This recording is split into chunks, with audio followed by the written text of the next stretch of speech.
Chapter 251. The peanuts in their mouths suddenly lost all their flavor. They looked at each other, their meals forgotten, and spoke in unison. They decided to go and investigate. The mining area sat just outside the mountain, near the town. It was not a source of spiritual treasures, but a high-quality refined iron mine. The Yunji sect used this iron to forge standard-issue weapons for their disciples. Their smithing skills were renowned across the realm. Even an ordinary longsword forged by them was considered a top-tier piece once it hit the market, a fact Qiu Wuji had once taken great pride in. But even the best forging techniques relied on the base resources. Qiu Wuji, who had specifically studied Marxist philosophy in the modern world, had a chilling first reaction. Was the rise of her own sect built upon the bloody exploitation of the workers? Was she the one who belonged on the lamp post? They flew toward the mining area. Qiu Ji turned his head to study Qiu Wuji's darkened expression, finding the situation almost humorous. It was a bizarre contrast. Seeing a female sect master from a cultivation world pondering the critiques of political economy, after her time in the modern world added a peculiar flavor to their journey of chivalry. It reminded him of the fan fiction he once read about Lin Dao leading a revolution, a concept so absurd it left him speechless. His own sense of heroic duty faded, replaced entirely by a desire to help QQ resolve this potential crisis. Security at the mining area remained tight. A long, narrow path led to the interior, where Yunji sect disciples stood guard. Others patrolled through the falling snow, demonstrating strict discipline with no signs of laziness. Of course, to the sect master, these guards might as well have been invisible. They slipped inside quietly. Through the swirling snow, they watched a line of miners pushing wheelbarrows to transport, or into the storage units, while foremen kept a watchful eye nearby. Qiu Wuji studied the scene for a long moment, and felt a wave of relief wash over her. The dark scenes from movies and novels were absent. There were no harsh shouts, no cruel whipping, and no sounds of misery. Order prevailed. The workers moved back and forth with a surprising sense of energy. The wheelbarrows appeared to be modified by magical artifacts, making them light and stable to push. When snow fell upon them, a gentle breeze swept it away, sparing the miners from the bitter cold. Sounds of excavation echoed from the pit, vibrant and industrious. Qiu Wuji let out a long breath. She had expected to see scenes that would raise her blood pressure, the kind found in those dramas. Had that appeared under her banner, it would have been catastrophic. Qiu Ji laughed. That was the demeanor of a righteous sect, he noted. They had worried too much. According to the foundational settings of the Heavenly Dao, the Yunji sect was a righteous institution. It could not deviate from that base standard. Small flaws were normal. Once discovered, they could be corrected, so there was no need to dwell on them. Qiu Wuji hesitated, wondering if a cursory glance missed the occasional oppression, or the embezzlement of rations and wages. Qiu Ji chuckled. What they were doing now was the most objective form of inspection, a random spot check. If even that missed something, then daily supervision was even more uncertain. If a superior sent a notification, the manager would tidy everything up perfectly to welcome the leader for a meal. 3 cups of wine later, and the manager would receive an excellent evaluation. What else could she do? Stay there and stare at them forever? Qiu Wuji wondered why he was so familiar with these tactics. Qiu Ji admitted that the world he came from was even more chaotic, but things were better now. Qiu Wuji remained silent. Even if something was missed, he said, it was not worth losing sleep over. A river that is too clear has no fish. They were in a feudal cultivation setting. They could not start a revolution here. He laughed, noting her worried expression. She looked adorable, reminiscent of the QQ from the modern world. Qiu Wuji countered, asking why a feudal cultivation setting could not have a revolution. Qiu Ji paused, stroking his chin for a long time. He admitted that his plot would not go in that direction, as the tone would not fit. However, once the book was finished and the world operated on its own, if she still wished to stay, she could try. He felt a stir of excitement, wondering how a cultivation society would evolve if pushed that far. He joked that he wanted to write his next book about that. Qiu Wuji asked what the prerequisites would be to change the eternal feudal background of this world. Industrialization, he replied, which in a cultivation world might manifest as the popularization of magical artifacts. If that failed, she should at least attempt to advance technology. It was not a conversation to be finished in a moment, so she could read more about it later. Qiu Wuji nodded, acknowledging the information. She paused, wondering if she started pushing for industrial or commercial progress, or the spread of magical artifacts now, would it affect the plot? Qiu Ji pondered. Theoretically, his future plotlines involved battles between nascent soul cultivators and above, which had nothing to do with the base society. In those high-level cultivation novels, the common people disappeared entirely. Therefore, whether the mortal society changed or not was irrelevant. Plus, change was slow. By the time it was visible, the book would be finished. He knew why she wanted to do this. It was not really about revolution. She was trying to do things outside the Heavenly Dao's settings, to break free from its constraints. Now, they were trying together. Qiu Ji gave his permission, warning her not to be too hasty, or the world would trigger a correction. Relieved to have the approval of the Heavenly Dao, Qiu Wuji felt lighter. She could not rush it anyway, she noted, as she was currently accompanying her disciple on a journey. It was a bizarre situation, wandering the world, while contemplating societal change. Yet, they both knew this was the real work. This was a core reason for Qiu Ji's journey. He needed to understand the world in detail, not just view it from above where the insights were shallow. As they thought this, Qiu Wuji signaled for silence. She took Qiu Ji's hand and shared her perception with him. Before he could appreciate the sensation of holding the sect master's real hand, a voice echoed in his ears. It was the man from the tavern. He spoke of spreading rumors about the Yunji sect's oppression. A younger voice laughed, praising him. The man asked the point of this. The young voice explained that it would force the Yunji sect to respond. The surrounding areas were full of hidden experts, former disciples, or elders living in seclusion. They would hear these rumors and report them. That was the goal. The man questioned the tactic because the rumors were false. The young man retorted that every lake had sediment. He claimed to have personally captured a corrupt outer sect deacon. Once Qiu Wuji heard the rumors, she would not be hostile when he presented the captive. She would appreciate his chivalry, which was the first step to getting close to her. Qiu Ji stared,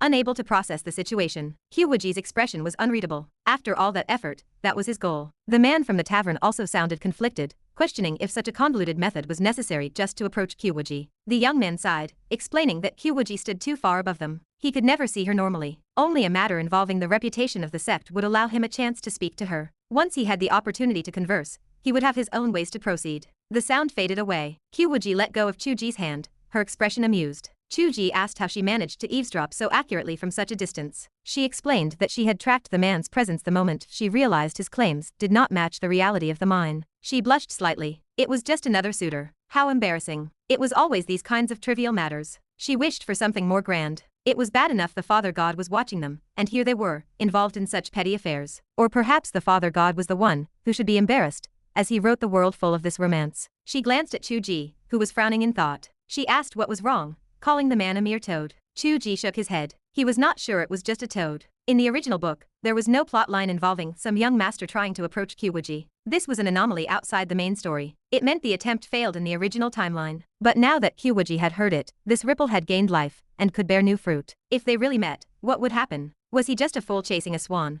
Or was there someone behind the scenes? The Heavenly Dao watched over them. Chapter 252. The sky was barely bright, and the wind and snow showed no signs of stopping. Amidst the desolate, biting wind, a young nobleman dressed in brocade and fur led a servant, pushing through the snow toward Yunji Mountain. The servant gripped a rope binding a man who hung limply in his grasp, completely unconscious. The path to immortality was vast and high. Ordinary mortals wandering into the mountains would never find the entrance to the Yunji sect. This young nobleman was clearly no mere mortal. His eyes pierced through the illusions, spotting the entrance to the Yunji sect gate amidst the swirling mist. Deep within the rolling mountain range, the peak of the main summit hovered in the clouds. That was where Qiu Wuji resided. A flicker of heat ignited in his eyes. If he could only get close to Qiu Wuji. She was the dream of every male in this world, save for idiots like Yan Qianlie who had no interest in women. This move was merely a test. He did not truly believe he could meet her this way, but trying was better than inaction. If he succeeded, that would be ideal. If he failed, he would at least have established a connection. Qiu Wuji would hear of this incident, creating an opportunity to approach her later. To ensure success, he maintained a careful, respectful demeanor. He had refrained from flying,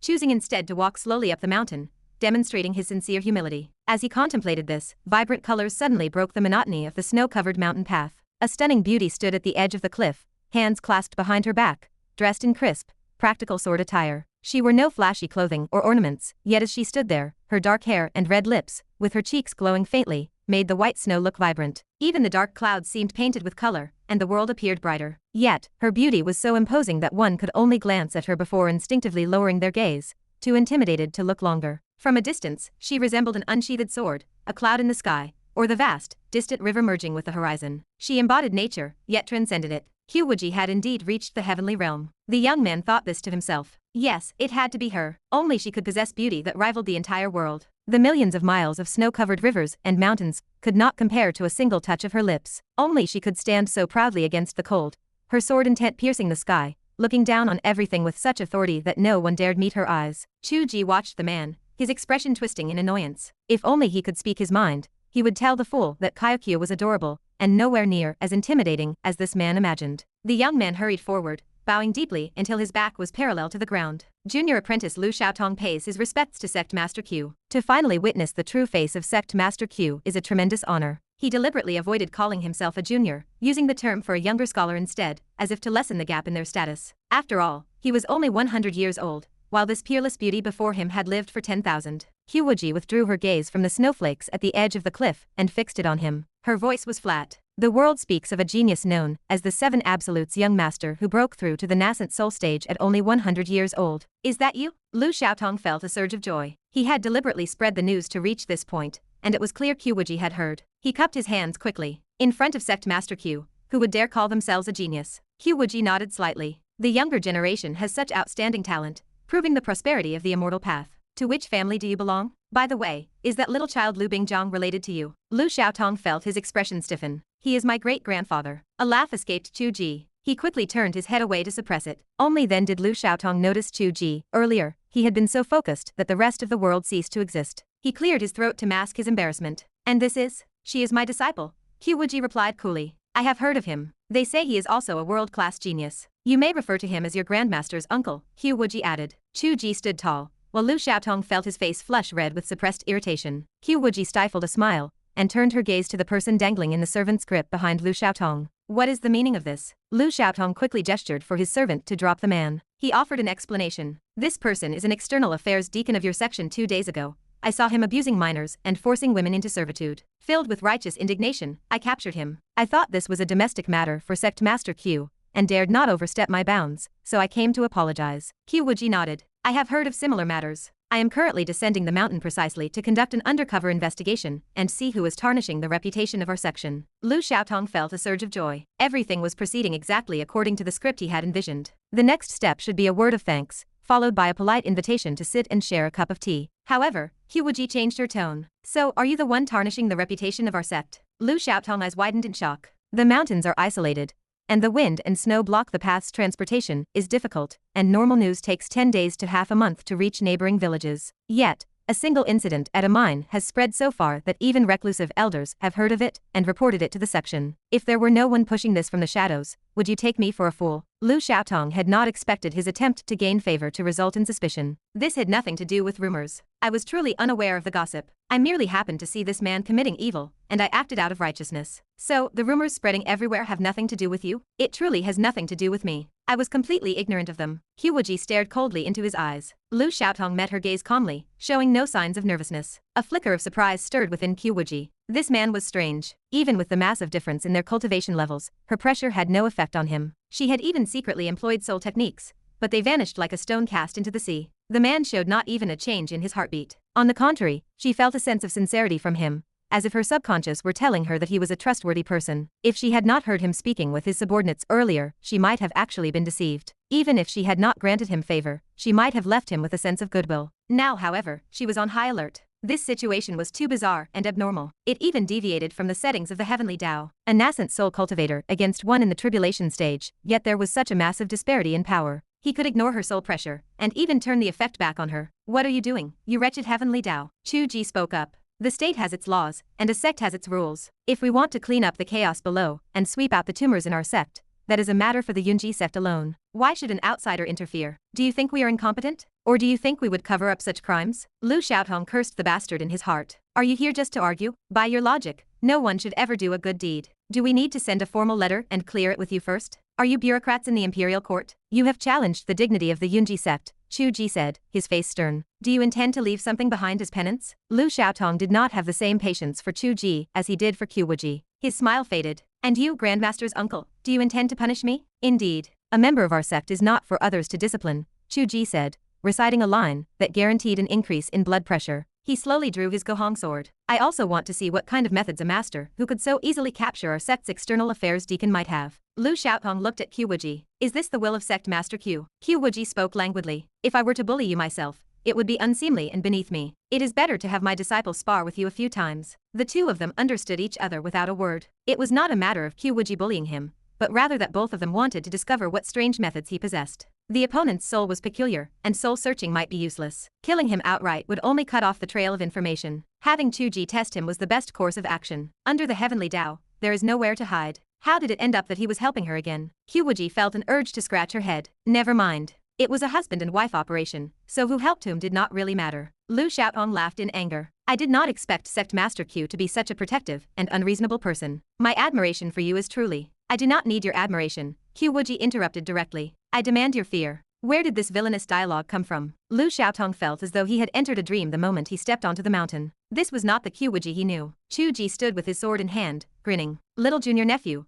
draw your sword. Chapter 253. Lu Xiaotong felt a mix of frustration and bewilderment. The behavior of the master and disciple defied all logic. If they had truly seen through his intentions, they should have reacted differently. They were simply bullying him, a young hero who had just captured a traitor within their own section. The reason for their hostility was maddening. They claimed that their people were not to be disciplined by outsiders, a statement that made his blood pressure rise. He pondered his next move. A direct confrontation with Qiu Wuji was impossible. Perhaps he should just lie down, let her disciple beat him up, and leave to try again another day. He studied Qiu Wuji and judged his cultivation to be at the late foundation establishment stage. Qiu Wuji could not possibly be a match for him. The fact that the disciple stepped forward to teach him a lesson must be a way to save face. It made sense. A deacon had been captured by an outsider, leaving the Yunji sect in an embarrassing position, and Qiu Wuji needed a response. She likely appreciated his good deed, but needed to put on a show through her disciple. The more he thought, the more convinced he became. The urge to turn around and leave vanished. He decided to act. Should he let the disciple inflict a minor wound to make it look real?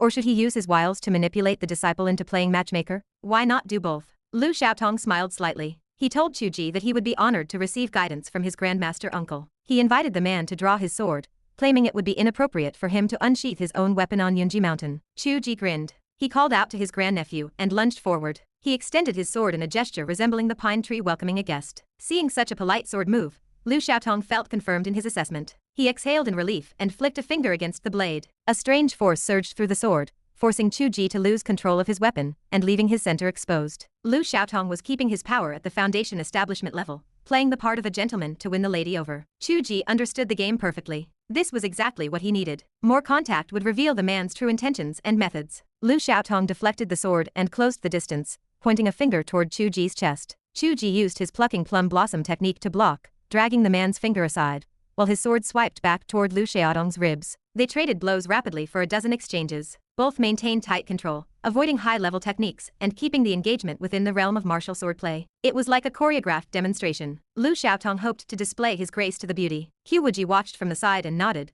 though she did so in approval of Qiu Wuji. Although Lu Xiaotong suppressed his nascent soul-level abilities, his understanding of combat far exceeded that of a typical disciple at the foundation establishment stage. Even using limited power, he could usually defeat peers instantly. Yet, Qiu Wuji held his ground, trading strike for strike. Some of Qiu Wuji's movements were inspired. The plucking plum blossom technique, which they had practiced together for months, had reached a level of perfection that touched the limits of mortal combat, perhaps even approaching the realm of immortal arts. His swordplay showed no sign of someone who had only practiced for a few days. He had grasped the essence of her teachings. The trials in the sword cave, the harsh winds on the sword platform, the meditations before the carvings, all the lessons she had pushed him through were now bearing fruit in the snow. Lu Xiaotong fought with increasing astonishment. He had doubted the reports of Qiu Wuji's genius disciple, but the reality was undeniable. He was fighting with full effort within the constraints of the engagement, aiming to show off his solid foundation and combat mastery. Yet, he could not overcome Qiu Wuji. They were evenly matched. Who was he showing off for? It did not matter. He intended to lose anyway. The true purpose of this long engagement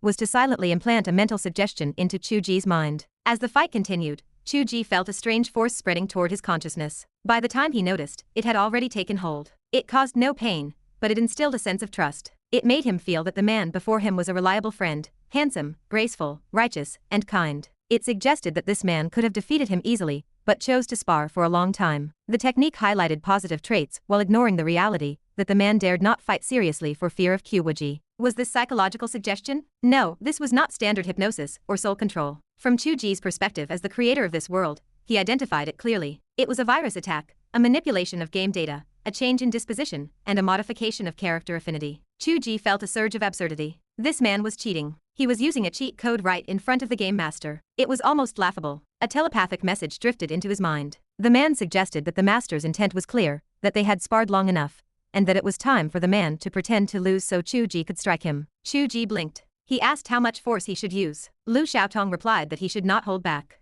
If the strikes were too light, the master would know it was a charade. He claimed that as a nascent soul cultivator, he could handle any force Qiu Wuji delivered. Qiu Wuji smiled brilliantly. Moments later, Lu Xiaotong revealed a fatal opening. Qiu Wuji's sword flashed, piercing directly into the man's lower abdomen. Lu Xiaotong let out a pained scream as blood sprayed outward. He had calculated this perfectly. The wound looked gruesome, but caused him no real harm, and it was the perfect way to win the lady's sympathy. He tumbled to the ground, leaving a trail of blood, and coughed with effort. He admitted defeat, praising his grandmaster uncle for his exquisite sword skills. Qiu Wuji followed him instantly and punched him in the face, cutting off the rest of his words. Lu Xiaotong stared, completely confused. Qiu Wuji sent a mental message explaining that the man had given permission for him to strike, and that his master required a thrashing to fulfill the task. Lu Xiaotong held back his anger. Was getting stabbed not enough? Did he really have to be punched in the face? He decided to endure it since it caused no pain. He forced a smile and conceded that his previous actions had been rash and disrespectful to the section. He told his grandmaster uncle to continue the lesson,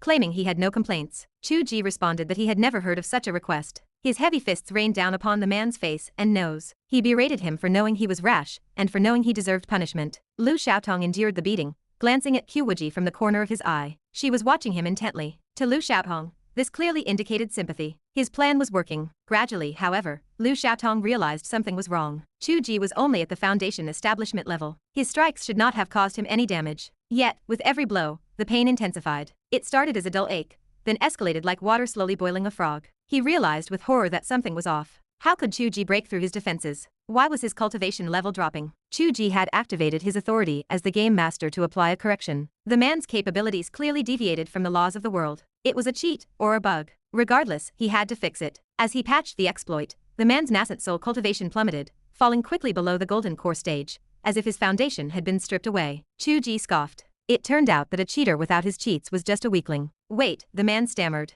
Qiu Wuji ignored him and slammed a fist into the side of his face. The cheek that had been invincible moments ago turned black and blue, swelling until his eye was nearly shut. After 3 more strikes, the once elegant young nobleman resembled a bruised pig head, gasping for air on the ground. He asked how Qiu Wuji had broken through his heaven deception technique. Qiu Wuji mocked him, asking if he was just fooling himself with his supposed technique. No, he is not fooling himself, Qiu Wuji said, having watched from the side for a long time. She explained that the man was merely a puppet with implanted consciousness. His technique was experimental and carried endless side effects that had yet to manifest. Qiu Wuji paused, frowning as he looked at the bruised man. Was this just a puppet? Was his consciousness implanted? Miraculously, as soon as Qiu Wuji spoke, the eyes of the man on the ground turned dull, as if his soul had left his body. The man whispered, asking if her sympathy was only because he was a puppet. Qiu Wuji looked at him with deep pity and sighed. Yes, she replied. I did not know, the man murmured. He claimed his admiration for her was real. Qiu Wuji noted that his feelings were merely a mixture of his own heart and the man's dark arts, something she had failed to see at first. Lu Xiaotong's voice trailed off. His mouth clamped shut, and his eyes faded into a dull, lifeless gray. There was no sound left.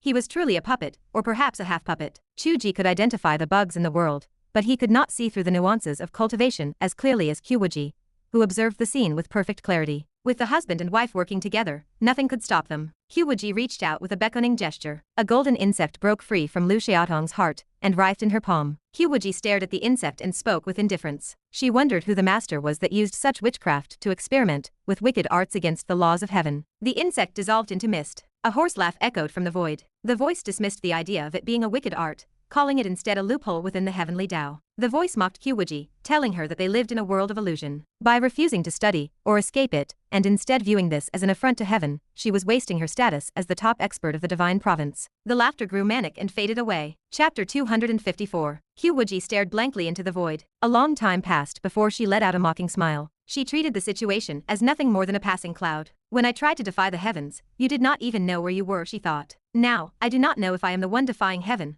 or if that wicked disciple is defying his master. Whether we defy it or not, and in what way we do so, what does that have to do with you? She turned her head toward the servant brought by Lu Xiaotong. The servant sat on the ground, his mind blank as he stared at his master's shell. He looked completely hollowed out. Qiu Wuji studied him for a moment before speaking in a flat tone. She asked if he was the one spreading rumors about her sect's inferiority. The servant woke up from his daze, frightened to the point that he collapsed onto his knees. He begged for his life, claiming he was merely following orders, and that none of this had anything to do with him. Qiu Wuji sighed. She asked if she would really waste her time bothering a mere servant. She told him to take his master's corpse back to the Lu family and report what happened here truthfully. The servant remained stunned for a long time. He hesitated, uncertain of what to do. Qiu Wuji asked him if he understood that his master had harbored ill intentions toward her from the very beginning. She inquired if he had always liked using these roundabout, underhanded tricks. The servant could not help but speak ill of his master. He explained that his master used to be a very rigid scholar whose cultivation progressed slowly. He did not know when it started, but his master's cultivation suddenly soared, and his personality became strange. He always liked to toy with bizarre schemes. In the servant's eyes, many of his master's schemes were nothing more than unnecessary, convoluted efforts. Qiu Wuji pondered this. She noted that it was not that he enjoyed being roundabout, but that his actions were meant to avoid the Heavenly Dao. Naturally, he had to be evasive and set up diversions. Over time, he became accustomed to it. She asked when he started to change. The servant thought for a long time. He said he was not certain, but it had been 2 or 3 years. He had forgotten the exact time. He used to tell them he had a noble person helping him. Now that he saw the truth, it seemed he had already been invaded by witchcraft and turned into a puppet back then. Qiu Wuji looked at Qiu Wuji, who appeared lost in thought. The time in the book was not exactly the same as reality. If it was 2 or 3 years ago, that was roughly around the time Qiu Wuji had just traversed into this world. Back then, Qiu Wuji had sensed the Heavenly Dao and broken through the illusions. It turned out that during a similar period, others had discovered this as well, and were carrying out certain operations for it. This person was not ordinary. He had awakened even earlier than Yan Qianlie, though he was not as direct as Qiu Wuji. Seeing the servant at a loss, Qiu Wuji realized there was no value in questioning him further. She told him to go and offered to give him a lift. She swept her sleeves through the air. The servant felt a sense of vertigo. In the blink of an eye, he was already in a town 100 li outside the mountains. It was exactly the door of the tavern where he had been boasting the previous night. Within the range of 1,000 li of mountain ranges, a single wave of her sleeve had shifted him hundreds of li in an instant. Qiu Wuji asked if she was certain the man would be fine. Qiu Wuji replied that the man's cultivation was extremely shallow. If there were any problems, they would certainly not be able to escape her perception. She asked for his thoughts in a low voice. Qiu Wuji suggested that perhaps Lu Xiaotong had felt as though he had the protagonist's luck and a master living in his accessory, only to find out he had become a puppet host. Qiu Wuji remarked that the man had never read web novels. She laughed, though she admitted his mindset might have been similar. Qiu Wuji sighed. He remarked that pies falling from the sky were not easy to eat. He wondered if he would even dare to use a system if he ever got one in the future. Qiu Wuji retorted that he should stop talking about that. She asked if he could guess who the other person was. In her memory, she did not know of such a powerful witchcraft cultivator. Qiu Wuji shook his head. He mentioned he had been thinking about whether Lu Xiaotong was a piece of fan fiction created by someone else that had influenced this world, therefore possessing some attributes of the Heavenly Dao. But he dismissed it as he was certain that was not the case. Qiu Wuji knew it was not the case, but she was very interested in the idea. She asked why, and if it was because others did not have his manifestation ability. Qiu Wuji explained that it was also because there were many fan creations. There would be many people performing completely opposite operations at the same time. Some might kill Chu Tianji, while others might become his sworn brother, or she might fall in love with one person one moment and another the next. These actions would conflict and could not be manifested. Therefore, fan fiction should not be able to affect reality. If it could, it would have to be fan fiction that he acknowledged, which would be equivalent to his own opinion. Qiu Wuji let out a long breath. She said that was good. Even if it was not the case this time, she was afraid that such a situation might appear in the future. Qiu Wuji promised that only he would be allowed to write short stories about his Kaiokyu. Qiu Wuji flew into a rage, grabbing Qiu Wuji's ear. She snapped that he was not allowed to do that either. Qiu Wuji stammered an apology, feeling the pain. He said the topic had drifted. As for this powerful user of witchcraft, he might not have been a user of witchcraft to begin with. Qiu Wuji hummed an inquiry. Qiu Wuji explained that the man was defying the Heavenly Dao. The matter was too big, and he was afraid of being detected. That was why his actions were all evasive and roundabout. Even approaching her, a simple task, was complicated by his habit. Even his own servant complained about it. Furthermore, he was cultivating a method similar to fighting the Heavenly Dao for authority. He clearly did not dare to practice it rashly for fear of mishaps or being detected by the Heavenly Dao. That was why he specially cultivated this puppet art and let these cauldrons practice for him. Qiu Wuji pondered for a moment before nodding in agreement. She said that should be the case. At the very least, the art of witchcraft parasitism was not his signature technique. Qiu Wuji continued that if his judgment was correct, the man likely possessed more than just this one puppet. By observing the progress of different cultivators, he could find and fix bugs and accumulate experience. At the same time, he hoped to set up a diversion to prevent her from finding his real body. In the end, if things were exposed, he could mislead her into searching for a cultivator of witchcraft. Qiu Wuji agreed with Qiu Wuji's judgment. She asked if that meant their trail had gone cold. Qiu Wuji stared at her for a long time, until Qiu Wuji felt bewildered. Then, he suddenly smiled and said that theoretically, she and this person were allies. Qiu Wuji retorted that she could just defect, if he wanted. Qiu Wuji smiled brightly. He insisted that their trail had not gone cold. Qiu Wuji asked why. Qiu Wuji explained that although this person had approached her with ill intent, he also held some sincerity. He wanted to team up with a cultivator of her level, but he did not trust her. It was also possible that his desire for control was too strong, so he wanted to find a way to subdue her. Qiu Wuji sneered, saying that he could not do it at all. She added that his approach required close contact and dawdling. She would have sensed it long ago. Although she might not have discovered it was the power of the Heavenly Dao, she would have assumed it was a soul control technique, and simply slashed him down. Qiu Wuji apologized, saying that was not what he meant. He was saying that since this person would approach her door, he would naturally approach other qualified allies, such as Yan Qianlie. What he had asked Yan Qianlie to do initially was to wait for this very day. Qiu Wuji went over the details in her mind. She remained silent for a long time, before sighing helplessly. She remarked that she felt more and more like he was the villainous boss, while she was the one aiding the tyrant. Qiu Wuji called her a seductive consort. Qiu Wuji raised her eyebrows in anger and grabbed Qiu Wuji's ear again. She asked him if his skin was feeling itchy again. Qiu Wuji cried out in pain and apologized. He asked her who the villain was, noting that such a person, who practiced parasitic possession, could never be on the same path as her. Even if they both wanted to defy heaven, they had different ways of doing it. Qiu Wuji sneered and asked what her method was. Qiu Ji said that he wanted to usurp heaven, while she wanted to bully heaven. Were they not both forms of deception? Qiu Wuji was amused. She declared that she would bully heaven today. The pitiable Heavenly Dao was dragged by the ear by the one who defied heaven. They raised their swords and flew down the mountain. Qiu Wuji sat cross-legged on the sword, asking where they were going now. She remarked that they had talked about entering the pugilistic world, yet a whole day had passed, and they were still circling around Yunji Mountain. Qiu Ji said the destination was already very clear. They had no other choice but to go and find Little Flame. Qiu Wuji told him to sit steady. The sword light flashed like lightning and vanished into the distance in an instant. Qiu Ji shouted from high up in the air that it was too high and too fast, and he could not sit steadily. Qiu Wuji asked him what he wanted to do. Qiu Ji muttered that when someone sat in the back of a small electric scooter, they would hold the waist of the driver in front. Qiu Wuji fell silent. She had been in such a good mood from dragging the ear of the one who defied heaven that she forgot Qiu Ji was actually a soul body,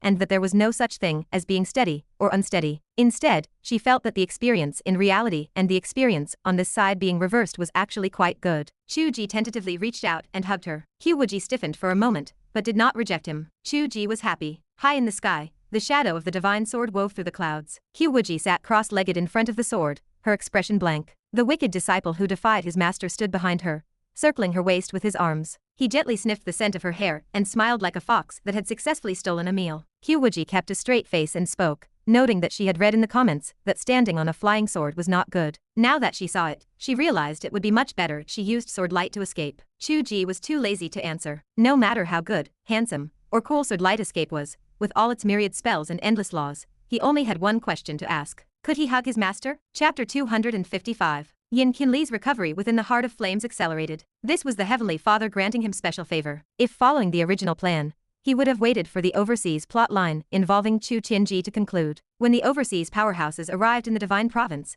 he would have recovered by then, or perhaps a year or two later. Now, however, he had healed ahead of schedule. The only remaining issue was the lack of a reliable physical body, for he was currently nothing more than a primordial spirit. Aside from his physical form, his primordial spirit had returned to its peak. It had even undergone a transformation. He had grasped a deeper understanding of the essence of nirvana and rebirth. Death was no longer the end, provided he possessed the right conditions. As long as fire elements existed nearby, he could be reborn. He was, therefore, the immortal scorching flame, so long as he avoided extreme environments. True, if an enemy anticipated his rebirth and guarded his remains, things might become awkward. However, Yan Qianlie doubted any opponent could achieve such a victory unscathed. Whether he would face a guardian upon his revival, or witness his enemy's despair, he suspected the latter was far more likely. It was a potent skill, and he had no room to complain. His presence grew more imposing with every passing day. Yan Qianlie found himself conflicted. He felt as though he had accepted a debt he could not repay. He possessed the pride to refuse these gifted skills, and he was capable of realizing the white flame that transcended his original settings. Yet, a life-saving technique was different. He sighed. Since he had already accepted the gift, any talk of tearing the Heavenly Father apart once he transcended the Heavenly Dao felt hollow and unconvincing. He felt a lingering sense of guilt. Consequently, when the couple dragged him out to refine pills, he remained obedient. He never even contemplated whether he might have surpassed their current strength in the real world. He remained unaware that a line of setting had been added to his character, ensuring he would never rebel. He attributed his obedience entirely to the guilt of his obligation. Still, this couple was not so bad. The Heavenly Father carried his own bitterness, which was why he had written their demonic path into existence. As he watched the struggles in the real world descend into slaughter, the ruthlessness in his eyes proved intriguing. If things continued this way, whether this world would belong to the righteous or burn under demonic flames remained to be seen. Even his longtime rival, Qiu Wuji, had become strangely pleasant after long exposure. In the past, that woman had glared at him with murderous intent, whispering in the Heavenly Father's ear to keep him guarded. Now, whenever she laid eyes on the little flame, a hint of maternal tenderness colored her gaze, as if she were looking at a house cat. Yan Qianlie spat mentally. He crossed his arms tightly across his chest, shielding his pride. He suddenly erupted with fury. He roared at the darkness of the cave, demanding to know the progress on the search for his physical vessel. It was surely the lack of a body that made him feel so weak. A trembling voice drifted from outside the cave. The subordinate begged for mercy, explaining that information from the distant searches had not yet returned. They had been gone for some time, and results were surely forthcoming. Yan Qianlie knew it was irrational to blame his subordinates for his own impatience. Time had been short, and treasures were not easily found. Furthermore, the righteous sects were hunting down demons everywhere, making life difficult for everyone. He dared not entrust others of the demonic path with the task. Loyalty and solidarity were foreign concepts to those of the demonic way. If they discovered his weakened state, they would sooner devour him than assist him. Who would bother looking for treasure for another? The only truly reliable person for finding treasure was the Heavenly Father. A single stroke of his pen was all it would take. He cursed silently. Why did his mind keep drifting back to this? Was he really just a pet to him? The word flew through his mind repeatedly. His inner rage flared like a wildfire. He screamed into the void, cursing the Heavenly Dao. Just then, an ethereal message drifted through the flames. The voice asked if he hated him. Yan Qianlie paused, then exploded with rage. He demanded to know where the hidden fool was hiding and ordered them to crawl out. The air remained silent for a few seconds. Only the crackling of the flames continued to hiss. After a long pause, the other party sighed, sounding helpless. They asked how someone with such a volatile temper could hope to oppose the Heavenly Dao. Yan Qianlie's heart stirred. He recalled the Heavenly Father's previous instructions, waiting for these fools to reveal themselves so he could strike from the shadows. He had failed to break the heavens, and now he was reduced to a mere fire starter for refining pills. If these idiots wanted to break the heavens, they should taste the failure themselves. He chuckled darkly. He gathered his composure, his voice dropping to a tone. Opposing the Heavenly Dao was a momentous task. How could he possibly trust someone who hid in the shadows? The voice laughed. Mutual trust required time. Until they built that trust, the speaker dared not reveal their identity. Yan Qianlie replied that the point had some merit. He asked how the stranger proposed they build that trust. The voice explained that they knew Yan Qianlie possessed only a primordial spirit and desired a body. They offered their assistance. Yan Qianlie remained unmoved. He asked how they would help, and if they planned to gift him a red flame dragon bone. The voice offered two options. They possessed many ready-made puppet bodies, including some belonging to powerhouses at or above the nascent soul stage. Once he occupied one, he could use it with minimal training. Yan Qianlie scoffed. He asked if that kind of garbage vessel was something worthy of his consideration. The voice insisted that some were actually quite impressive. Yan Qianlie laughed with biting sarcasm. He accused the stranger of leaving backdoors in their puppets, asking if they took him for a fool. He mentioned the rumors of the talented Seven Absolutes young master, who had reached the nascent soul stage at the age of 100. He had sensed something wrong with that individual, and now he realized it must have been one of the stranger's puppets. The voice fell silent for a long time before conceding. It admitted that as a demonic lord who had climbed to the top, he had a sharp eye for such things. Since he rejected the provided bodies, they offered another path. Yan Qianlie asked for the details. The voice revealed they knew the location of the red flame dragon bone. They promised to provide the coordinates for him to retrieve it himself. Once he obtained the treasure, he would surely see their sincerity. Yan Qianlie paused in surprise. He asked if they truly knew where it was hidden. The voice grew faint as they spoke. They pointed to the Ninely of the southern frontier, a barren land where the dragon bone lay hidden 1,000 deep beneath the earth. They wished the demonic lord a swift recovery, so he might again burn the heavens and destroy the earth. Yan Qianlie shouted, demanding they stop. He cursed their sluggish nature and demanded to know how they expected him to trust them. He told them to finish what they had to say instead of running away like a coward. The voice, nearly vanished, faltered at the outburst. It commented that Yan Qianlie certainly possessed a violent temper. Yan Qianlie snapped back, telling them that his temper was irrelevant. The stranger was the one acting like a coward, dragging a single conversation into two parts, leaving him hanging. The voice sighed. It asked if the demonic lord hated Qiu Wuji. Yan Qianlie felt a surge of amusement. He sneered, his voice cold with simulated rage. He declared that Qiu Wuji was far too arrogant. He vowed that one day, he would see her soul separated from her body, allowing a mortal from the real world to toy with her at will. Only then would his hatred be quelled. The voice went dead silent for a long time. It clearly thought the demonic lord's idea was uniquely twisted. Was this what a creature of flame, devoid of female influence, truly thought? After a long struggle, the voice spoke again. It admitted that killing Qiu Wuji was likely impossible, and they did not wish to make unreasonable demands. However, Qiu Wuji had taken on a disciple. Yan Qianlie found the situation even more hilarious. He admitted he had heard of the disciple. The voice suggested the disciple should be traveling outside the mountains soon. If Yan Qianlie could kill him, or capture him for questioning, their partnership would truly begin. Yan Qianlie burst into raucous laughter. He accepted the deal. The voice finally vanished completely. Yan Qianlie could feel the spiritual sense returning from thousands of miles away. The stranger's true body remained in a distant place, far beyond his reach. He marveled at how cautious the man was, probing from every angle. The stranger clearly suspected Qiu Wuji's disciple had a connection to the Heavenly Dao, yet dared not reveal their own intentions, using hatred to manipulate Yan Qianlie into doing the dirty work. Yet, for all their caution, they could never guess that the world-burning Yan Qianlie had already been recruited by the Heavenly Dao. Every word the stranger spoke felt like the performance of an old general on a stage. The harder they tried to perform, the more Yan Qianlie enjoyed the show. He realized that working with the Heavenly Father had unexpectedly given him the joy of manipulating others. He erupted into laughter that echoed through the cavern. A panicked shout tore through the silence. A subordinate rushed into the cave, stumbling in his haste. He reported that a man and a woman had broken into their territory. Chapter 256. The Heart of Flame sat in the southern region of the Divine Province. It rested tens of thousands of miles from the cold, snow-swept Yunji sect in the north. The two locations embodied a natural opposition, like fire and water. Naturally, the righteous sects should have remained ignorant of the place where Demon Lord Yan Qianlie hid to heal and practice. In theory, Qiu Wuji had no idea where he was. If the disciples of the Yunji sect ever learned that their sect master knew exactly where their enemy hid, yet pretended ignorance, and that this trip was merely an excuse to visit him, one could only wonder if they would revolt. Everyone had spent a year exhausted and desperate, hunting for the location of the great enemy Yan Qianlie. It left one wondering what they had hoped to gain. Even the great Heavenly Father had not envisioned this dynamic when designing the map. Throughout the journey, he berated himself for a fool. Why had he written the location so far away? He had not only placed it far away, but he had also crafted a harsh environment with impenetrable defenses. From a great distance, a scorching heat wave rolled toward them. Even in his soul form, he felt as if he were about to be roasted. It was agonizing. He could not fathom where Du Lianfeng had found the courage to drill beneath a volcanic crater. He must have assumed it was all an illusion and therefore felt no fear. The environment was terrible, but that was not all. More and more practitioners of the demonic path gathered in the surrounding area. It had formed a den of monsters, naturally becoming a dead zone where ordinary people dared not tread. As Yan Qianlie recovered day by day, various defensive formations stacked upon the region. A brand new fire prison sect had risen from the ashes. Qiu Wuji could ignore the formations as if they did not exist. She entered and exited at will,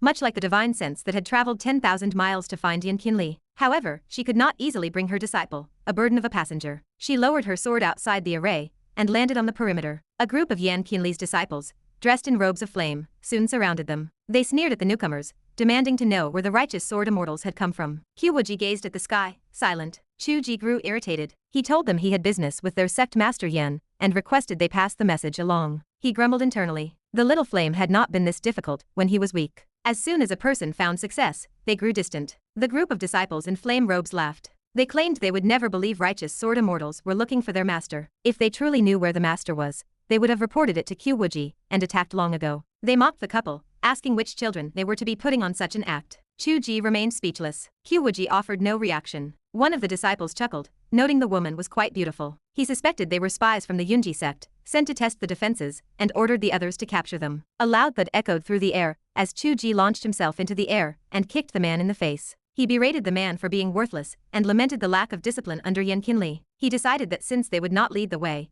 he would force his way in. Qiu Wuji rolled her eyes. She watched Qiu Ji fight the entire group, chasing the fleeing disciples back into the volcanic crater. She reasoned that this was a form of training. He was accumulating combat experience and observing the methods of the demonic path in this world. Although it differed from her imagined wandering of the world, he was not like other people. If one were to seek a man, one sought the Creator, the Heavenly Father. He had to be different from the rest. The training of the Heavenly Father was just that simple and unadorned. A demonic expert descended from the sky, a flaming palm striking down with thunderous force. It was a golden core master. Qiu Ji kicked aside a disciple of the demonic sect near him. He tapped his sword sheath, and the Gohong sword filled the air with frost and cold. The sword energy shimmered, beautiful yet carrying a lethal intent. With a metallic ring, flames and frost collided. They cancelled each other out. The biting sword energy pressed forward, clashing against the magic treasure the opponent held up. The flying sword circled back to Qiu Ji. The opponent shouted in surprise, questioning why the sword art carried the traces of the Yunji sect. Figures crowded around them. More and more demonic sect disciples gathered. In the distance, streaks of light rose into the sky as countless powerhouses were roused. They whispered amongst themselves, questioning if it was the flying sword of the Yunji sect. They noted that they had never seen the sword style before, yet the intent clearly resembled the Yunji sect.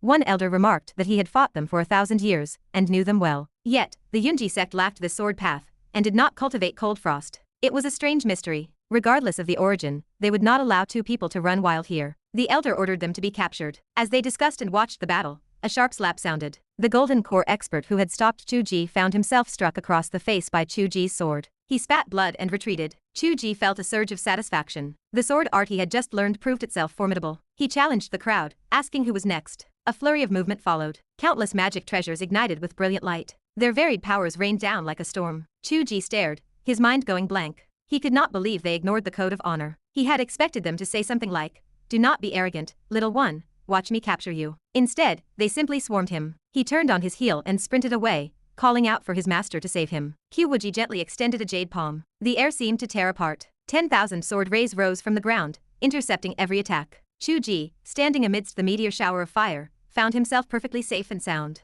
Qiu Ji blinked, realizing the comfort of relying on a powerful woman. Several nascent soul elders flew into a rage, preparing to strike, but found themselves frozen in place. Wherever Qiu Wuji looked, empty space transformed into sword prisons, binding every demonic cultivator who possessed power far beyond Qiu Ji's. The spectators could not imagine Qiu Wuji herself would visit such a place. They assumed a terrifying expert at the late stage of transformation of the spirit had come to challenge them. A demonic elder shouted a command to report the incident to the sovereign. Qiu Ji chuckled internally, comparing the situation to calling upon the Buddha. He shattered a fire dragon with a swing of his sword. With light, agile steps, he dodged the fire lotuses erupting from the ground. Armed with a single sword, he wreaked havoc among the disciples of the demonic sect, beating them until the disciples below the golden core stage wept for their fathers and mothers. The majestic demonic den was ravaged by the pair, all the way to the edge of the volcanic crater. When Yan Qianlie's divine sense reached out to observe, his flaming face turned black. He glared at the couple, wondering if they treated his home like a secret realm for training. He noted the mocking grin on Qiu Wuji's face and the way he enjoyed the practice. He thought Qiu Wuji should have created his own secret realm instead of bullying him. He wondered if the demonic path possessed no dignity. Yan Qianlie vomited blood in his rage.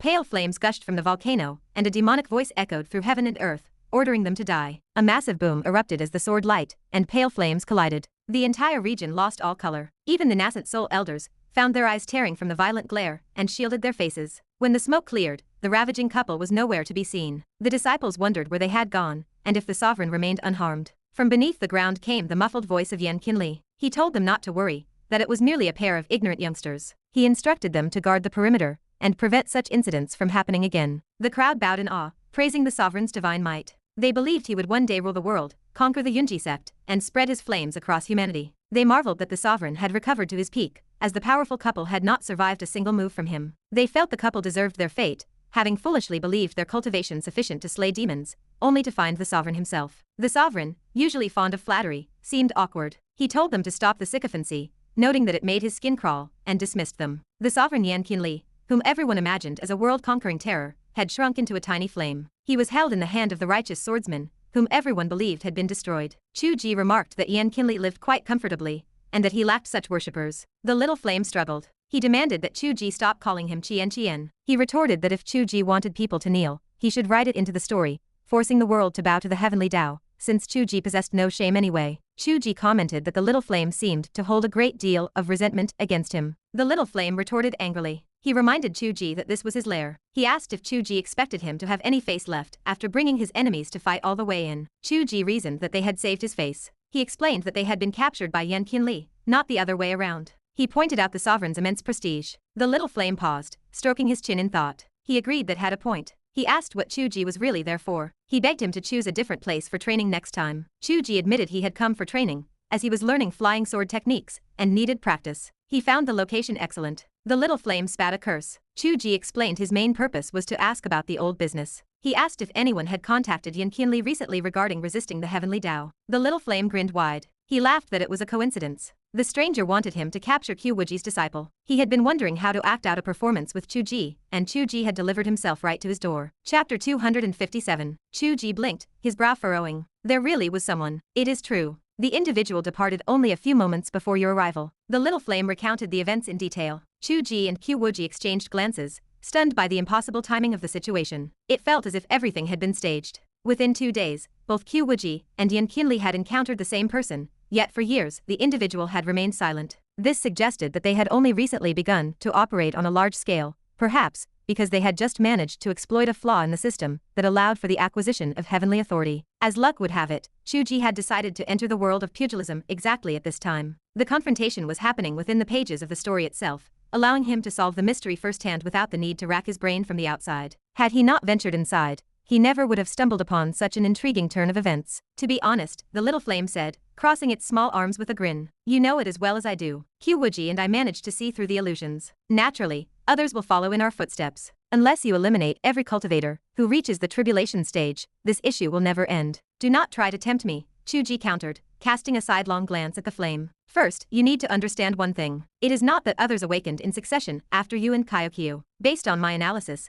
this person awakened even earlier than you. The little flame paused for a moment before exploding in rage. Am I not only slower than this woman, but also slower than this unknown expert? Are you saying you wrote me too weak? And to think I am a peerless demon lord? Is this acceptable? Hey, Qiu Wuji snapped, unable to restrain herself. Just a moment ago, you said he brought enemies to attack you, and now you are calling me names. I have treated you well enough these past few days. Yan Qianlie chuckled. I thought you would maintain a cold and arrogant facade in this world, unlike how you are in the real world. It seems you cannot hold on to that here either. Qiu Wuji stiffened, her face instantly returning to a stoic mask as she fell silent. She had not expected that even in this world, her actions would still revolve around his affairs. She had subconsciously placed herself in the role of a small assistant. Standing there in silence by his side, she realized her behavior mirrored her role in the real world. It was infuriating. Was she not supposed to be the one in charge here? Qiu Wuji laughed softly. Why do you wish for me to write you as stronger, rather than relying on your own strength? The little flame paused as well, falling silent. Something about that felt wrong. Your awakening coming after Kaiokyu, and that individual does not mean you are weaker than them. It merely suggests your temperament lacks their subtlety. Temperament is unrelated to strength. Qiu Wuji spoke to himself in a low voice. I do not care about the pursuit of those who reach a certain level to see through the truth. The most important thing for me is understanding the nature of this so-called heaven deception technique, and why it grants capabilities similar to modifying the Heavenly Dao. That is the dangerous part. The little flame asked in surprise. He possesses that kind of ability. That is impressive. Indeed. Do you have any guesses that might provide a reference for me? Qiu Wuji asked. For instance, tell me about how you cultivated your white flame, or tell me how you perceived the existence of the Heavenly Dao. Let me use that as a reference. The little flame considered the question. Back when you two lovebirds tricked me into establishing some Heavenly Dao contract. Wait, do not look at me with that expression. I am simply faithfully recreating the scene from that time. The two lovebirds stood with their arms crossed, staring coldly. Fine, continue. At that time, I had not yet perceived the existence of the Heavenly Dao. I even mocked Qiu Wuji. The little flame finished speaking. The atmosphere grew cold for a moment. Is this the scene you are recreating? The couple grabbed the little flame, flipped it over, and pressed it into the magma to give it a thrashing. Wait, I am just organizing my memories. The little flame struggled within the magma. I remember now. The first time I perceived the existence of the Heavenly Dao was when I was in deep meditation. I suddenly felt that the flames around me became more real and more vivid. At that moment, I discovered that our world seemed to be undergoing a process of changing from false to true. The feeling is difficult to describe fully. When things became more real, was that when the story performance improved, or when he had focused on detailing the scenery and emotions with his writing? Qiu Wuji pulled the little flame out of the magma and asked if there was anything else. At that time, I also had a faint feeling, as if a pair of cold eyes were overlooking the heavens and the earth, viewing all living beings as ants. Qiu Wuji recalled the moment. This must have been when he first divided his attention to perceive the universe within the book. His gaze from above had given these top cultivators a mysterious intuition, allowing them to perceive the Heavenly Dao at that very moment. The sensation of the world becoming increasingly vivid and real coincided with that period. It was exactly around that time that Kaiokyu had suggested he write more about local customs and worldly scenery to complete the worldview and make the world more authentic. This was referenced in chapter 57. Yan Qianlie perceiving the Heavenly Dao at this time was likely a shared experience for others as well. This was an inevitable result once the world began to truly exist. The little flame continued. As for my white flame, I thought at the time that if my fate was determined by the Heavenly Dao, I must possess capabilities beyond the knowledge of the Heavenly Dao to have any hope of contending with it in the future. Even looking at the immediate situation, in the battle between myself and Qiu Wuji, if the heavens determined I was meant to fail, what if I possessed an unexpected method? The outcome would be uncertain. This was how I challenged fate. Qiu Wuji felt a hint of admiration. He lowered his voice to ask how Yan Qianlie had achieved it. I reasoned that I, Yan Qianlie, have lived a life of violence and arrogance. I would not use subtle, silent methods, such as a flame that incinerates everything without a sound. That does not suit my temperament. It suits those dark, scheming cowards better. But what if I chose to use it anyway? Would the Heavenly Dao know? The little flame wore an arrogant expression. Even if the Heavenly Dao knew, would Qiu Wuji know? Qiu Wuji pursed her lips. I did not know. You succeeded. The little flame placed its hands on its hips, then sighed slightly. But as you two said last time, I thought of this, yet I forgot that you could also possess tricks beyond my expectations. The final result may indeed have been my defeat. But frankly, I am still unconvinced. This was a result determined by the damn Heavenly Dao, not necessarily a reflection of our true strength. One day I will battle you again. Let the damn Heavenly Dao stay out of it, and see who truly triumphs. Qiu Wuji smiled softly. Very well. Qiu Wuji placed his hands on his hips. He calls the Heavenly Dao damn one moment, and you agree the next. Qiu Wuji rolled her eyes at him, choosing to ignore him. In a sense, you are the damn Heavenly Dao. She did not even know how to settle the account for the short story from a few days ago, where he had written her as a traitorous disciple. Why should the characters in the book not be allowed to curse him? Qiu Wuji stopped fussing and began to think deeply. Yan Qianlie's experience served only as one point of reference. It reflected his perspective, not that of others. Since Yan Qianlie wanted to go against the Heavenly Dao, could someone else be thinking the opposite? Could someone believe they should follow the Heavenly Dao to discover its flaws, find the loopholes, or even replace the Heavenly Dao itself? The Heavenly Dao of this world possessed loopholes. That was evident. His control had never reached a level where he could direct it with ease. He was always in the process of exploring and strengthening it. That was the first point. Secondly, the world itself had experienced fragmentation and reorganization, because the original settings had been altered. Every reader knew the consistency of the style had shifted. Reflecting this, the world itself must contain slight inconsistencies. To put it bluntly, even the protagonist's shift from a mindset of collecting concubines to one of seeing through the vanity of life had felt somewhat forced. If a powerhouse on the level of Qiu Wuji had spent years observing and thinking, discovering some of these loopholes and exploiting them was not difficult to understand, then this person was not deceiving the heavens. He was usurping them. Seeing Qiu Wuji deep in thought, the little flame spoke in surprise. What are you thinking about? Since this person has come knocking, and even suicidally requested that I capture you, why don't we stage a play to meet him? When the time comes, we can swarm him and finish the job. Is it possible for him to withstand a combined attack from me and Qiu Wuji, with your modifications added on top? I do not believe anyone in this world is that strong. Because he possesses countless puppets, the person we meet may not necessarily be his true body. Capturing him might not be useful. Qiu Ji smiled brightly. I asked these questions to deduce his personality from his current abilities and see who matches the profile. After all, I am your father. No one understands you better than I do. Qiu Wuji and the little flame stood frozen in place. They stared at him with stoic faces. They asked if father had found anyone who fit the description. I have some ideas, though nothing is confirmed. Once we meet and test him, I will have a better grasp of the situation. Did he set a time for a meeting? No, the little flame smiled. But I know how to see him. Qiu Ji nodded. By guiding you to the red flame dragon bone, he had already indicated the location for the meeting. If you capture me and take me to the place of the dragon bone, he will certainly be there. The father and son looked at each other and smiled. Qiu Wuji stood there with a blank expression. She realized she was the only one who had not thought of that possibility. These hints were like secret codes. The righteous path was not equipped for such tricks. These demonic practitioners were truly insidious. How could they have the audacity to call themselves violent and arrogant? And Qiu Ji, why was he so well versed in these tactics as well? Chapter 258. The heart of flames rested within the desolate southern reach of the divine province. The Nine Li of the southern frontier lay only a short distance away. When writing this, Qiu Ji modeled the region after the Miao frontier traditions. The local cultivators relied heavily on insect curses and poisons. Elemental magic focused almost entirely on fire. He layered in details of diverse ethnic customs, traditional dress, and architectural styles to flesh out the settlement of this otherworldly realm. The 10,000 mountains of Ninely proved difficult to traverse. The region maintained little contact with the central plains. Demons and humans lived side by side, and strange, arcane arts flourished in every corner. Puppet mastery performed through insect curses was a local specialty. It differed significantly from the styles found in the central plains. The strongest cultivator in the region bore the title of Gu God. This figure held the power of the late transformation of the spirit stage. The mysterious mastermind behind the scheme had twisted their plots through witchcraft, attempting to misdirect Qiu Wuji into locking her suspicions onto the Gu God. By pointing Yan Qianlie toward the location of the dragon bone, the mastermind reinforced this deception. No matter which information leaked, the divine province would always focus its gaze upon the southern frontier. If the righteous sects blindly assaulted the stronghold of the Gu God, they would march directly into a trap. It would trigger a war between the sects of the divine province and the tribes of the south. The mastermind lurking in the shadows would surely celebrate such a victory. As the father of this world, Qiu Ji understood the situation clearly. The Gu God had not yet reached the tribulation stage of perfection. Furthermore, the Gu God did not possess the temperament of a master schemer. Breakthroughs in raw strength rarely exceeded the limits set by the Heavenly Dao. Such surges would trigger immediate corrections. While a person's personality could darken, such as a righteous hero turning bitter and angry upon discovering the hypocrisy of the heavens, this transformation remained understandable. However, turning a brute into a subtle schemer required a depth of character that simply did not exist. Therefore, the Gu God likely had no connection to this plot. If there was a link, the Gu God was merely another pawn being led by the nose. The elaborate web of misdirection wove uselessly before the eyes of the father. Everything simplified into a single outcome. The little flame would escort the suicidal disciple of Qiu Wuji to the side of the dragon bone. Qiu Wuji concealed her presence,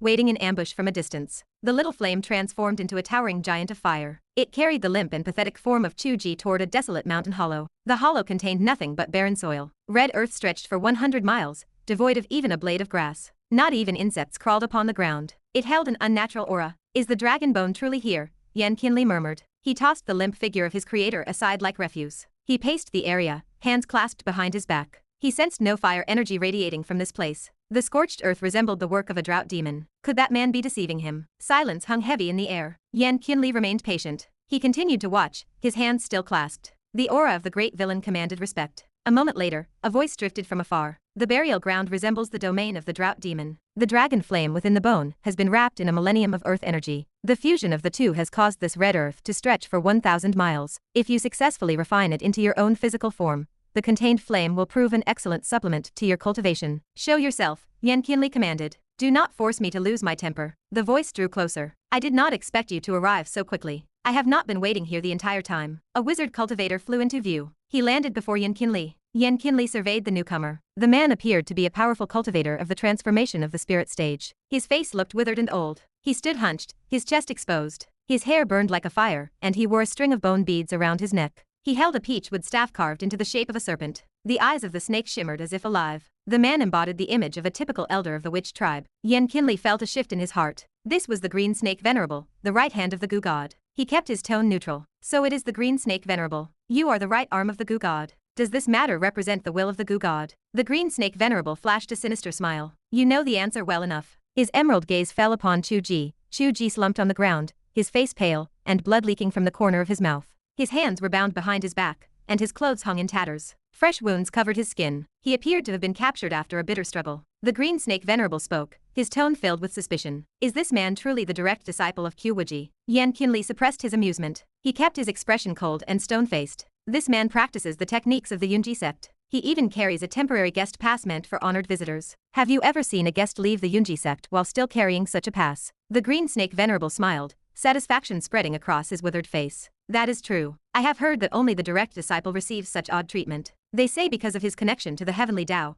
his blood and hair cannot be easily given to others, so he cannot make a life tablet. Qiu Wuji listened to the exchange. It seemed the Yunji sect had its fair share of gossips. However, no strict rules forbade the spread of this information. He had intended for these rumors regarding the disciple of Qiu Wuji to spread throughout the world. There was nothing more to be said. Yan Qianlie kicked Qiu Wuji aside as if he were trash. He sneered. I know nothing of heaven or Dao. This young calf entered the world with an elder of the Yunji sect, and thought he could storm every demon cave he found. As luck would have it, he stumbled into my meditation ground. He delivered a great gift to me. He roared with laughter. The green snake venerable felt the coincidence was outrageously high, yet he found no flaws. His own spiritual sense had secretly monitored the heart of flames. He had heard the chatter of the demon disciples. Many were still delighting in the story. One of the minions had boasted of how the disciple fought. That disciple from the Yunji sect is truly impressive. He reached only the foundation establishment stage, yet he could defeat a golden core cultivator. Another had agreed. Indeed. The guard beside him was even stronger. I suspect he was a hidden elder, perhaps at the early stage of transformation of the spirit. The Yunji sect is truly full of hidden dragons and crouching tigers. It matters little. He still fell into the hands of our sovereign. He was defeated in a single move.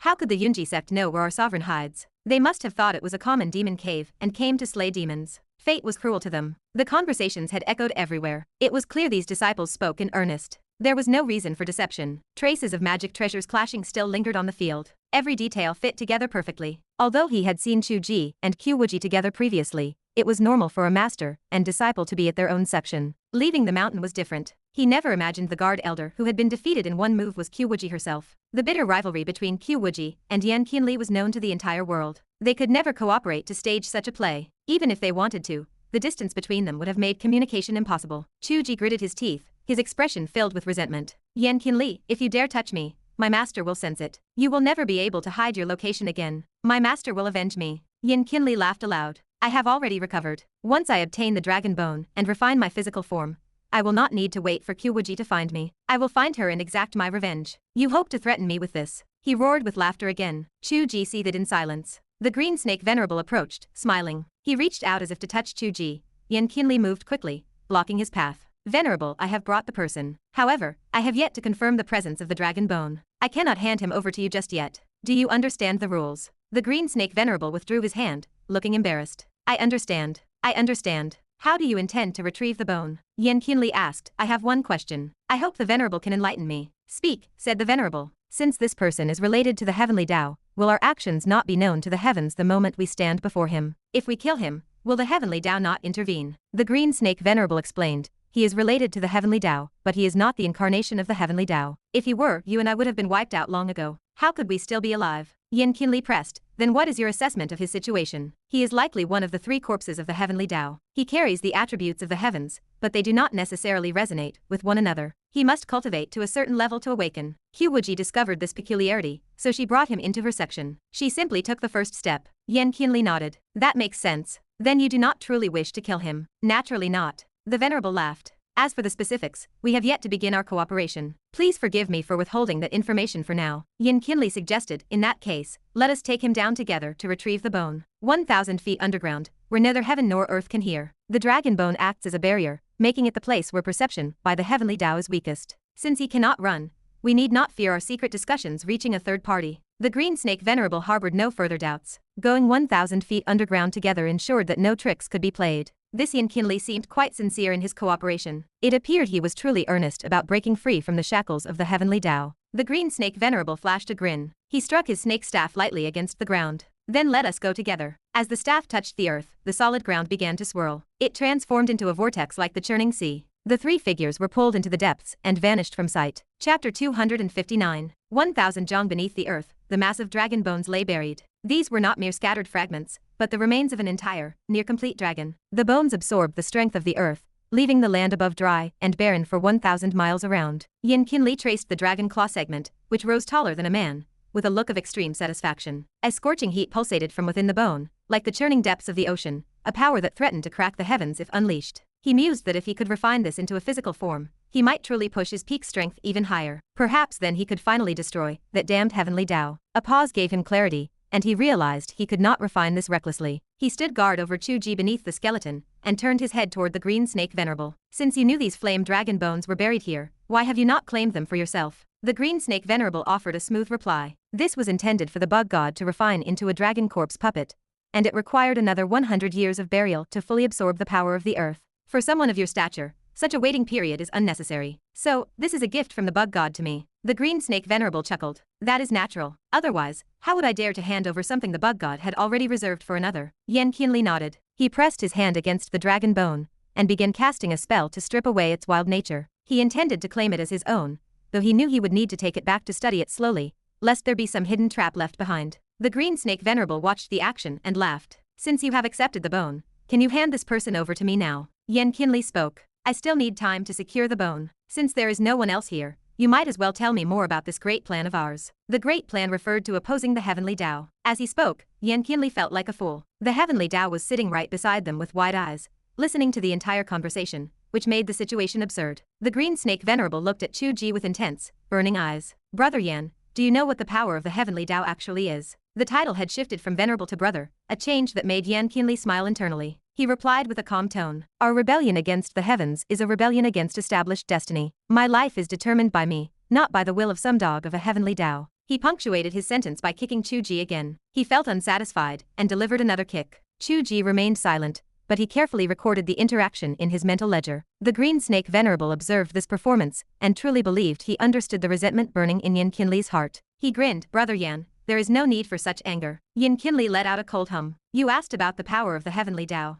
That is the ability to interfere with the fate of every living being. If it wants you to play with snakes, you play with snakes. If it decrees you only have the power of the transformation stage, you remain at the transformation stage. It paints over existence according to its own whims, much like your puppet techniques. That is correct. The green snake venerable clapped his hands in delight. Brother Yan is truly a top figure in this world. You have struck the heart of the matter. This is exactly why we study the art of puppets, because it allows us to catch a glimpse of the heavens. Yan Qianlie felt a stir in his heart. Borrowing this to peer at the heavens. They are hardly on the same level. The principles might not even be the same. You can catch a glimpse of the truth. At the very least, you can experience the feeling of manipulating a puppet. Extrapolate that further, and the billions of living beings in this world are nothing more than wooden dolls in your hand. Yan Qianlie fell into deep thought. The green snake venerable continued. If we go one step further, we can set the personality of the puppet. Outsiders would only see it as real. Even if you wanted to kill the other party, the puppet would only reflect sincerity and love, no matter how much one searches its soul. Brother Yan, would you call this a form of Heavenly Dao power? Yan Qianlie had to concede the point. It is true, at least as a partial manifestation. Perhaps one could call it a small Heavenly Dao beneath the greater one. Are you suggesting that I should switch to cultivating the puppet arts? Not at all. The green snake venerable laughed.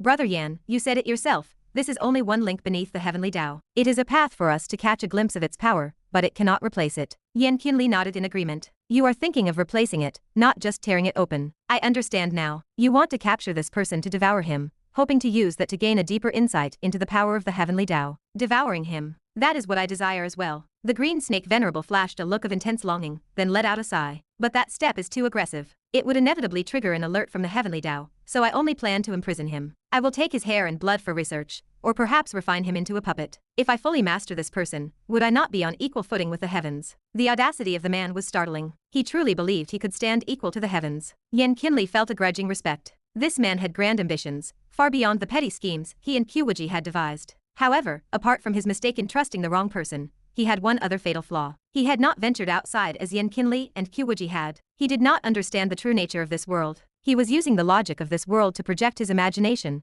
assuming the Heavenly Dao was merely a powerful cultivator, who had cut off his 3 corpses, and that the world was a universe forged from supreme magic power. From that perspective, everyone was merely a cultivator, and one could naturally study the opponent's ability to create and mold the world, eventually stealing it for oneself. At a lower level, one could be equal to the heavens and free from restraint. At a higher level, one could control the Heavenly Dao and be omnipotent. However, reality was nothing like that. He was completely mistaken. Because his fundamental analysis was wrong, it meant that this man would never be able to overturn the heavens. Even without Yan Qianlie, he would never escape the brush of that dog-like author who wrote the Heavenly Dao. The choice of sides was obvious. Yan Qianlie asked with a neutral expression. So, you want me to cooperate with you? What do you expect me to do, and what will I gain? The green snake venerable laughed. You have already received the dragon bone, and I have obtained this person. Have we not already completed the transaction? Yan Qianlie sneered. Spare me that. If you did not have something else for me to do, you would not have explained all of this in such detail. Just a joke, a simple joke. The green snake venerable composed his expression. The path to seizing the heavens is of great importance. Although I want to take it all for myself, I am not insane. I am well aware that a lone man cannot accomplish this.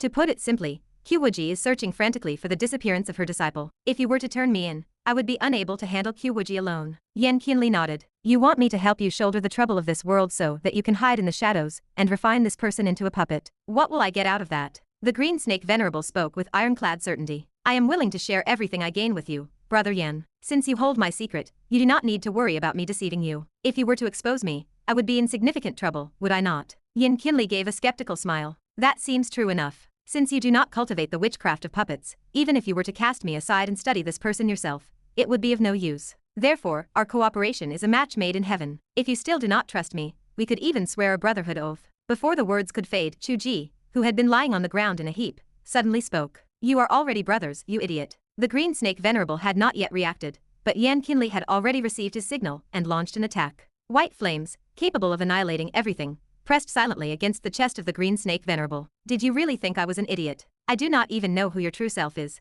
so who would I even turn you into? You wanted to trick me into working for you for nothing. Go to hell. The attack was sudden. The green snake venerable panicked, sacrificed a puppet to take the hit, and prepared to flee. Within the dark space beneath the earth, shadows flickered as sword light filled the air. It was the sword prison of 10,000 blades belonging to Qiu Wuji. With a soft puff, the puppet was obliterated by the white flames. The green snake venerable coughed up a spray of blood and cried out in horror. Qiu Wuji, how could you be here? Qiu Wuji offered a faint smile but did not answer. This was the space concealment technique she had learned from his mother-in-law. The green snake venerable mumbled in disbelief. You have actually cooperated together. How is this possible? His worldview was shattered, and he found the reality too exaggerated to comprehend. In this world, who could possibly escape alive from the combined efforts of these two people? To make matters worse, they were trapped deep underground with no path to the heavens or the earth. He had not walked into a trap to imprison Qiu Wuji, but had instead walked into the trap himself. Even with all his brilliant schemes, he had no way out. A look of crazed malice flashed in his eyes as he began to laugh wildly. Ha ha, you think this is catching a turtle in a jar, but you forgot that this son of the Heavenly Dao is only in the foundation establishment stage. If I die, I will make sure he does not live either. As he spoke, a bloody light flickered throughout the dark space, signaling that he was about to self-destruct. Qiu Wuji let out a sigh. The chicken soup is here, goodbye. He then vanished.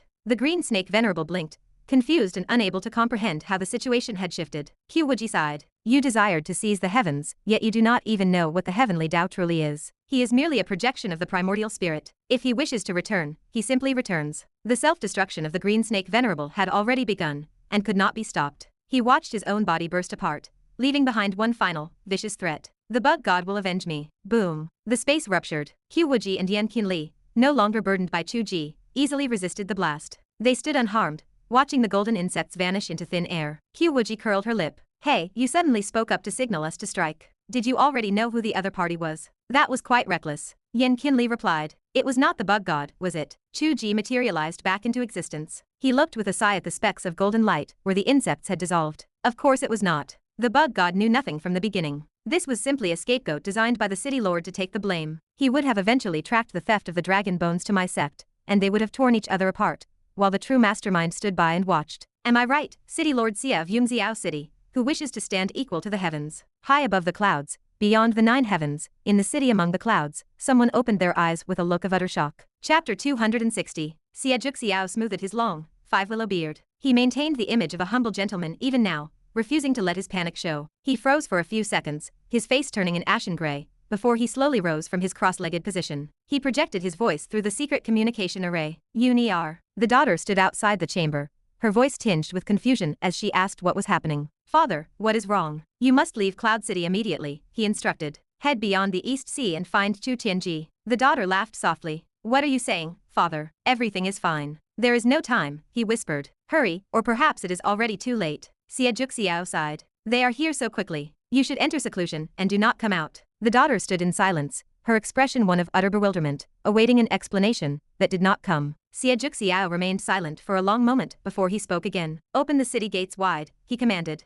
We are receiving guests of honor. Father, which guests have arrived? Heaven. At the same time, Qiu Wuji and Yan Qianlie realized the flaw in the father god's existence. Qiu Ji pulled them both toward him and flicked his wrist. In an instant, they were transported over a vast distance to the outskirts of Cloud City. Qiu Wuji stared at him, her brows furrowed in a silent demand for an explanation. Qiu Ji rubbed the back of his neck and looked away, unable to meet her gaze. Why are you able to teleport such a massive distance? Qiu Wuji asked. I am the Heavenly Dao, he replied. I am omnipresent. I descend wherever I please. So you were sitting behind me on my sword while holding.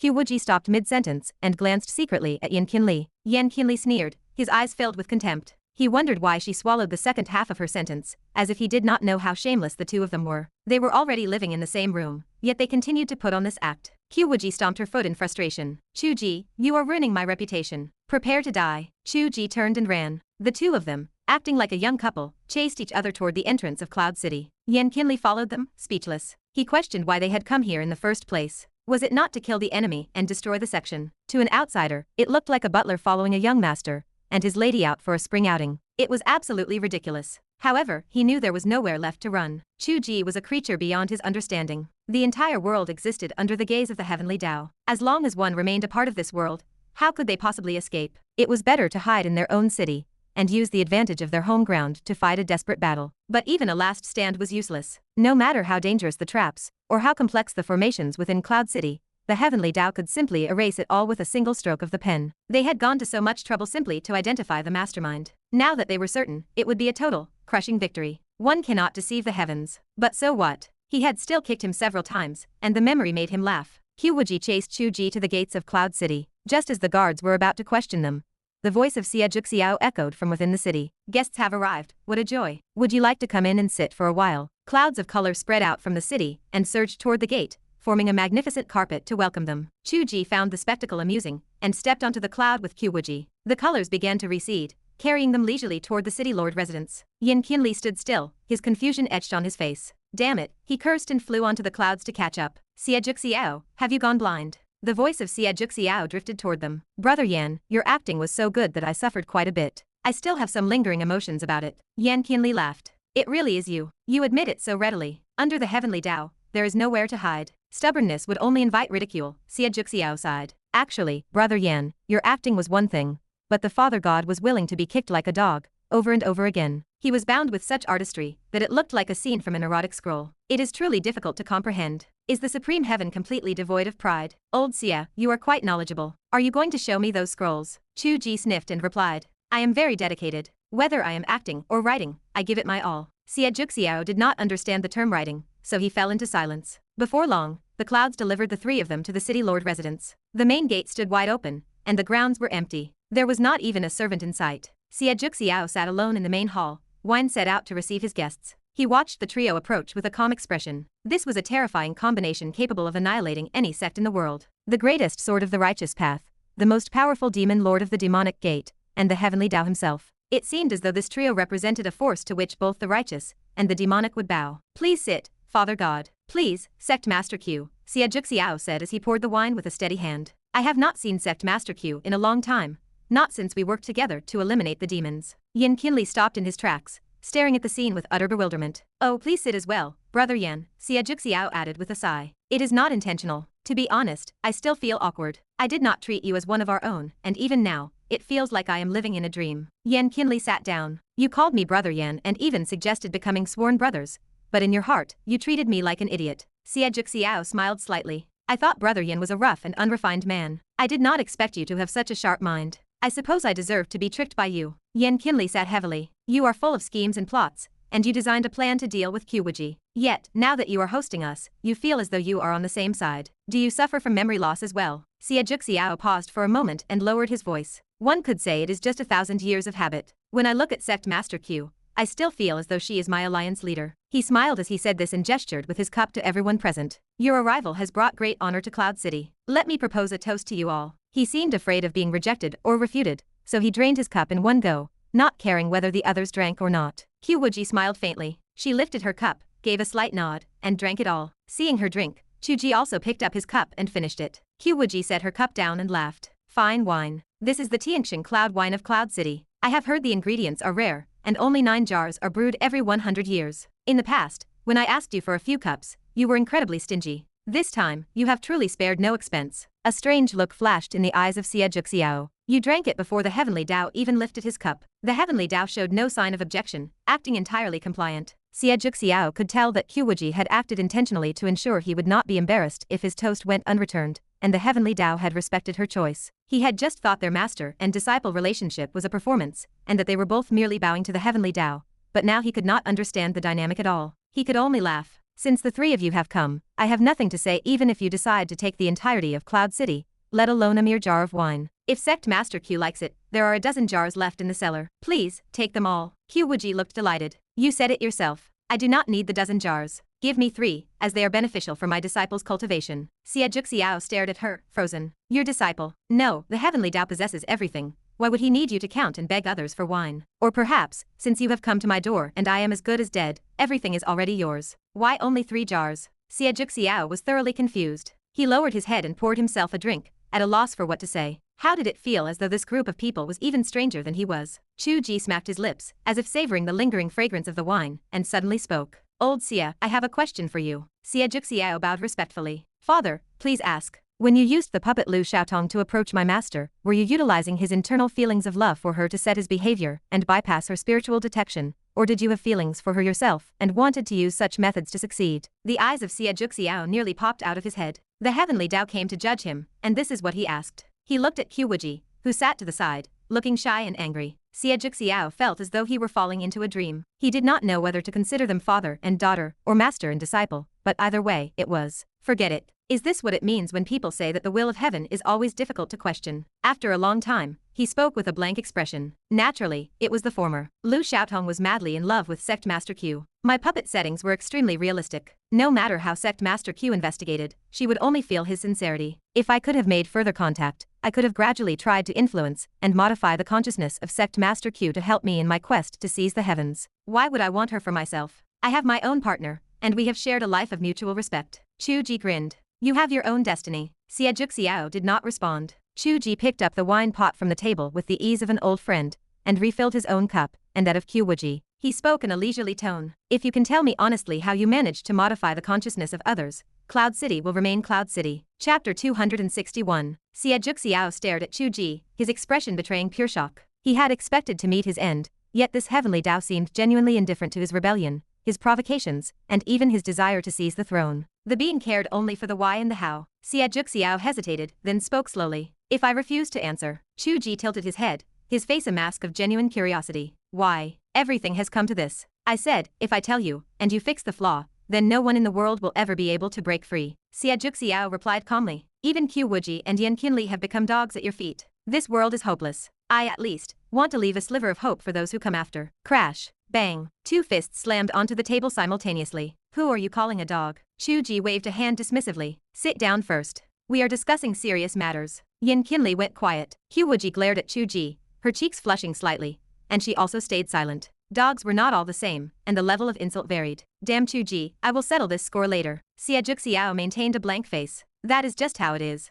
This is not the Qiu Wuji in my heart, nor the Yan Qianlie I know. This world is hopeless. The 3 of them fell silent. Chu Ji sighed. Old Xie, why be like this? If you do not tell us, we will search your soul, and still know everything. Frankly, I even have methods to make you tell me everything just like a dog, but I do not want to do that. This is about respect. Xie Zhixiao's eyes flickered with mounting astonishment. You respect me. I am merely a creature of your creation, and my life and death hang on your whim. I respect every creature I have created. Chu Ji continued. Do you think Qiu Wuji, and Yan Qianlie, are willing to get along with me, because they are cowed by the power of the Heavenly Dao? Is that truly who Qiu Wuji is? Yan Qianlie wanted to say that he, for one, was indeed cowed by the lecherous power, but he decided to keep his mouth shut. Qiu Wuji interjected. Does Brother Xie believe this seat has been modified? Xie Zhixiao stared at her for a long moment, then finally shook his head. No. A flash of anger appeared in Qiu Wuji's eyes. So, in our millennium of friendship, Brother Xie considers me a sycophant. Xie Zhixiao paused, remembering how Qiu Wuji had snatched the wine first, while the Heavenly Dao remained silent, and he fell into thought. He drank some wine in silence, his voice dropping low. The flaws of the Heavenly Dao actually leave traces if one examines them closely. A long time ago, I noticed that Chu Tianji and my Uniar had feelings for each other, but later, for some inexplicable reason, they became mere friends. I probed Uniar several times, only to realize she did not even remember ever having feelings for Chu Tianji. That was strange. How could a father be mistaken? A father is always sensitive about the little brat trying to steal his daughter away. Chu Ji stood still, keeping his expression neutral. It just so happened that I perceived the gaze of the Heavenly Dao at that time. I thought this must be the fate distorted by the Heavenly Dao, leading to a disconnection without logical flow. To be honest, I was actually quite grateful for the Heavenly Dao handling it that way. What kind of brat thinks he can steal my daughter? Chu Ji remained silent. However, the phenomenon reflected by this matter led to deep contemplation. Our fate is controlled by the hands of the Heavenly Dao. How can we be liberated? Xiao finished speaking, poured himself more wine, and downed it in one gulp. He exhaled and continued. I thought, since the Heavenly Dao distorts fate, there must be inconsistencies. If I carefully examined all these inconsistencies, would I be able to grasp a glimpse of the secrets leaked by the Heavenly Dao? Chu Ji inhaled deeply. Is that really possible? It is. Just like a spacetime rift.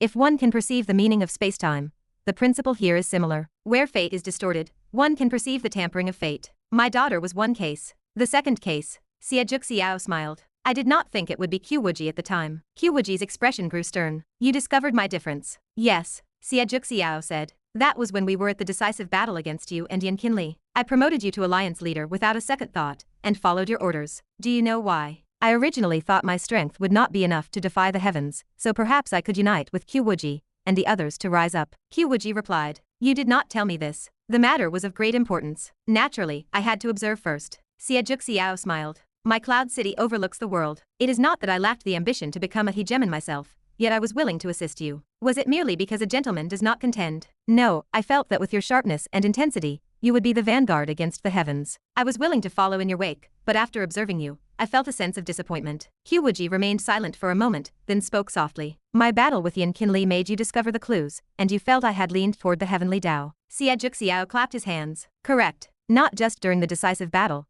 but there were strange performances before that, which always made me feel you might no longer be one of us. That is a different matter though. The main thing was that at the time, your manipulation of fate, and the suppression of Yan Qianlie's white flames were all in my eyes, and it was quite beneficial to my realization. Gradually, I realized methods to tamper with the thoughts and fate of others, and I named it the heaven-deceiving skill. Chu Ji remarked. Impressive. I truly never thought that such a thing could be captured by someone of insight. Xiao smiled. So, will the Father God fix this vulnerability? Actually, I have also discovered that even if I do not say it, Father God seems to be in the process of doing so. Some of the previous feelings of disconnection and inconsistency are disappearing. Is that the reason you are willing to be honest? You feel I am already doing it anyway. Hey, Xiao chuckled, offering no further comment. Chu Ji and Qiu Wuji exchanged a glance, the couple sipping their wine in silence. The so-called fixing of vulnerabilities was, of course, the comic. Through the secondary completion of the comic, the style before and after was unified, and some loopholes were filled. The changes in the plot were personally directed by Chu Ji,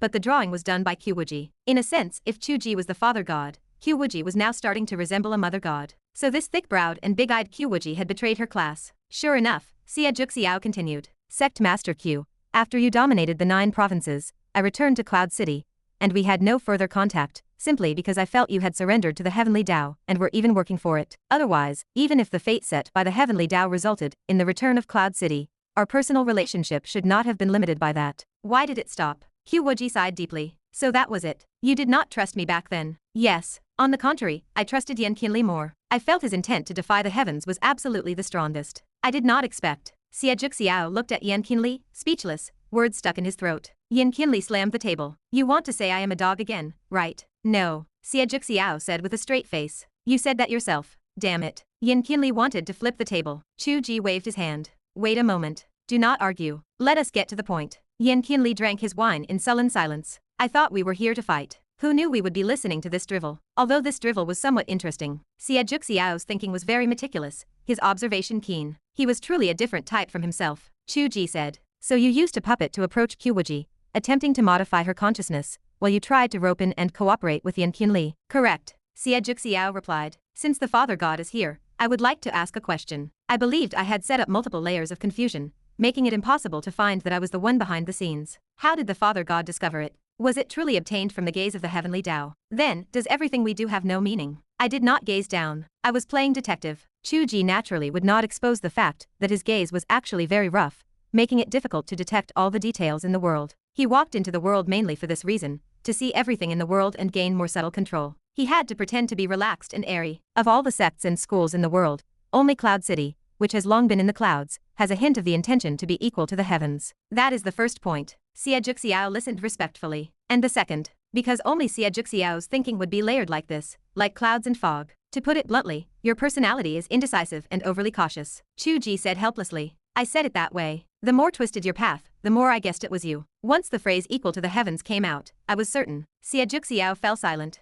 Qiu Ji continued. After you realized the heaven-deceiving skill, you did not dare to practice irrationally for fear of being discovered by me, so you went to the southern frontier and exchanged for the witchcraft puppet technique with the bug god. You learned the puppet technique not only to deepen your understanding of manipulating fate, but also to let the puppets test whether there were problems with your newly created technique. But in this process, you changed. Xie Zhixiao looked up at him. Qiu Ji's expression was stern. The puppets of witchcraft manipulate living people. When you disregard their own will and impose your own, over time, there is a sense of manipulating all living beings. The overlooking and playing, treating the puppets in your palm like marionettes, you have lost the compassion of your own righteous path. Xie Zhixiao retorted. Are you not the same? Have you ever cared about what we think? Qiu Ji remained silent for a long time, then sighed. Perhaps. But, you were created by me. Before this, I did not know you had your own will. Yet Lu Xiaotong was not a puppet you molded, he was a living person. You thought you were approaching the intention of the Heavenly Dao. Have you ever thought that this is not the Heavenly Dao, but the demonic path? Xie Zhixiao thought for a long time, unable to distinguish the difference between the cold Heavenly Dao and the cruel demonic path.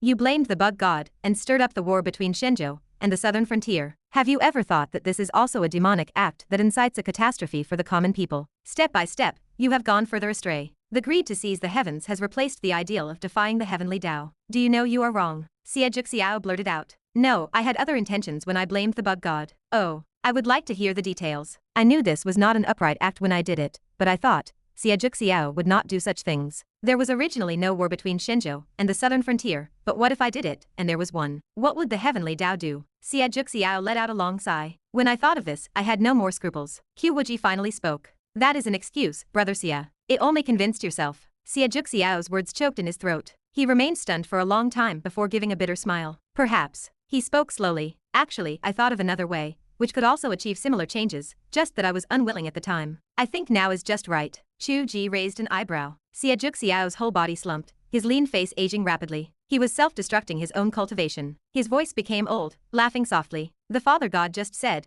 my fate is mine. But my fate is mine, not the Father God's. I am paying for the lives of Lu Xiaotong and the Venerable Green Snake myself. It is both to atone for my own sins and to ask, I say my life is gone. Does the Heavenly Dao care? Hey, ha ha ha. He laughed more happily the more he spoke, finally laughing wildly. Cloud City Lord Xie Zhixiao, whose cultivation reached the tribulation stage, should have been an important part of the Heavenly Dao's predetermined plan. Today he dies unexpectedly. This world's predetermined wheel is missing this wooden peg. Does it still move forward? I am looking forward to it. The laughter dissipated, and he breathed his last. Yan Qianlie looked at Xie Zhixiao, who died with a smile, in a daze. After a long while, he finally choked out a sentence. There are people of character even among the righteous path. I, Yan Qianlie, admire him. Chapter 262. Admiration for that courage to fight with one's life, that true desire to ensure that one's fate is in one's own hands. In that final moment, Xie Zhixiao finally broke through the limitations of his character. He was no longer the indecisive, overly cautious man that the Heavenly Dao had defined him to be. Yan Qianlie's expression grew strange. He understood clearly that Xie Zhixiao still failed to grasp the true essence of the Heavenly Dao. Xie Zhixiao thought his death would escape the reach of heaven, but in truth,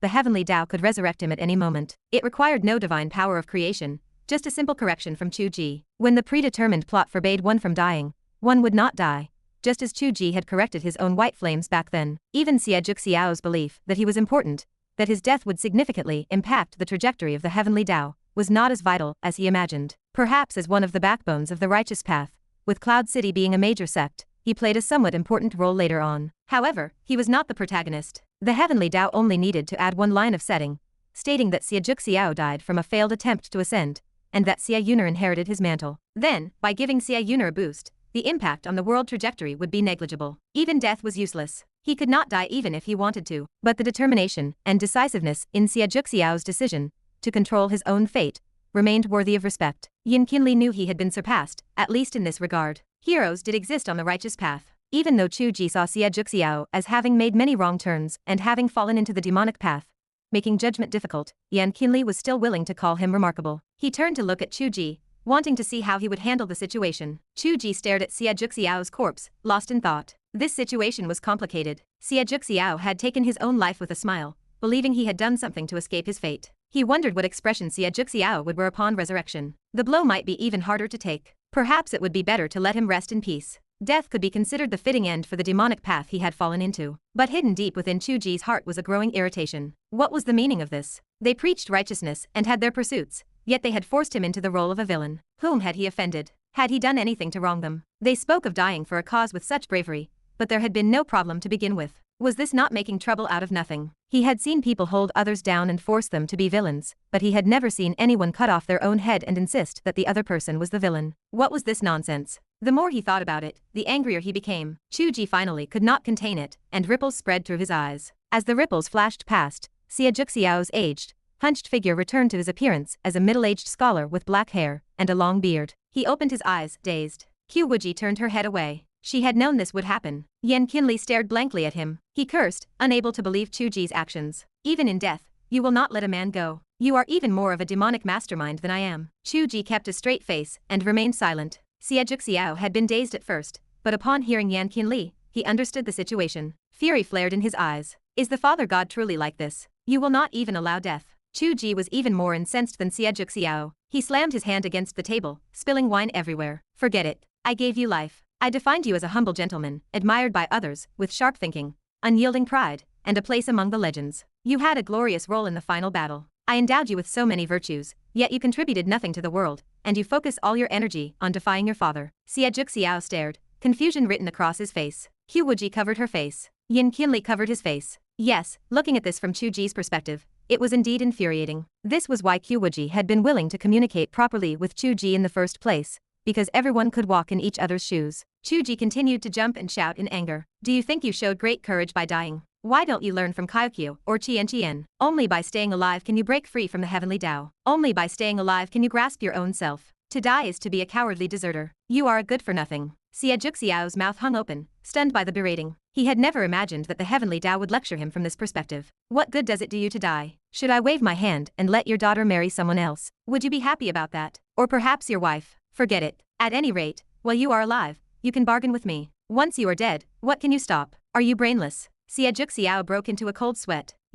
I certainly would not do such a thing. I am just telling you that the manipulation and control by the Heavenly Dao that you imagined does not exist at all. You only need to cooperate with me to complete the perfecting of the world. After that, whatever you want to do is none of my business. Why would I want to control a bunch of old men with big beards? I am not attracted to men. Xie Zhixiao subconsciously glanced at Qiu Wuji. Qiu Wuji remained expressionless. Competing with me for control, the so-called Tao of seizing heaven, you should forget about that. You do not have the skill to achieve it. Above you is the celestial realm, and even the people of the celestial realm cannot do it. When would it ever be your turn? Qiu Wuji spoke with irritation. I would actually advise all of you, including Qian. Yan Qianlie muttered, wondering why he was involved in this. I advise you, if you discover signs of anyone else trying to usurp the Heavenly Dao, you should all act to stop them. That is the correct solution. Others are not as respectful of you as I am, because you were created by me, and I have feelings for you. The more style and grandeur you have, the more it proves that I am amazing. We are one family. If someone else took control, they would not care if you lived or died. That is when you would truly be puppets, just like how you old Xia controlled Lu Xiaotong. You do not treat him as a person. That is the difference. Do you understand?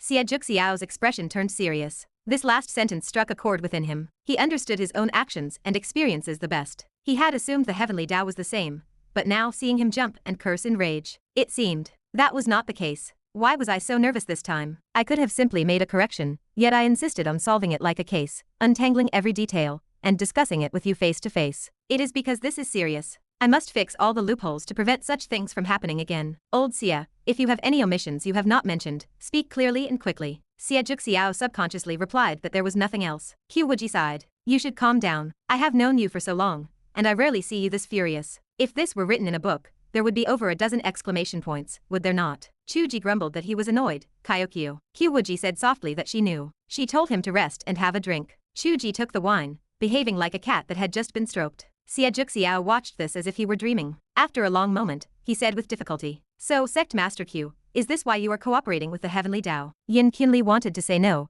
but he opened his mouth and closed it again. The way the Heavenly Dao had just erupted in fury was enough to startle even him. It was better not to stir up trouble. Qiu Wuji glared at him and spoke to Xie Zhixiao with a serious expression. That is exactly it. I asked you before, did you truly believe Qiu Wuji was a sycophant? Xie Zhixiao broke into a cold sweat. Everything. It is truly different from what I imagined. It always feels strange somewhere. We should be breaking free from our set fate. Should we not be fighting against heaven? Why is it like this? Qiu Wuji nearly jumped again. I should have set you all to be respectful of heaven. How much trouble would have been saved if I had skipped this part? Qiu Wuji teased that it would have stripped away their personal charm, which he would not have liked either. Qiu Wuji closed his mouth. Xie Juxiao looked back and forth between the two of them, but remained silent. Qiu Wuji said that as a man of wisdom, Brother Xie, there was no need to say more. She was sure he could sort it out. She asked him if he understood why she and Yan Qianlie had cast aside their grudges and cooperated on this matter. Xie Juxiao sighed. So, after all that, am I the villain? Qiu Wuji noted that the act of seizing heaven aside, Brother Xie's reckless refinement of puppets, and the provocation of the conflict between Shenzhou and the southern frontier were indeed the actions of a villain. To be honest, she never dared to imagine Xie Juxiao would do such things. She spoke with some anger, adding that he had even tried to modify her affection. She called him out, saying he was unworthy of the name of the righteous path. Xie Juxiao remained silent for a long time before speaking softly. The temptation to control others is indeed difficult to resist. It gave me a hint of, this is the Heavenly Dao, making me act even more recklessly. If it had not been exposed by you all in time, I might have sunk deeper and deeper. Regarding this matter, I am willing to accept the Father God's punishment, without any complaints. Qiu Ji replied with a straight face that the punishment would not come from him. He promised to resurrect Lu Xiaotong and the Venerable Green Snake. What Xie Juxiao needed to accept was their revenge, and he had to release all his puppets so they could return to themselves. As for me, I will not punish you, but I must modify your consciousness to become respectful of heaven. Do you have any objections? Xie Juxiao was overjoyed. If they can be resurrected, Xie Juxiao will accept any punishment, and I am willing to be a puppet, without a single complaint. A thought suddenly flashed through Yan Qianlie's mind. There is nothing wrong with having a heavenly Dao. Those who should not have died, and mistakes that should not have been committed, all regrets and faults can be remedied. No one is born of the demonic path. His gaze turned hazy, as he thought of events from many years ago. Chapter 263. Cloud City is a unique geography in this world. It hangs suspended high in the 9 heavens. The entire city is built from white clouds. Such a creation is beyond the power of any mortal cultivator. It is natural. Well, it is natural because the dog-like Heavenly Dao said it as such. It is the legacy of some great power from the celestial realm. It acts as a bridge for future celestial realm plotlines and offers clues for important side quests. It is quite significant, though. Naturally, that is Chu Tianji's concern. And it has little to do with QQ. Walking through the white clouds, strolling along the pathways, creates the distinct feeling of arriving in the celestial realm ahead of schedule. Strolling through the clouds, looking down at the world, truly grants a sense of being above all living beings. Qiu Ji strolled among the clouds, hands clasped behind his back, looking down at the mountains and rivers below. The mist drifted by, and the landscape stretched into the distance. It certainly provided a fraction of the perspective of the Heavenly Dao. He remarked, Xie Juxiao being able to perceive the intent of the Heavenly Dao is not unexpected. The essence is similar. It is a pity that the gap in levels is quite large, which led his understanding to go wildly astray. Qiu Wuji accompanied him, noting that the sensation was far more intense than sitting on an airplane, where the windows were far too small. Qiu Ji replied that even her sword flight was different from the sensation of living permanently in the sky. Qiu Wuji glanced at him, asking if he felt better now, noting that he had been furious just moments ago, yet now he had the leisure to enjoy the scenery. Qiu Ji sighed, complaining about constantly being provoked as a boss character. Everyone wanted to tear the heavens, defy the heavens, or usurp his place. He had not even brought up the ancient saying that heaven nurtured all things for man, while man had nothing to repay heaven. He understood their desire to master their own fate, but who understood him? Everyone called for his death at every turn, which was maddening. He wondered what he had done wrong. Qiu Wuji smiled, her eyes narrowing as she teased him, saying that the Father God shone his heart like the moon, yet his children were unfilial. Qiu Ji shamelessly replied that QQ was still filial. At this moment, both of them forgot that the first person to hold a sword to the Father God's throat was Qiu Wuji. Qiu Wuji let out a cold laugh, eyeing him sideways as she asked how the Father God intended for his daughter to be filial. Qiu Ji blinked his eyes innocently, unable to suppress his anticipation. Qiu Wuji grabbed his ear. She reminded him that she was his master here, so he should stop thinking about such disgusting things. She pointed out that they already had parents of their own. He was hardly a father, at most he could be called a god and his kin, as she had checked the records. Qiu Ji yelped, begging her to stop pulling his ear, noting that old Xia and the others were watching, and he needed to save face. Qiu Wuji dismissed his concern, stating that they were not watching. Qiu Ji insisted that Qian was watching. Qiu Wuji replied that it did not matter if he watched, but she decided to let it go. She was embarrassed to behave recklessly in front of outsiders, so she pulled back her hand and straightened her expression. In truth, while others did not have it, Qiu Wuji was genuinely filial. In the present world at this very moment, QQ was taking care of the mentally challenged Qiu Ji, helping him eat. Qiu Ji was actually fine and capable of eating on his own, but he deliberately acted slow-wit, wanting Qiu Wuji to feed him, a secret understanding they shared. Qiu Ji muttered that QQ was the best, calling the others ungrateful wretches. Qiu Wuji studied him for a long moment before saying that he felt hurt, because he was too kind. Qiu Wuji froze, asking her to explain. Qiu Wuji tilted her head slightly, whispering that if he truly manipulated and toyed with her, would he feel aggrieved if she sought to kill him? Qiu Wuji remained silent, contemplating the question. She continued, explaining that because he treated her with kindness, he would feel sad if she tried to kill him. The logic was the same for the others. If he truly sought to enslave them, their rebellion would be natural, and he would have nothing to feel sad about. Qiu Wuji warned her that she sounded like she was encouraging him to do bad things. She clarified that she did not mean that. She meant that others did not know his true intentions. They considered everything from the perspective of their own fate. Everyone stood in different places, so their conclusions naturally differed, leading to misunderstandings and conflict. He should consider being open and honest, allowing his kin to truly heed the will of the god. Only then would the world become an extension of his own arm, a world he could truly master. Qiu Wuji was lost in thought for a long time. Having the masses truly recognize him and bow down, thereby mastering the world, was a perspective that made sense, one he had never considered before. He was just a pathetic writer who wanted to finish a story properly. How could he have thought about coming into the book to conquer hearts? He pondered for a long time, his expression growing strange as he admitted that he could not even achieve the first step. Qiu Wuji blinked in confusion, asking what the first step was. Qiu Wuji pointed at her, telling her it was her. He asked Sect Master Qiu to obey his divine will and give him a kiss. Qiu Wuji launched a kick, and Qiu Wuji let out a pathetic scream as he flew out of the clouds. In a distant pavilion, Heroine looked toward the vague, tiny figures in the distance. She whispered to her father, asking if the guest of honor, whom he called Heaven, was Sect Master Qiu. Xiao watched the bickering with a speechless expression. He muttered to himself that he should have guessed it earlier. The name Qiu Wuji meant autumn goes where heaven goes. He cursed under his breath,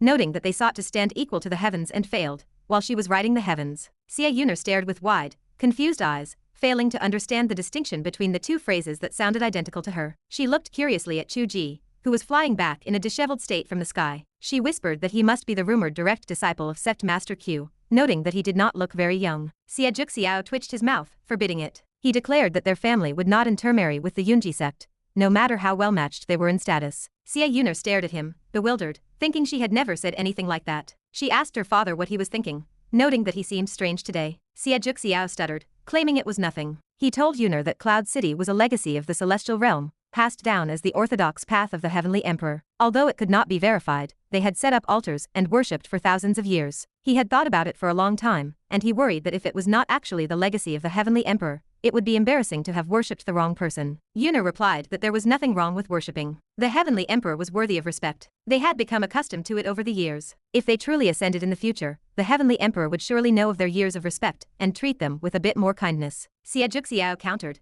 asking what about the Heavenly Dao. Regardless of whose legacy it was, everything was beneath the Heavenly Dao. One could never worship the wrong entity, and it was a higher authority. Yuner was left speechless by the logic. Xiao told his daughter with a serious expression that it would be done. From now on, they would only worship the Heavenly Dao. She was responsible for changing the tablets and carvings at the altar of heaven. She should not remove the Heavenly Emperors, but place it beside the Heavenly Dao. If the Heavenly Emperor knew, he would not take offense. Yuner replied in agreement. She did not see any difference. It was all just kneeling and kowtowing to a tablet and an abstract carving. She had never seen anyone descend to offer protection. It was just a ritual. The young girl was naive and did not realize that in a world where the Heavenly Dao truly existed, this was not merely a matter of ritual. This was, in fact, an act of submission, just as she had originally thought. Once they ascended, even if it were not the Heavenly Emperor's orthodox path, the Heavenly Emperor would have treated them with some affinity and regarded them as subjects. By changing the object of worship, they were naturally becoming the direct kin of the Heavenly Dao Father God. The most direct manifestation was that since Cloud City worshipped the Heavenly Dao, if someone spoke ill of the Heavenly Dao in their presence, they would naturally feel insulted and provoked, and they would be filled with anger and ready to fight. This meant that there was now an important force in this world starting to acknowledge the rule of the Heavenly Dao and to uphold its rules and dignity. Before this, there had been none. Qiu Wuji sat at the edge of the clouds with Qiu Wuji, observing the wind and the scenery, when he suddenly felt he had gained a bit more strength. It was an indefinable power, not a direct improvement in cultivation, but a sense of control. The rising and setting of the sun and moon in this world, which had passively been painted by him, began to have a hint of active obedience. Although it was very, very weak, he truly had that feeling. Qiu Wuji hesitated, telling Qiu that it seemed she was right. Qiu Wuji did not know what had happened, though she could roughly guess. She replied calmly that of course she was right. As long as his mind was not filled with lewd thoughts, this was easy to guess. Qiu Wuji started to ask about her. Qiu Wuji interrupted, asking if she had become the biggest thorn in his side. She sighed helplessly, admitting that in fact, Qiu Wuji was the Father God's personal assistant and his biggest lackey. Qiu Wuji blinked his eyes at her. Qiu Wuji pursed her lips toward the distance. She told him not to say that his assistant had not reminded him of a good opportunity. Yan Qianlie had been sitting there with his hands tucked into his sleeves, watching the sea of clouds for a long time. She asked if he was merely a sentimental man of letters. There must be a reason. Why did the Father God not go and activate a side quest? Qiu Wuji turned his head and looked over, also watching in a daze. Yan Qianlie's melancholic state was truly rare. He wondered what was going on with everyone today. Chapter 264. Yan Qianlie sat alone amidst the sea of clouds, casually lifting a wine jar and drinking deeply. The Tianxing cloud wine of Cloud City was excellent, with a profound artistic conception, like clouds hanging from the sky. Unfortunately, it lacked potency. Half a jar down, he felt absolutely nothing. It was weak wine for sissies. He missed the inferno liquor from his own fire prison sect. Those two shameless lovers had destroyed his sect, leaving him to hide in the shadows without a decent drink. And now, they were busy flirting over there. It was infuriating. As his irritation grew, Qiu Wuji walked over with a jar of wine and sat beside him. Yan Qianlie glanced at him sideways. With a look of disgust, he grabbed his own wine and moved 3 feet away. Qiu Wuji shifted over, closing the distance once more. Yan Qianlie grunted for him to get lost. He muttered that he was just a flicker of soul fire. He noted that there were plenty of women in Cloud City, and Xie Zhuxiao's wife and daughter were quite beautiful. He doubted Xie Zhuxiao would dare to defy Qiu Wuji now. Qiu Wuji stared,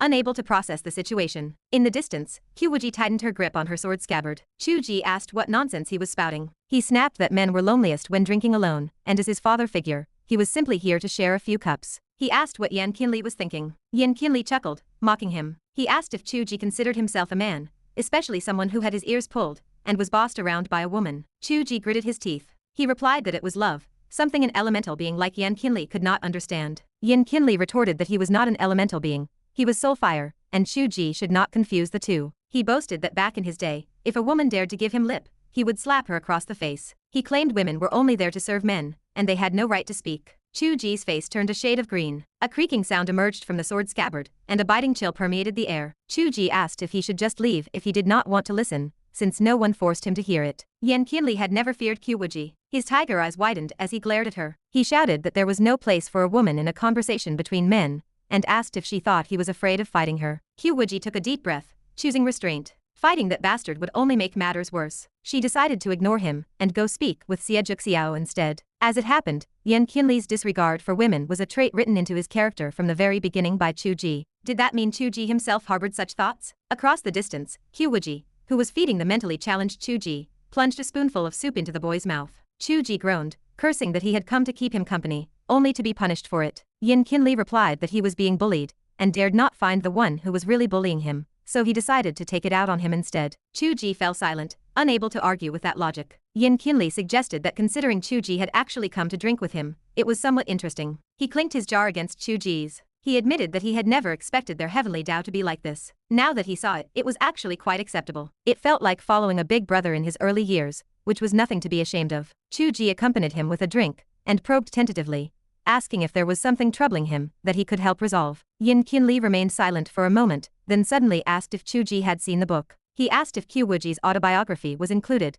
which meant her 10,000-year history was not written by Qiu Wuji, but was instead an autonomous derivation, based on his basic settings. Qiu Wuji confirmed this and asked if he was asking about himself. He explained that he had not written much about him either. From the moment his name appeared, he was the master of the Fire Prison sect, a domineering, bloodthirsty, and aggressive demon lord. He had never written about his past, so everything he had experienced was reality. Yan Qianlie fell silent again. Qiu Wuji asked him to speak plainly, as his hesitation was unlike him. Yan Qianlie spoke in a low voice. He was thinking about things he regretted. He wondered if asking Qiu Wuji to change them would only lead to another form of regret. Qiu Wuji asked why he would regret it if it were changed. Yan Qianlie explained that he would have to beg, bowing and scraping, and he would never have the confidence to overturn him again. If things ended perfectly, it might be worth it. But if he discovered in the end that meeting was worse than not meeting, would he not regret it to the depths of his soul? Yan Qianlie smiled, admitting he did not know what love was. He explained that his domineering, bloodthirsty nature was a setting from Qiu Wuji, but it was not innate. Or rather, it was partially innate. His transformation into this temperament had a story behind it. Qiu Wuji became interested. Yan Qianlie explained that he had been fond of fighting since he was a child, and looked down on honest labor. In his youth, he was a ruffian in his town, and later, when horse bandits raided, he simply joined them and followed them in killing and burning. There was no story of an innocent boy turning black. He asked if Qiu Wuji knew the first secret the big brothers taught him when he joined the bandit gang. Qiu Wuji admitted he could not guess. Yan Qianlie explained that they taught him to speak loudly, curse viciously, and maintain a ferocious gaze. He had to practice in front of mirrors and river water. Later, a demonic sect incorporated the bandit gang, and he joined them. On the path of cultivation, it was always a matter of stabbing one another in the back, or snatching resources. Whoever was ruthless became the boss. The more ruthless he was, the more he caught the eye of those above. He was among the more ruthless ones, and eventually, an elder of the fire prison sect took a liking to him, and took him as a furnace. Qiu Wuji asked him to stop and clarify what he meant by furnace. Yan Qianlie replied that he was a disciple in name, but a furnace in reality. He explained that the female elder had no issue with it. The fire prison sect's techniques were naturally violent, and the murderous aura in one's body needed an outlet. She thought she was absorbing him, but he was actually using her to vent his own energy. Qiu Wuji expressed his shock, asking how he was still alive. Yan Qianlie smiled. In a sense, he was a son of the Heavenly Dao,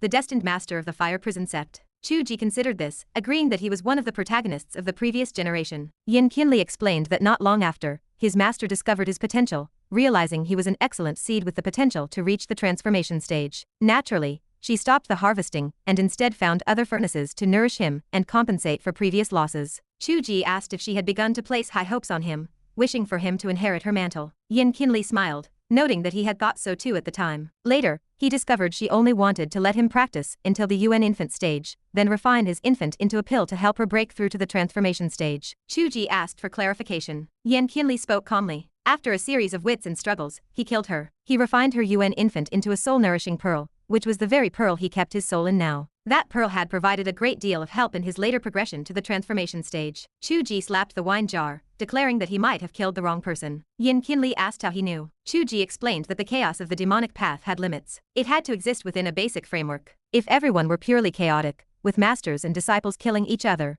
no new talent would ever rise, and the sect would have collapsed on its own long ago. He concluded that there must have been a misunderstanding. Yan Qianlie remained silent for a long time, before admitting that there had been no Heavenly Dao to tell him that at the time. Qiu Wuji remained silent. Yan Qianlie continued, noting that she was at the end of her lifespan, and refining him into a pill was a high-probability way to help her break through. She had even prepared the ingredients. He lowered his voice, adding that he was no match for her at the time. His cultivation was inferior, and all his techniques were taught by her, so she knew him too well. He did not know why, but in the end, she hesitated and exposed a fatal flaw, which he seized upon to kill her in one blow. Qiu Wuji opened his mouth, unsure of what to say. His master had fallen in love with him. Given that the original book was a story with significant emotional weight, and his character setting was born from that, thinking in that direction was likely correct. Yan Qianlie continued, noting that after the incident, he did not dwell on it. Her resources became his, and he skyrocketed to the throne of the fire prison sect. He became even more ruthless. Since he could kill his master, there was no one he could not kill. He did not know how many people he had killed on his way to the summit. That was how the Demon Lord came to be. Qiu Wuji sighed. Yan Qianlie admitted that as time passed, perhaps because he was getting old,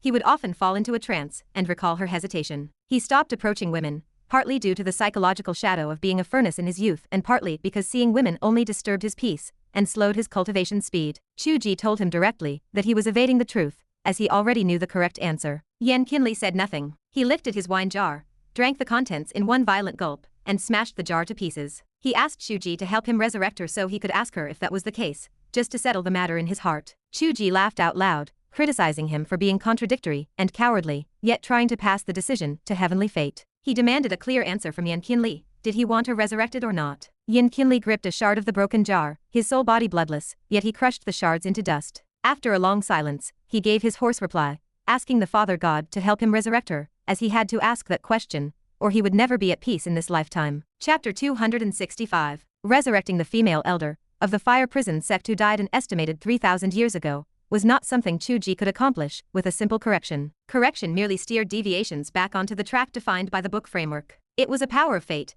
not an exercise of omnipotence. He did possess a way to resurrect her. It was simply a matter of writing a side story. He would write that Yan Qianlie wanted to resurrect his master, performed a specific task, and eventually succeeded. Because the soul-nourishing pearl existed, this was not a resurrection from thin air. There was room to maneuver. Yan Qianlie had gathered the dragon bone reserved by the Gu god, and had developed a connection with the deity. Since the Gu god was relatively knowledgeable about life and death, there was a thread to pull there. Yan Qianlie would have to pay a price to exchange the dragon bone with the Gu god, build a rapport, and then seek the method of resurrection. The plot seemed substantial. It could even be inserted directly into the main text. This was an ensemble cast story, and the lens did not just focus on Qiu Tianji's story was a classic piece of that ensemble. It enriched the subplots and perfected the characters. Qiu Wuji needed to organize the story carefully. This makeshift edition required clear thought. He could not just open a word processor and start typing. Qiu Wuji stuffed his half jar of wine into the hands of Yan Qianlie and patted him on the shoulder. I will handle this, but it will take time. During the process, you might feel the threads of fate being pulled by me. You might experience things you did not do yourself. Do not resist, just bear with it. Yan Qianlie felt the last two sentences sounded awkward. He decided not to dwell on it. He spoke his mind and finished asking for help.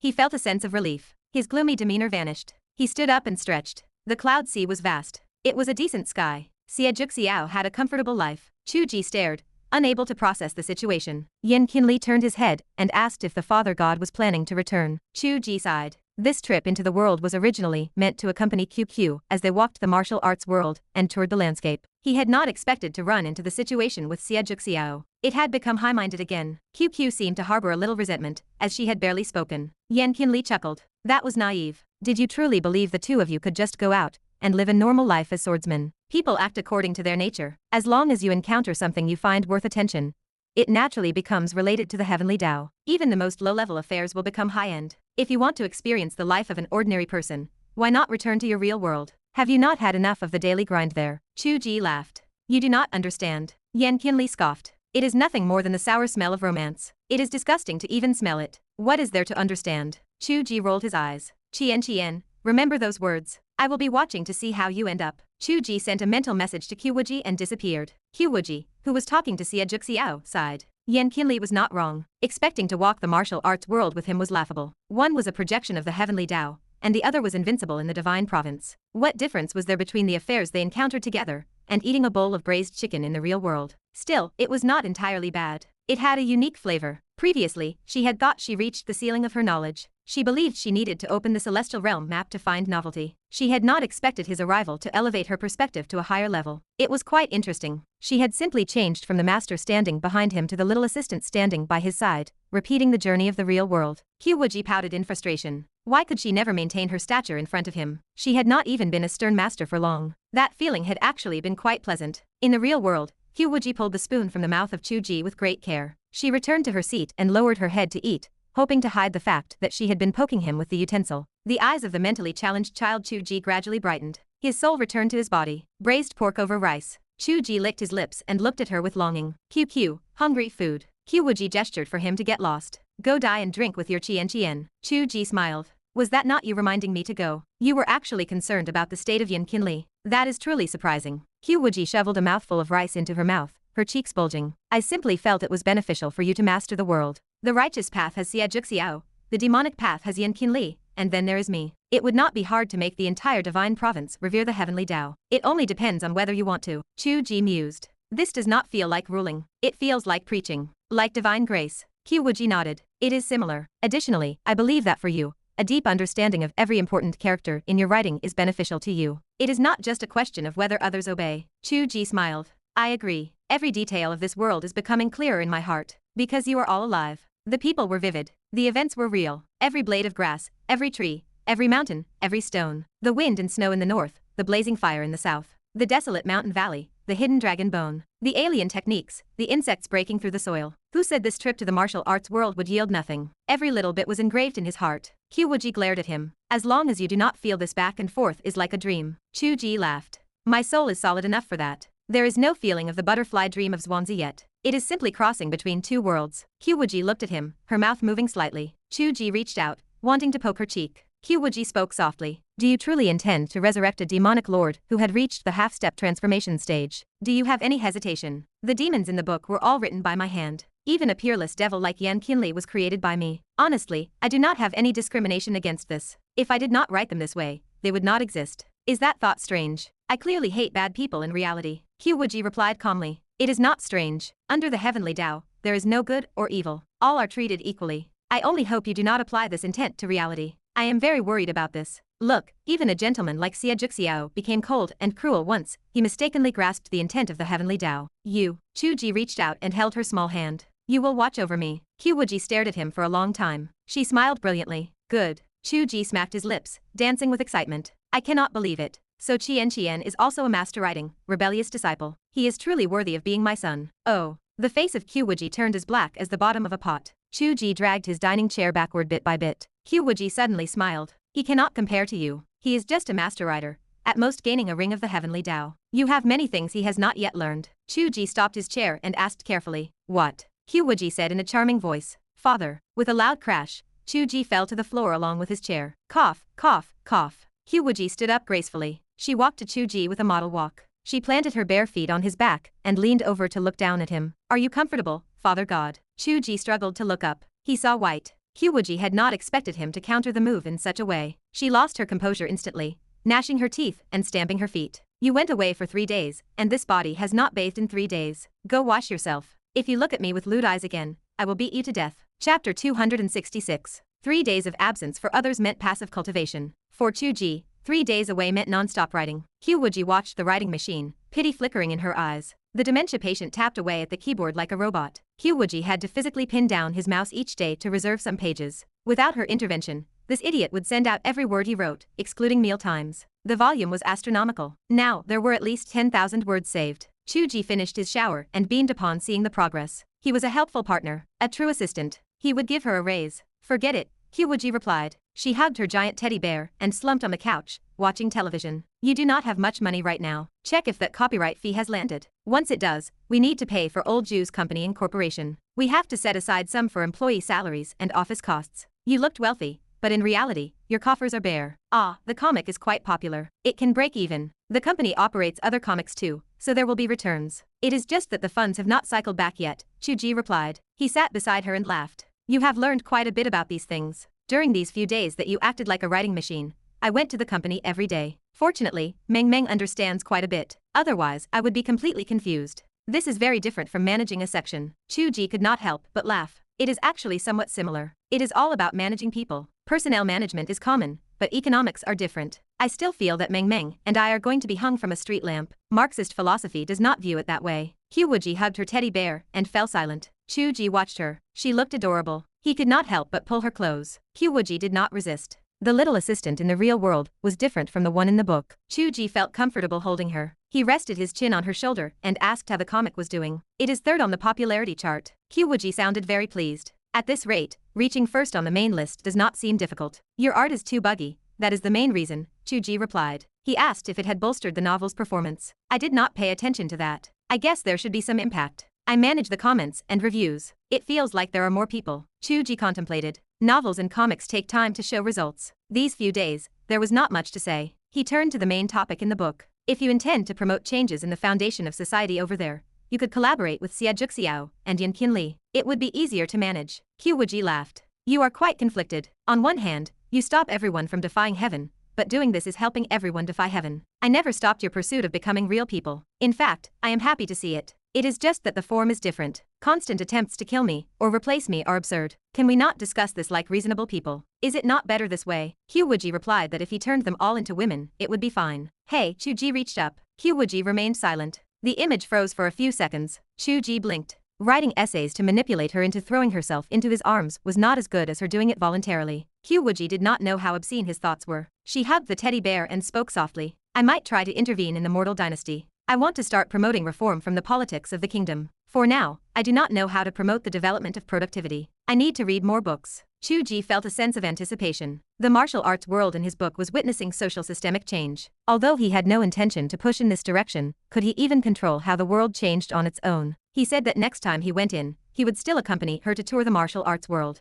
Perhaps he could provide some advice from his perspective. Qiu Wuji fell silent for a moment. She whispered his name. Yes, you are truly very kind. Qiu Wuji beamed. He leaned down to kiss her cheek. Qiu Wuji turned her head slightly. Their lips met. The teddy bear fell to the floor. The shameless lovers rolled onto the sofa. Time passed. Panting echoed on the sofa. Do not, she breathed. I am just rubbing against you. Get lost. Do you think I have not read novels? Woe is me. I should not have let you read novels from the real world. You know more than I do. I know much more than you. Xiao said I am a dog under your seat. Why did you not refute it? Ha, were you thinking about that shameless matter? Qiu Wuji was beaten up without understanding why. They were being intimate, and suddenly he was the victim of domestic violence without cause. Qiu Wuji did not ask. He initiated his folding plum blossom technique, grabbed her fists that were pounding his chest, and pulled her into his arms. He laughed. If we are not rubbing, should we try something else? What tricks are you planning now? It is winter. Qiu Wuji remembered that this man was obsessed with sleeping together. She leaned in his arms, her face flushing. She thought that she actually wanted to sleep while holding him,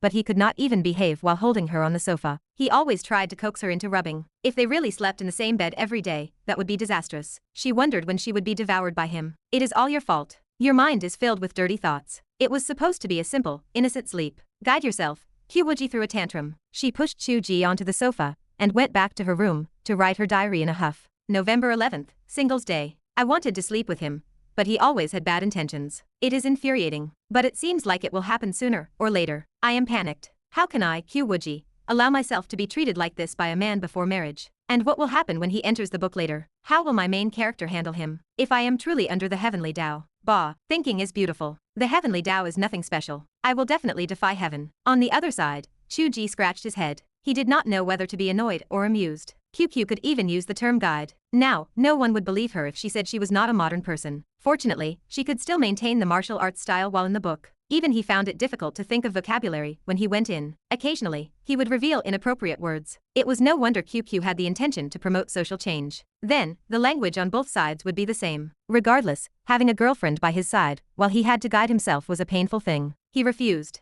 He would rather die than do it. He would do something else. Qiu Ji sat back at the computer, also in a huff, and began to write the subplot for Yan Qianlie. In the barren land of the southern frontier, Yan Qianlie collected the scarlet flame dragon bone. He brought it back to the heart of the inferno, attempting to refine it as the foundation for a physical body. While he was refining it, the dragon bone suddenly moved. A dragon claw caught Yan Qianlie off guard and kicked him, sending him tumbling. Yan Qianlie stood in confusion. He stepped forward to inspect it again. The dragon bone showed no signs of coming to life. Yan Qianlie inspected it, puzzled. The dragon bone was as it had been. He circled around the dragon bone. Just as he passed the tail, it whipped out from behind. It struck him, sending him face first into the magma. Bang! The dragon tail swept across. Yan Qianlie crashed miserably. He chewed a mouthful of magma. Damned Heavenly Dao. You were waiting here, were you? Yan Qianlie understood everything. How could his cultivation fail to detect this? It was as if all his divine senses and vigilance had vanished. How could it be possible without the Heavenly Dao playing tricks? Wait. Was it because he had kicked him a few times, and he was taking revenge? He had even set the stage, telling him not to resist if he discovered signs of being manipulated. He had thought he was referring to the resurrection operation, but he had meant this. Yan Qianlie nearly spat out a mouthful of blood. A Heavenly Dao with such a narrow mind should go to hell. He was determined to defy heaven. Chapter 267. Yan Qianlie felt angry,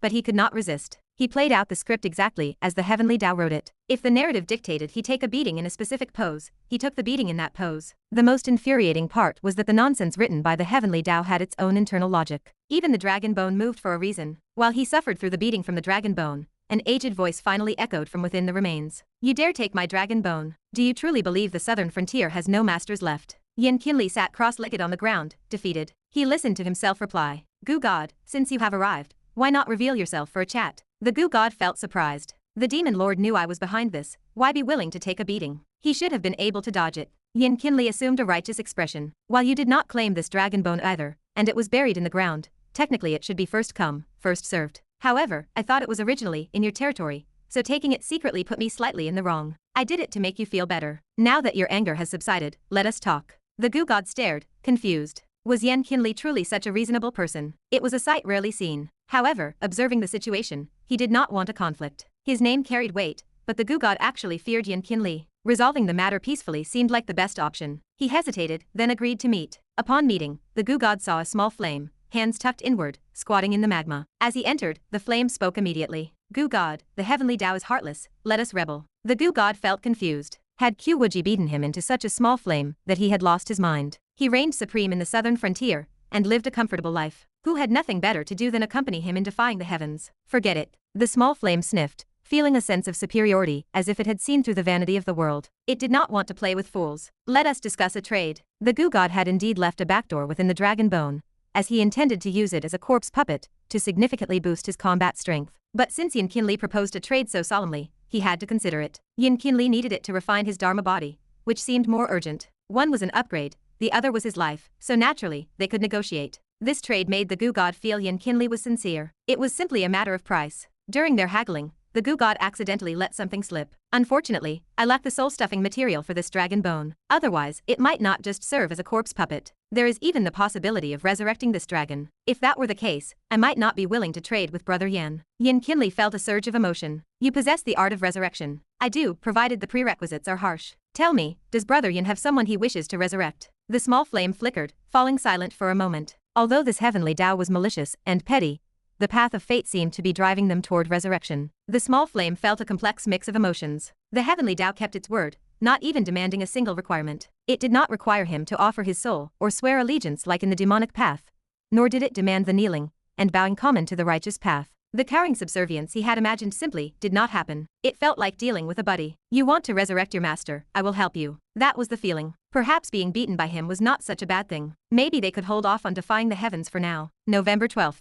The copyright fee payment period arrived, marking the date for employee salaries. Qiu Wuji visited his comic studio for the first time. He handed over the due funds to old Zhu and transferred a sum to the company account for salaries. In less than an hour, his wallet felt light again, and he returned to being penniless. However, observing the clean office and the spirited employees working hard, Qiu Wuji felt a deep sense of satisfaction. This was the evolution most anticipated by any writer. Creation, culture, a group of young people bursting with ideas, wandering through the worlds he wove, transforming his words into images and presenting them to the world. The main person bringing these images to life was his girlfriend, who was also the heroine of his book. Qiu Wuji felt his life could not have taken a more perfect path. The past half year had felt like a beautiful dream. As the owner behind the scenes, most employees had never met him, allowing him to maintain the mystery of a master author. Many truly believed he was a master, though heaven knew he did not even have a long-term contract. The master author arrived for an inspection, and everyone worked with great energy, even though deep down they wished they could stab him 17 or 18 times. Qiu, their boss, was such a fine cabbage, and word was she had already been trampled by this pig. Fortunately, there was another boss, Meng, a single and wealthy divorcee, who became the white moonlight in everyone's hearts. Qiu Wuji hid in the owner's office, observing his boss, Qiu. His expression felt indescribable. She wore business attire and black stockings. She even wore glasses without a prescription, while she sat in front of the computer and checked the employee attendance sheet. The vibe felt indescribable. Qiu Wuji could not help but speak. Do you know how many stories feature this specific attire? Qiu Wuji remained expressionless. Vulgar. So you actually know. Is this not the wretched outfit you coaxed me into wearing when I first arrived here and knew nothing? But now you are wearing it yourself, and you even intuitively added glasses. Why are you wearing those glasses? Do I look good? Am I intellectual? You look good. That settles it. Women dress to look good. Did Meng teach you to wear glasses? She did. Sister Meng has performed a great service, but I feel. Qiu Wuji paused, then continued. The glasses do not matter, but please only wear the black stockings for me to see. Qiu Wuji felt a mix of anger and amusement. In truth, no matter what I wear, you think that way. For example, when I am in the sect, wearing noble dharma robes, wrapped up tightly, your wandering eyes still do not stay still. Qiu Wuji realized she had a point. It was not the outfit that was alluring, it was Qiu herself who was too alluring. Enough. Qiu Wuji put on a stern face. You came to the company to inspect the comic status, not to stare at women's attire. Staring at me is one thing,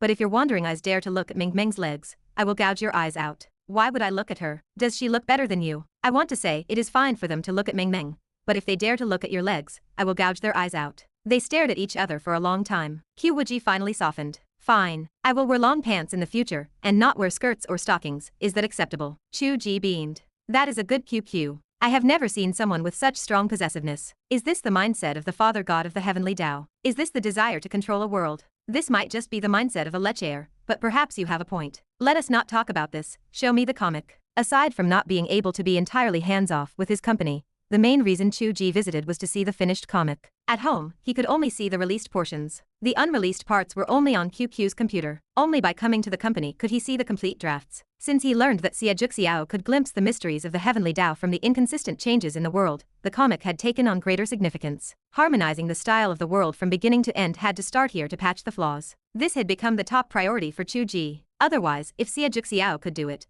could others not do the same? Xiao had inherited the legacy of the Celestial Realm, so those from the Celestial Realm could surely glimpse even more. The Celestial Realm instance was about to open. The overseas plot of Chu Tianji had lasted a long time, and that volume was about to conclude. According to the plan, only the intersection of the overseas and the divine province remained, and then the Celestial Realm plot would begin. At the current update speed, it would not take long. It was not a joke. Writing this book was truly exhausting, with characters wanting to revolt one by one. Alas, currently it looks okay, the couple said, leaning over the computer screen together. The ambiguity between Chu Tianji and his childhood friend is no longer reflected in the comic. Friends are just friends, meaning the path of the pink skull will be smoother and more consistent with the character. The scenes of the outer sect senior sister when he first entered the sect have been deleted, and the little demoness encountered on missions is purely an enemy. There is no more ambiguous physical contact. The plot where I stood by the window gazing at the moon, and suddenly thought of Chu Tianji for no reason is also gone.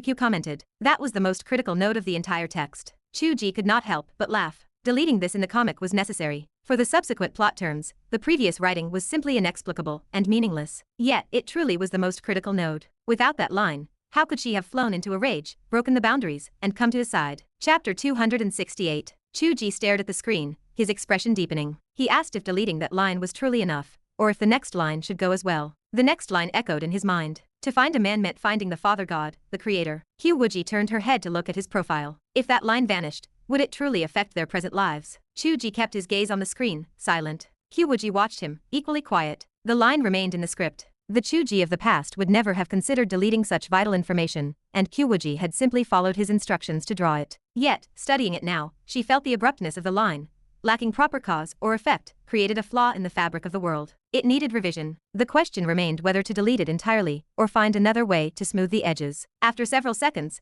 Qiu Wuji smiled. She suggested that if he did not want to delete it, they could simply alter the wording. Qiu Ji replied calmly, insisting on deletion. Qiu Wuji lowered her smile, watching him with quiet intensity. She noted that without that line, she might never have felt the desire to find a man at all, let alone one like him. The crux of the line rested in its first half. The setting that established Qiu Wuji, after 10,000 years of cultivation, would seek a partner served as the foundation. The second half merely refined the definition of that partner. Without this line, she would never have entertained the idea of seeking anyone, let alone love. Qiu Ji offered a faint smile. He explained that he could feel the authenticity of their connection. Since love had already blossomed, deleting its origin would not destroy it. If she stopped loving him because of a missing sentence, then their feelings were merely a script and not real. He refused to gain her affection through such artifice. Qiu Wuji spoke softly. She argued that at least he would possess her. If he deleted it and lost her entirely, what then? Qiu Ji shifted his gaze from the screen to her face, his expression earnest. He promised to pursue her all over again. Qiu Wuji stared at him, at a loss for words. Even if he failed, he would spend his entire life chasing her. He told her calmly that he had set his heart on her. Qiu Wuji kept her face stern, threatening to kill him. He laughed,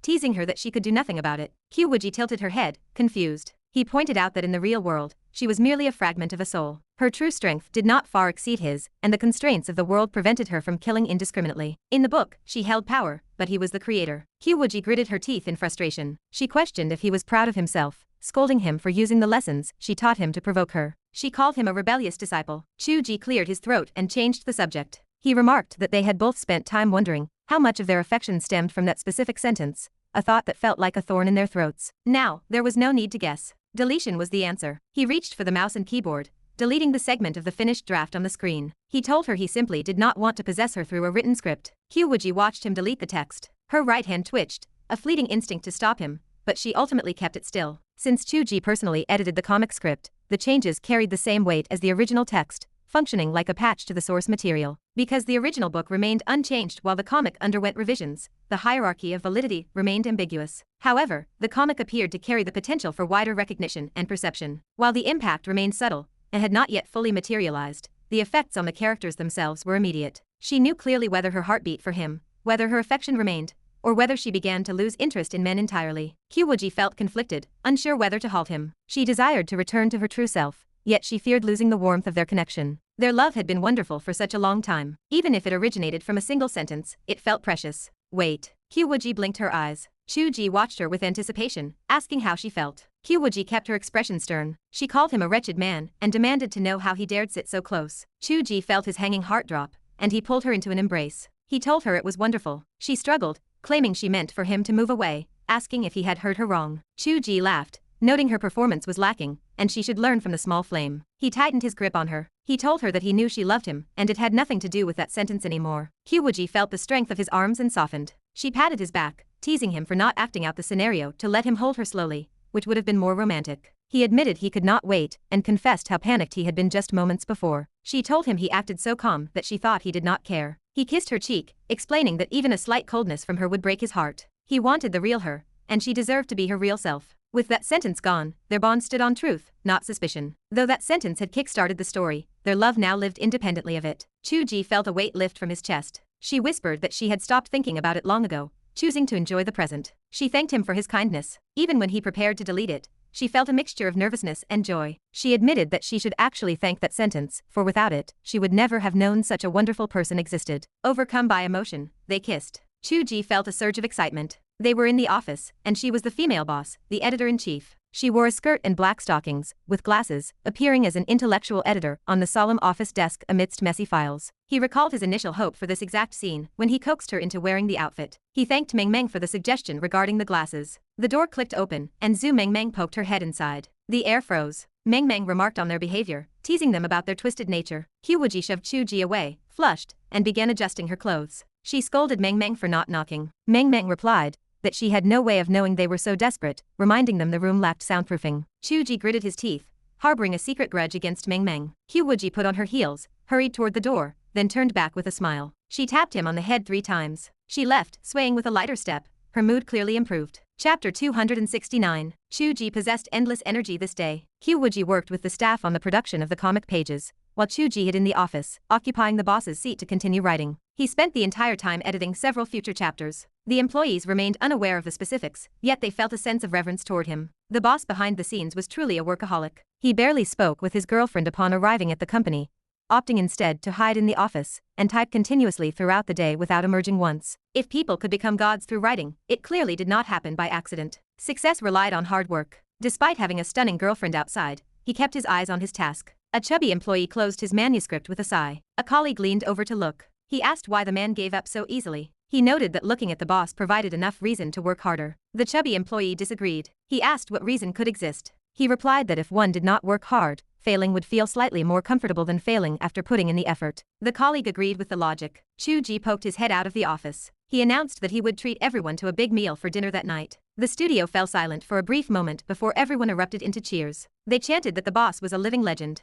Qiu Wuji looked back from the crowd. She met Qiu Wuji's smiling eyes. The sound of cheering swirled around her ears, yet 1,000 words seemed to pass between them in that silent exchange. Both smiled faintly. Zhu Mengmeng watched from the side, her skin crawling. She could not stand it. Staying near these two fools would likely rot her teeth from eating too much dog food. The dinner was lavish but lacked alcohol. Everyone had a lively time, familiarizing themselves with one another, but the event concluded quickly. Qiu Wuji wanted to return home early. Throughout the entire meal, Qiu Wuji barely spoke. She merely smiled slightly, her cheeks flushed a light pink. Sitting tightly beside her and watching her from the side, he found her appearance beautiful beyond measure. The noisy chatter of the young employees seemed to exist in another dimension. The words blurred, and he could not hear them clearly. He saw only her profile, and that expression of shy happiness. She looked like a bride. Qiu Wuji wondered if, in some sense, this could count as a wedding feast. The studio staff represented the people she knew best in the real world. Among her colleagues, accompanied by her best friend, she sat by his side to accept everyone's blessings and praise. One employee remarked that Qiu Wuji and Qiu Wuji truly looked like a married couple, perfectly matched in every way. Another added that she had been a fan of their early love story for a long time, never imagining she would work in the studio of Qiu Wuji and Qiu Wuji. She expressed her joy. A third employee told Qiu Wuji that he needed to treat Qiu Wuji well. He warned that if they did not work out, he would never believe in love again. Qiu Wuji only offered a faint smile. A memory of Qiu Wuji's words from long ago flashed through her mind. He had said that everyone would wish for them to be together, as this was a blessing for them under heaven. It seemed to have come true. It was exactly like that. Qiu Wuji seemed to guess her thoughts at that moment. He could not help but extend his hand beneath the table to hold her small hand. Qiu Wuji lowered her head slightly. She pulled his hand and remained silent. Everyone could see the small gesture. Qiu Wuji's shy and smiling expression made people stare wide-eyed. Blessings aside, the scene stung with jealousy. Qiu Wuji was simply too beautiful. A female employee could not help but comment that they were too sweet, saying she was about to be choked to death by their affection. A male employee asked if Qiu Wuji encouraged office romances, threatening to make his move. Qiu Wuji grinned widely. He told the man that romance was free. The young man immediately lifted his orange juice and turned toward Zhu Mengmeng. He addressed her as Sister Mengmeng. Zhu Mengmeng responded in a fit of rage. She told him to get lost. The entire room burst into laughter. Qiu Wuji laughed as well. He wanted to drink alcohol. He had to resist. He could not drink, as drinking would drag out the time, and he wanted to go home early. Zhu Mengmeng thought to herself that these children understood nothing. This was not just some sweet young love. In the office next door, files lay scattered everywhere, the business attire was in disarray, and if she had entered one step later, she might have seen torn stockings. Was this sweet? These two perverts were much more lewd than the staff realized. Still, she thought it seemed genuinely sweet. Someone asked them to smile for a photo. Zhu Mengmeng pulled her chair far away. The two people in the photograph wore sweet smiles. Their faces appeared flushed, whether from the hotel lights or the flickering candlelight. A staff member suggested posting it to the comment section of Qiu Wuji's social media page, calling it beautiful and a true, unedited life photo. Another asked if everyone else felt it looked like a wedding portrait. They all agreed, feeling the same strange sensation. Qiu Wuji turned her head to look at Qiu Wuji for the first time. There was nothing strange about it. He possessed an ability to manifest his fantasies. His current thoughts ran so deep that they subtly influenced the senses of those around them, transforming an ordinary staff gathering into something else entirely. In his heart, did he view this as a wedding banquet? The intent felt so heavy. Qiu Wuji lowered her head slightly, her face flushing even redder. The dinner ended and the staff members, stuffed with food and affection, dispersed in satisfaction. Zhu Mengmeng stormed out, declaring her intention to go buy a dog. Qiu Wuji took Qiu Wuji's hand, watching everyone depart, and then they walked home slowly, hand in hand. The studio sat close to their home. They did not need a scooter. They strolled through the night in winter. It felt desolate and slightly cold, but their hands felt warm, and their hearts felt warm as well. In the silence, Qiu Wuji spoke suddenly. She said it was not enough. Chuji asked for clarification. She noted that people wished for them to be together, but it was only a few people. Chuji laughed. He told her it would happen everywhere, in the heavens and on earth, within the book and outside the book, among all living things in both realms. He squeezed Qiu Wuji's hand hard. He promised that day would come. Qiu Wuji turned her head to look at him. She asked if today did not count. Chuji replied that it only mattered in their own hearts. She remarked that the Heavenly Dao was obscure, and sword cultivators did not understand. He offered to teach her. She snorted. Qiu Wuji pulled her hand free and ran ahead, looking back with a smile. She teased that he could not even catch her, yet he wanted to act as her master. Chuji chased after her. He asked how she expected to escape his grasp while wearing high heels. They chased each other until they reached the corner. The little Red Riding Hood who was trying to escape was caught by the big bad wolf. Qiu Wuji shrunk into his arms, her face flushed red. She asked if this was the reason he made her wear this outfit for the first time. She noted it was not convenient for running away. Chuji only smiled. Qiu Wuji looked at his smiling face under the street lamp, her eyes blurred with spring mist. He had truly grown stronger, both inside the book and out. If not for his growth, how could she fail to outrun him just because of a skirt and high heels? He had improved. Cradled in his arms, she felt weak, unable to maintain her cold expression even in the book, just like the little assistant in the real world. Inside the book and outside, the two worlds overlapped more and more. It was just like this, held tightly in his grasp, unable to run. She did not want to run either. They moved toward home almost entirely clinging to each other. Once they arrived, Qiu Wuji seemed to wake up. She pushed Chuji away and dashed into the bathroom. She told him to go write his text, as the little flame awaited the resurrection plot. Chuji nodded vigorously. He agreed that he should go write. Qiu Wuji leaned against the bathroom wall, watching the soft light, lost in thought. As she watched, she found herself smiling unconsciously. It was a wedding banquet. She slowly removed her suit and took off her stockings. Her crystal clear, white body stood beneath the shower head, rain falling on jade, dripping and pattering. She was the perfect creation of heaven. Was she created for heaven itself to use? It was infuriating. In the corner, her pajamas lay neatly folded, the same set he bought when she first arrived. The big-headed doll on the fabric smiled happily. After washing for a long time, Qiu Wuji put on her pajamas, gathered her dirty clothes, and slipped out of the bathroom like a thief. Bright lights shone from Chuji's room. The sound of his typing echoed, as if he remained deeply immersed. Qiu Wuji breathed a sigh of relief. She threw her dirty clothes into the washing machine and darted into her own room. November 12th, sunny. She wrote that she loved him, and it truly had nothing to do with that sentence. He felt it was like a wedding banquet, and she felt the same. The night grew deep. Qiu Wuji opened her comic draft, intending to work, but she could not draw a single line. Her mind felt empty and chaotic. She did not even know what she was thinking. Why could he still type away in the next room? She grumbled about men. Wait, she heard water in the bathroom. He was bathing too. Qiu Wuji's heart grew more restless. She closed the computer and scrambled into bed. She decided to sleep and stop thinking about it. Qiu Wuji reached out a hand to turn off the light. Before she could press the switch, a head poked in from outside the door. Qiu Wuji shrunk back in fear. She asked what he was doing. Chuji slipped into the room. He explained that his master said to come listen to the teachings of the master during the third watch of the night. Qiu Wuji held the quilt to cover her upper body, watching him slide all the way in. Oh, why had she tapped his head earlier? Chapter 270. Qiu Wuji momentarily forgot why she had tapped his head earlier. She remembered. She had been overcome by emotion, but Meng Meng had interrupted them, so she had told him to wait until they got home. Wait for you at home. The sentiment had not explicitly meant sleeping together or crossing any lines. It simply meant being intimate, and they had been intimate many times before. It was innocent enough, but the atmosphere felt different now. In the shadow of candlelight, surrounded by the blessings of friends, they had returned home. They entered the room, and both had showered. Asking for intimacy now was something else entirely. Could it be called entering the bridal chamber? Qiu Wuji's heartbeat accelerated. She could not figure out how to respond. She had wondered why she felt so flustered while listening to the sound of his shower earlier, and now she had her answer. Subconsciously, she knew this moment was coming. Was she resisting, or was she expecting it? Qiu Wuji could not quite pin down her own feelings. She only knew that she was the one who had invited him over. She watched helplessly as Chuji trotted over. The crying face of the doll on his pajamas matched her mood perfectly. What were they doing? Chuji slid into bed, attempting to burrow under the quilt. Qiu Wuji tensed up. Instinctively, she knew that tonight was a dangerous time for her. Yet, she did not know how to refuse. Deep down, she secretly wanted to hold him. She reached out and grabbed the quilt, trying to keep it for herself. Chuji held onto the other end. They had a tug of war for a while. Qiu Wuji looked stunned, clutching the quilt, and not knowing what else to do. Chuji found her expression adorable. If you keep pulling, I will kick you. Qiu Wuji finally realized she could kick him off the bed, so she tried it.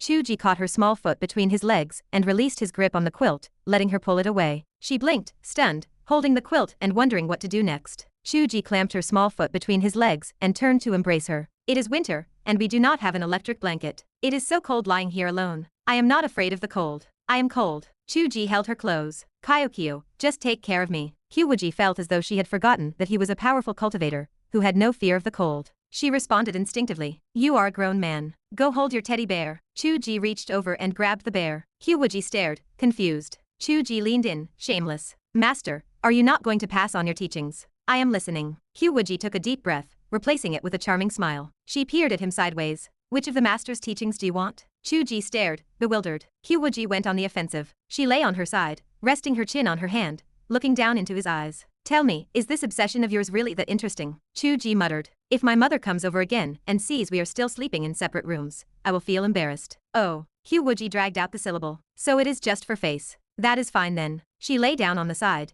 keeping 1 foot of distance from him. We have slept together before. Just do not cross the boundary, and we will be fine. Qiu Wuji felt frustrated. When he had previously suggested drawing a line between them, she had called him childish. Now, who was being childish? Theoretically, she had agreed to share a bed. Was this a phase of progress, and they would take it slowly? But the small foot trapped between his legs told him that she was incredibly tense. She was not as calm as she appeared. Qiu Wuji moved his leg. Qiu Wuji's foot tickled. She wanted to pull it back, but she could not. Qiu Wuji moved again. Qiu Wuji gritted her teeth. I said you are not allowed to cross the boundary. If you dare cross it, I will beat you to death. Qiu Wuji continued to move. He had not crossed the boundary. The one crossing the boundary was her foot. Before long, Qiu Wuji's face flushed to the roots of her ears, and her breathing grew audible. To put it simply, she was not calm at all. From the moment she lay down, her heart had been pounding in her throat. She had tried to go on the offensive, but after a few words, she had ended up back where she started. The night was simply too alluring. This was their bridal night. The thought swirled in her mind, leaving her heart in chaos. Do not move. Qiu Wuji whispered, pleading. Are you here to sleep, or to act like a monkey? Qiu Wuji leaned over and kissed her earlobe. Is there a goodnight kiss? Qiu Wuji turned her face to kiss him,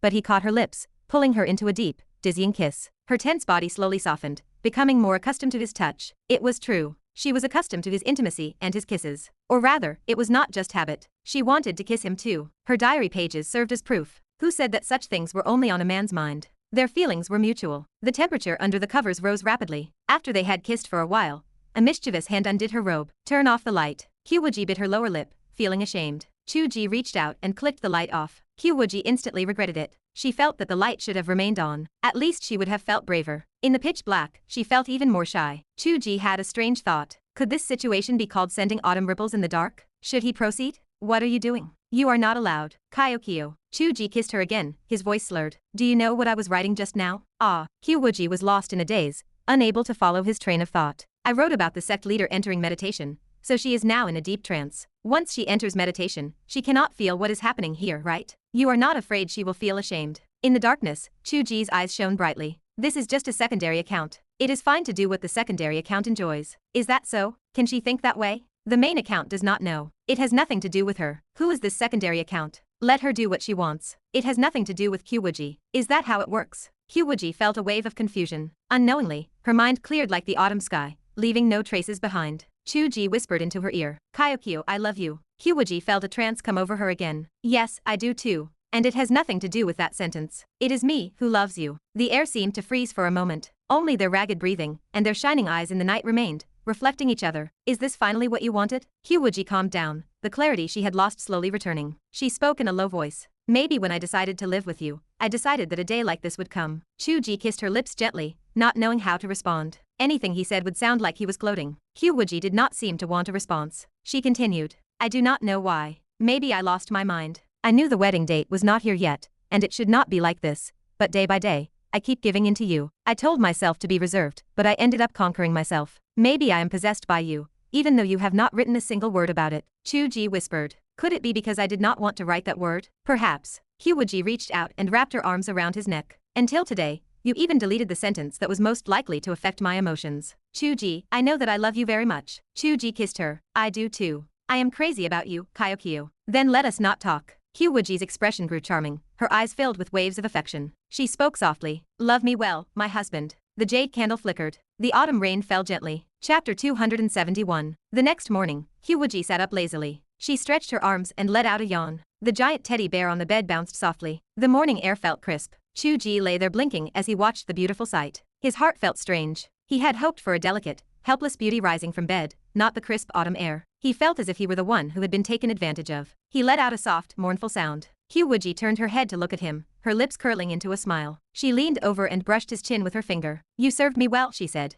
"I will take responsibility for you." Qiu Ji stared at her, completely unable to process the situation. "Tell me," Qiu Wuji continued, "from my perspective, I was the one who was comfortable. You were tired like an ox. Why were you so persistent, seeking exhaustion and punishment, when your ultimate goal was just to make me feel good? Are you a masochist?" Qiu Ji froze, at a loss for how to respond to such a bizarre line of reasoning. Qiu Wuji bit her lower lip and slowly leaned down to kiss him. She whispered that she had heard there was such a thing as morning exercise. Qiu Ji felt like crying without tears. Was this what they called the lewd autumn breeze? He wondered silently how his Kyokyo had changed into this person. "If you cannot even handle this, what use are you?" she threatened, suggesting she might as well cut it off. Qiu Wuji made a sharp gesture, her eyes glinting with mischief. Cold sweat broke out on Qiu Ji's forehead. He clutched the quilt and curled into a ball. "Hey, this concerns your lifelong happiness," he protested. "You cannot just go around cutting things like that." Qiu Wuji chuckled. She was clearly just teasing him. She had no intention of actually exercising. She put on her pajamas in a leisurely manner, then suddenly turned and jumped out of bed, running toward the door. She let out a soft exclamation of pain, twisted awkwardly, and then limped away, hissing softly. He could vaguely hear her muttering to herself about how she never should have taught him the golden bell shield technique. She complained that it was cheating,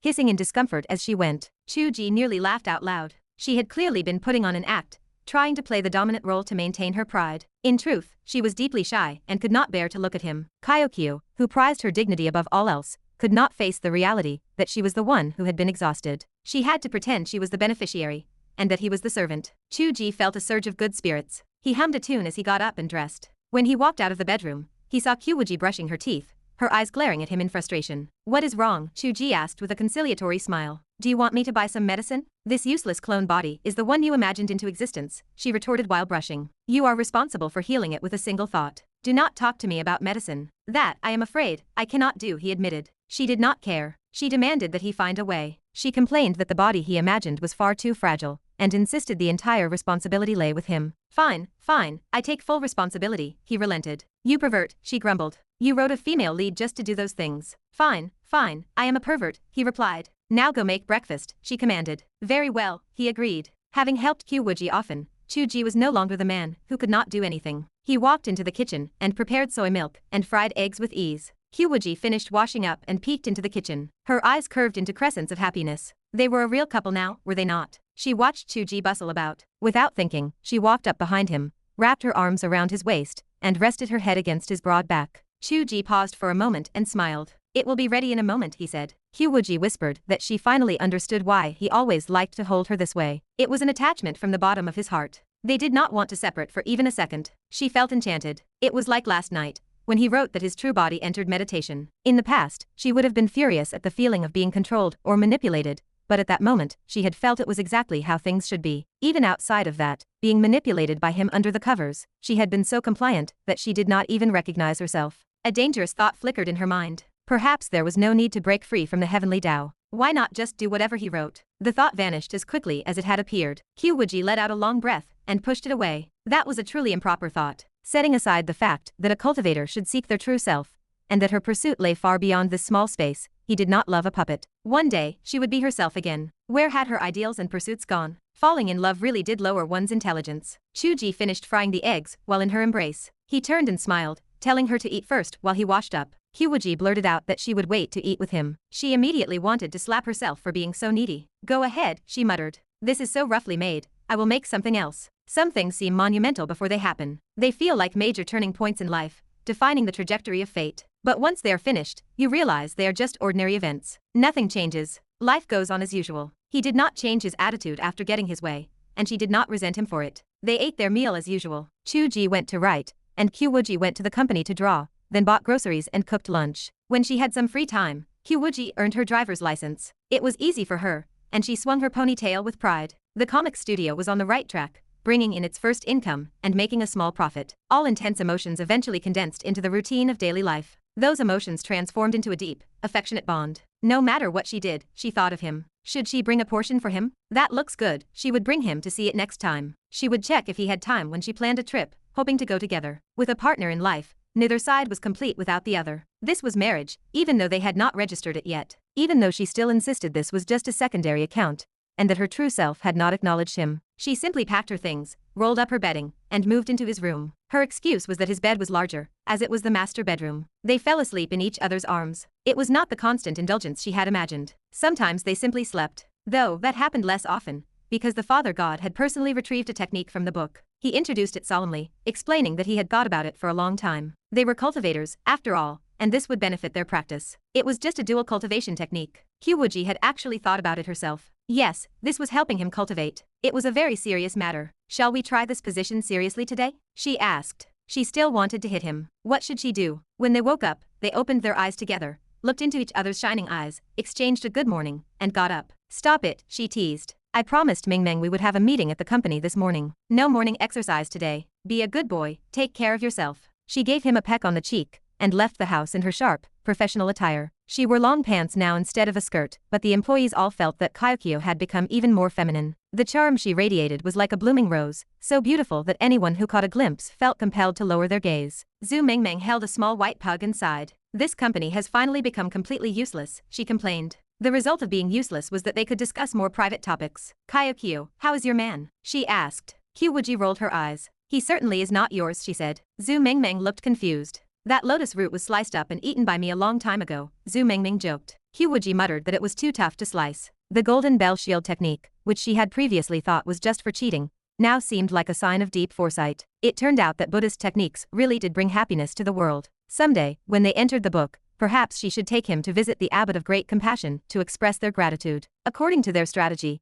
if they wanted the world to obey the will of heaven, they would eventually have to visit the Buddhist sect within the book. She wondered if his half-baked Buddhist knowledge would embarrass him there. They certainly could not compete with the monks to see who had mastered the golden bell shield better. Zhu Mengmeng had no idea what she was thinking. She leaned in closer and asked when they planned to get married. Marriage, Qiu Wuji repeated. She rested her chin on her finger and thought, her eyes curving with a smile. Soon, she replied, when he has mastered everything. Zhu Mengmeng let her gaze fall to Qiu Wuji's chest. Mastering everything seemed like it might be a little difficult. She wondered if his hands were big enough. Chapter 272. Regardless of the wild theories Zhu Mengmeng concocted in her mind, the true nature of the couple's plans remained a secret. Controlling the world was their objective. The day they achieved total control would mark their true wedding date. Qiu Ji chuckled to himself at the thought. It was time to consider returning to the book. Qiu Wuji had been contemplating the Buddhist sect for the past 2 days, while Qiu Ji had already finished writing the resurrection arc for Yan Qianlie. Time within the book and reality did not align perfectly. The resurrection plot spanned only a dozen chapters from Qiu Ji's perspective, written over a mere few days. Within the story, however, Yan Qianlie had endured grueling trials, having lost track of how much time had passed, or how many 7-day intervals he had survived. Qiu Ji could not know exactly how far events had progressed in the story. He wanted to enter the world to check on things and offer assistance if needed. However, his spirit felt exhausted, and had not yet recovered. He could not rush the process. Reality offered plenty of work as well, and it was just as important as the events in the book. Addressing the plot holes in the manga remained a top priority. The success of the manga itself influenced many other factors. The overlap between the manga and novel audiences was relatively small. Many who read the novel ignored the manga, and comic fans rarely touched the novel. This meant that the group of people who understood the story and recognized this world had not simply expanded, but had tapped into an entirely different demographic. The number of fans had doubled, if not more. The audience for the manga far exceeded that of the original work. Qiu Wuji's art style possessed an unfair advantage. Her reputation spread far beyond the initial circle. The reader count expanded like ripples from a small stone tossed into a lake, gradually spreading across the entire surface. This reality left the original creator feeling somewhat awkward. His novel struggled to reach the top 3 on the web platform, while Qiu Wuji's manga was already competing for the number 1 spot. Qiu sister, the operations manager said while reporting to Qiu Wuji, our manga will be featured on the application banner tomorrow. We estimate this will push us to the top ranking. Should we release a bulk update? Qiu Wuji nodded decisively. We will release the update, she said. Because Qiu Wuji produced original artwork quickly, the team progressed through the manga at a rapid pace. They had a healthy stockpile of chapters, making this the perfect time for a bulk update. The manga seemed destined to outpace the novel. Despite starting more than half a year later than the book, which already had over 1 million characters, Qiu Ji estimated the manga would conclude shortly after the novel, effectively synchronizing the 2 endings. As for the animation adaptation, Zhu Mengmeng approached her. Datang contacted me, she said. They told me the performance is excellent. Penguin Animation has started the project and intends to use our original art style for the show. I do not understand this aspect of the business. Qiu Wuji did not fully grasp the details either. While her knowledge of modern animation was limited to an unfinished online course, the studio staff possessed plenty of experience. This topic served as the primary agenda for the morning meeting. In truth, the meeting required little discussion. The original art style would certainly be utilized. The meeting served merely as a formality to coordinate production with the animation team. As the various departments held their discussion, Qiu Wuji listened but struggled to follow the technical details. Her mind wandered to distant places. An animation adaptation, she thought. She wondered how long production would take. She had heard the cycles were quite long. Animated characters would look different from comic panels. The visual style mirrored the people from the book. Once they moved, the characters from the book would effectively portray their own lives in reality. Qiu Wuji valued this project more than a live-action adaptation. No matter how an actor performed, they would never capture the essence she envisioned. She understood the importance of live action for reaching new audiences, but this project felt personal. The short meeting concluded before she realized it. Qiu Wuji dismissed the group and remained in her office, feeling vacant and unsure of her next move. She often empathized with Qiu Wuji's sense of helplessness. The things he required, such as ratings and popularity, remained beyond his control, leaving him to wait passively for the results. She disliked the feeling. It suited neither her temperament nor Qiu Wuji's grand vision of mastering the universe. However, the book and reality existed in separate spheres. Within the pages, they possessed omnipotence. In the real world, they remained powerless. Qiu Wuji, Zhu Mengmeng said as she entered with a puppy. Qiu Wuji looked at her and said, "Please do not bring that dog to the company." Zhu Mengmeng sighed. "You have been spreading dog food all over this company," she replied. "If we do not bring dogs, who else is going to eat it?" Zhu Mengmeng leaned heavily against the desk, stretching her long legs. She swung them back and forth. "I told myself I did not want a man," she said. "I thought being single for life sounded fine. But you two keep teasing me. I am dying of jealousy." Qiu Wuji watched her with indifference. "If you want a man, go find one," she said. "Do not blame me for your choices. Have you never seen people in a relationship before? It is not that simple," Zhu Mengmeng muttered while hugging the puppy. "I do not know how to explain it. It is conflicting. On one hand, I envy how sweet you two are. On the other hand, whenever I compare your Qiu Wuji to other men, I find no one compares. Everything else seems dull." Qiu Wuji kept her eyes locked on Zhu Mengmeng's silk-clad legs. "What is so great about Qiu Wuji?" she asked. "He is a total pervert." "He is great," Zhu Mengmeng insisted. Qiu Wuji grew anxious. "Where is he great?" she demanded. "He just daydreams, gets addicted to the internet, has no friends, avoids social interactions, and loafs around the house doing nothing." Zhu Mengmeng countered. "That sounds like he is good at thinking, dedicated to his hobbies, prefers a quiet life, avoids wasting words, and is responsible at home." Qiu Wuji stared at her with wide eyes. "Mengmeng," she said, "I used to think you were going to offend people. Now I think you are going to flatter too many. Is that so?" Zhu Mengmeng chuckled mischievously. "Am I not praising your husband? Are you afraid?" Qiu Wuji smiled, though she had been anxious moments before. "I am not afraid," she said. "Where does your confidence come from?" "Because he is standing behind you," Qiu Wuji replied, "and he has been smiling at me for a long time." Zhu Mengmeng turned around. She saw Qiu Wuji leaning against the door frame, watching the room with a smile. His gaze rested only on Qiu Wuji. He acted as if Zhu Mengmeng did not exist. Zhu Mengmeng could see the red thread connecting them. It appeared thicker than a lotus root. She had seen many love threads in her time. They usually started thick before a couple grew intimate, and then faded afterward, leaving the partners bored once they had what they wanted. But ever since Qiu Wuji embraced her feminine side, the thread had not faded. It had only grown thicker. Zhu Mengmeng could not comprehend the phenomenon. It defied human nature. Perhaps they were simply perfect for each other. Two focused people had met, and their pink love threads were now intertwined with other strands, perhaps of family, or something else. It proved difficult to distinguish. Qiu Wuji looked at Qiu Wuji. "Why did you run to the company?" she asked. Qiu Wuji laughed. "Today I finished the overseas arc for Qiu Tianji," he said. "He has returned to the divine continent. That volume is finished. I am taking a day off to outline the next one." "That is an excuse," Qiu Wuji said with a laugh. "I know you already finished the outline." Qiu Wuji beamed. "I did not ask for leave," he said. "I have stock chapters saved. My rest means I should not stay at home and risk getting scolded by my wife. I should accompany her out for fun." Qiu Wuji turned to Zhu Mengmeng. "Is today a holiday?" she asked. Zhu Mengmeng remained expressionless. "No," she replied. "Do not ask me." Zhu Mengmeng thought to herself that she desperately wanted a boyfriend like that, one who remained as passionate and attentive even after getting his way. Chapter 273. Qiu Wuji skipped out of work, dragging Qiu Wuji along as they made their escape. Zhu Mengmeng stood holding her dog, watching them leave. She could not determine if the creature in her arms was the dog, or if she was the one being walked. They were feeding her dog food, while dumping all the work onto her. It was simply unfair. As soon as they squeezed into the elevator of the office building, Qiu Wuji shook Qiu Wuji's arm. She asked where they were going to play. Qiu Wuji smirked and lifted her chin. He asked for an explanation regarding her description of him, specifically the parts where she claimed he was a daydreamer addicted to the internet with no friends, no social skills, and no life. Qiu Wuji recoiled immediately, offering a sheepish smile. She explained that Mengmeng was just using a different way to praise him. It was essentially the same thing. Qiu Wuji pointed out that Mengmeng was the one praising him, not her. He teased her about badmouthing her father figure behind his back. Qiu Wuji cooed in a seductive voice, asking what her daddy wanted to do about it. Qiu Wuji was stunned. He was at a loss for words, unable to figure out how to handle her when she started acting like a rogue. It was broad daylight, there was a security camera in the elevator, and people were coming and going at any moment. He could only grit his teeth and promise to teach her a lesson when they got home that night. Qiu Wuji hummed in amusement as the elevator reached the lobby. She flicked her ponytail and stepped out, telling him that if he had the ability, he should come and try. She was not afraid of him. Qiu Ji followed her out, sighing in frustration. He asked if she had completely let go of all inhibitions. Qiu Wuji retorted that she was like a pot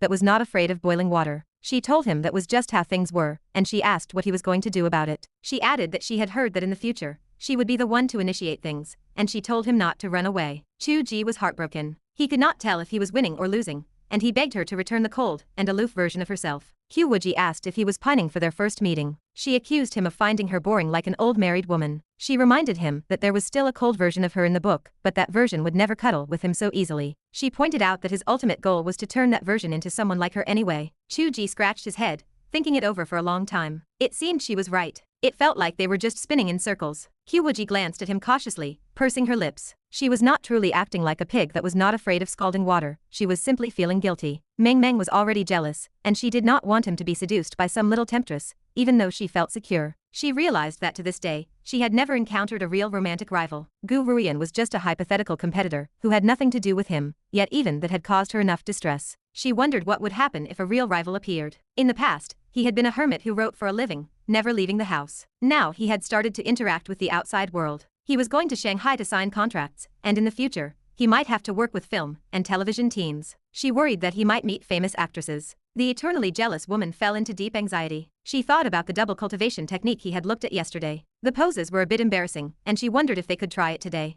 Just as she was thinking this, she heard Qiu Ji mention the double cultivation technique from yesterday. Qiu Wuji gasped in surprise. Qiu Ji explained that he had looked at it and felt it was not very useful. The poses were strange, like yoga, and he could not learn them. Doing them felt awkward, so he asked if they should find another one. Qiu Wuji told him that the technique was his own invention, which he had named the Heaven and Earth Yin and Yang Great Tragedy. Qiu Ji admitted he had stolen it from someone else, or rather, he claimed that a scholar could not call it stealing. In any case, it was someone else's technique, and the original was not even a double cultivation method. He had just used the name because it sounded intimidating. He suggested they find a proper, orthodox technique instead. Qiu Wuji rolled her eyes and told him she was not an expert, so he should figure it out himself. She was certainly relieved that they would not have to use those poses. Qiu Ji stroked his chin, lost in thought. He wondered if the Great Joy and Bliss Sutra would be any good. He noted that his golden bell shield was a Buddhist technique, so using something from the same tradition would be a good match. He mentioned that he knew a handsome author who had written about the protagonist using that very technique. Qiu Wuji covered her ears,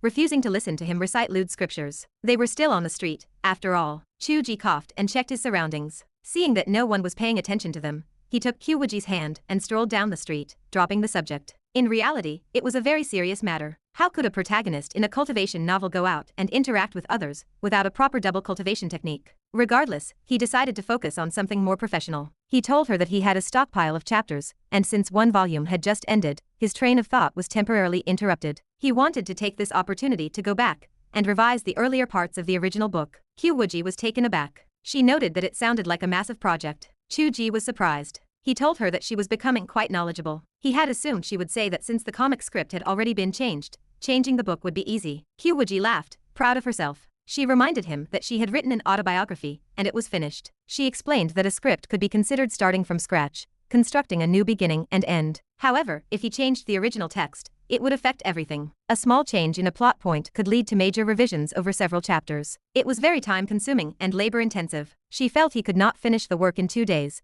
as it was not useful. Qiu Ji asked if he could just change a part of it, or perhaps rewrite a little bit every day after finishing his daily quota. Qiu Wuji argued that it would cause his train of thought to become fragmented, much like working on 2 books at once. She pointed out that if it were that simple, he would have done it already. She suggested that using the comic to cover the gaps was a safe strategy. She advised that if he wanted to change the original text, he should set aside a specific period for it, as trying to do both at the same time might lead to mistakes with unpredictable consequences. Qiu Ji pondered for a moment, then shook his head and laughed. He told her she was right, and that he had been too impatient. Qiu Wuji asked why he was suddenly so fixated on this. She had never seen him so anxious before. Now that the comic was seeing results, she wondered why he had started to rush. Qiu Ji shook their joined hands. He explained that he had deleted that one sentence, which led to him gaining her, so he wanted to delete even more things. Qiu Wuji felt a flicker of happiness, but she still shook her head. She told him that she was willing to be with him and do those things because of a gradual progression over a long time. He had been good to her, and she had recognized him as her partner, not just because of that one sentence. Deleting that sentence merely proved that her thoughts came from her own heart rather than being controlled, which allowed her to open her heart completely. She teased him, asking if he really thought she would change just because of one sentence. Qiu Wuji simply murmured in agreement. Qiu Wuji did not really want to bring it up anymore. They had already done it, and she did not want to dwell on his overthinking. She asked him where they were going to play. Qiu Wuji spoke with a hint of melancholy. He told her that his mother had suddenly sent a message, asking if he wanted to return to his hometown for a visit. He added that she had included a smiley face emoji. Qiu Wuji could almost imagine the headache Qiu Wuji felt when he saw that emoji, and she burst into laughter. Qiu Wuji told her that he understood what his mother meant. Especially with that smile, he felt she knew everything. She was being intentional, secretly urging him to get married. He took it to mean that the house in their hometown was empty and could be used as a bridal chamber. He complained that he had already told her they would buy their own home. Qiu Wuji glanced at him, and Qiu Wuji looked away awkwardly. Qiu Wuji bowed her head, feeling a little shy. She knew what he was thinking. With the copyright money being used to start their company, and the revenue stream unclear, his hope of making a down payment on a new home had instantly vanished. The upcoming animation and television projects would not be online for at least a few months. The copyright money was a one-time transaction, and there would be no profit sharing even if the animation and television shows became hits. While there was value in increased fame, turning that into cash was not fast. No matter how he calculated it, he felt that he would likely not be able to afford a down payment within a year or two. Yet, it felt like they were getting closer and closer to getting married. So, when his mother brought it up, he had truly started to consider his old family home, thinking that with some renovations, it could serve as a bridal chamber. He was taking her out to play, but it was actually a subtle request for her opinion on whether it would work. Qiu Wuji pursed her lips and lowered her voice. She told him that of course they should go and see it. She wanted to see the place where he grew up, as she had never seen it before. Qiu Wuji understood the meaning behind her words, and his face lit up with joy. In ancient times, people did not usually build new houses when they got married. Most people brought the bride into their family home, even in wealthy and powerful families. Therefore, Qiu Wuji had no objections to getting married in the old family home. She might even feel it was the right thing to do. It was the place where he had grown up, bearing the marks of his growth in the world. The neighbors, the childhood friends, and the sisters-in-law his future wife would have to face. When welcoming a bride, were these not the people who would greet the bridal sedan chair? There were no sisters-in-law here, but there were neighbors. He had heard that they did not think highly of his profession, which was why he had moved out to rent a place. Qiu Wuji felt a surge of fighting spirit as she held Qiu Wuji's arm. She declared that she would accompany him home. Chapter 274. Qiu Wuji's old family home was situated in a location relatively close to the city center. It was a dormitory building for a government agency from the 80s. Before the reform and opening up, Nanjiang was quite dilapidated. The location of the old home was considered to be on the outskirts of the city at the time, but as the city expanded ring by ring, it ended up being in the center. Qiu Wuji did not understand why the place that used to be a certain geological research institute had transformed into such a prestigious location. He also did not know how many of the neighbors were truly from that institute, and how many were from special departments. Perhaps only his parents were special. Looking at the gossiping elderly men and women around, he could not see anything special about them. The dormitory complex was in an awkward position. The issue was that similar, aging buildings in the city center were often designated as school district properties. They were unlucky, as the Area 1 street to the left was a school district, and the Area 1 turn to the right was also a school district, but their building was not. It was not in a school district,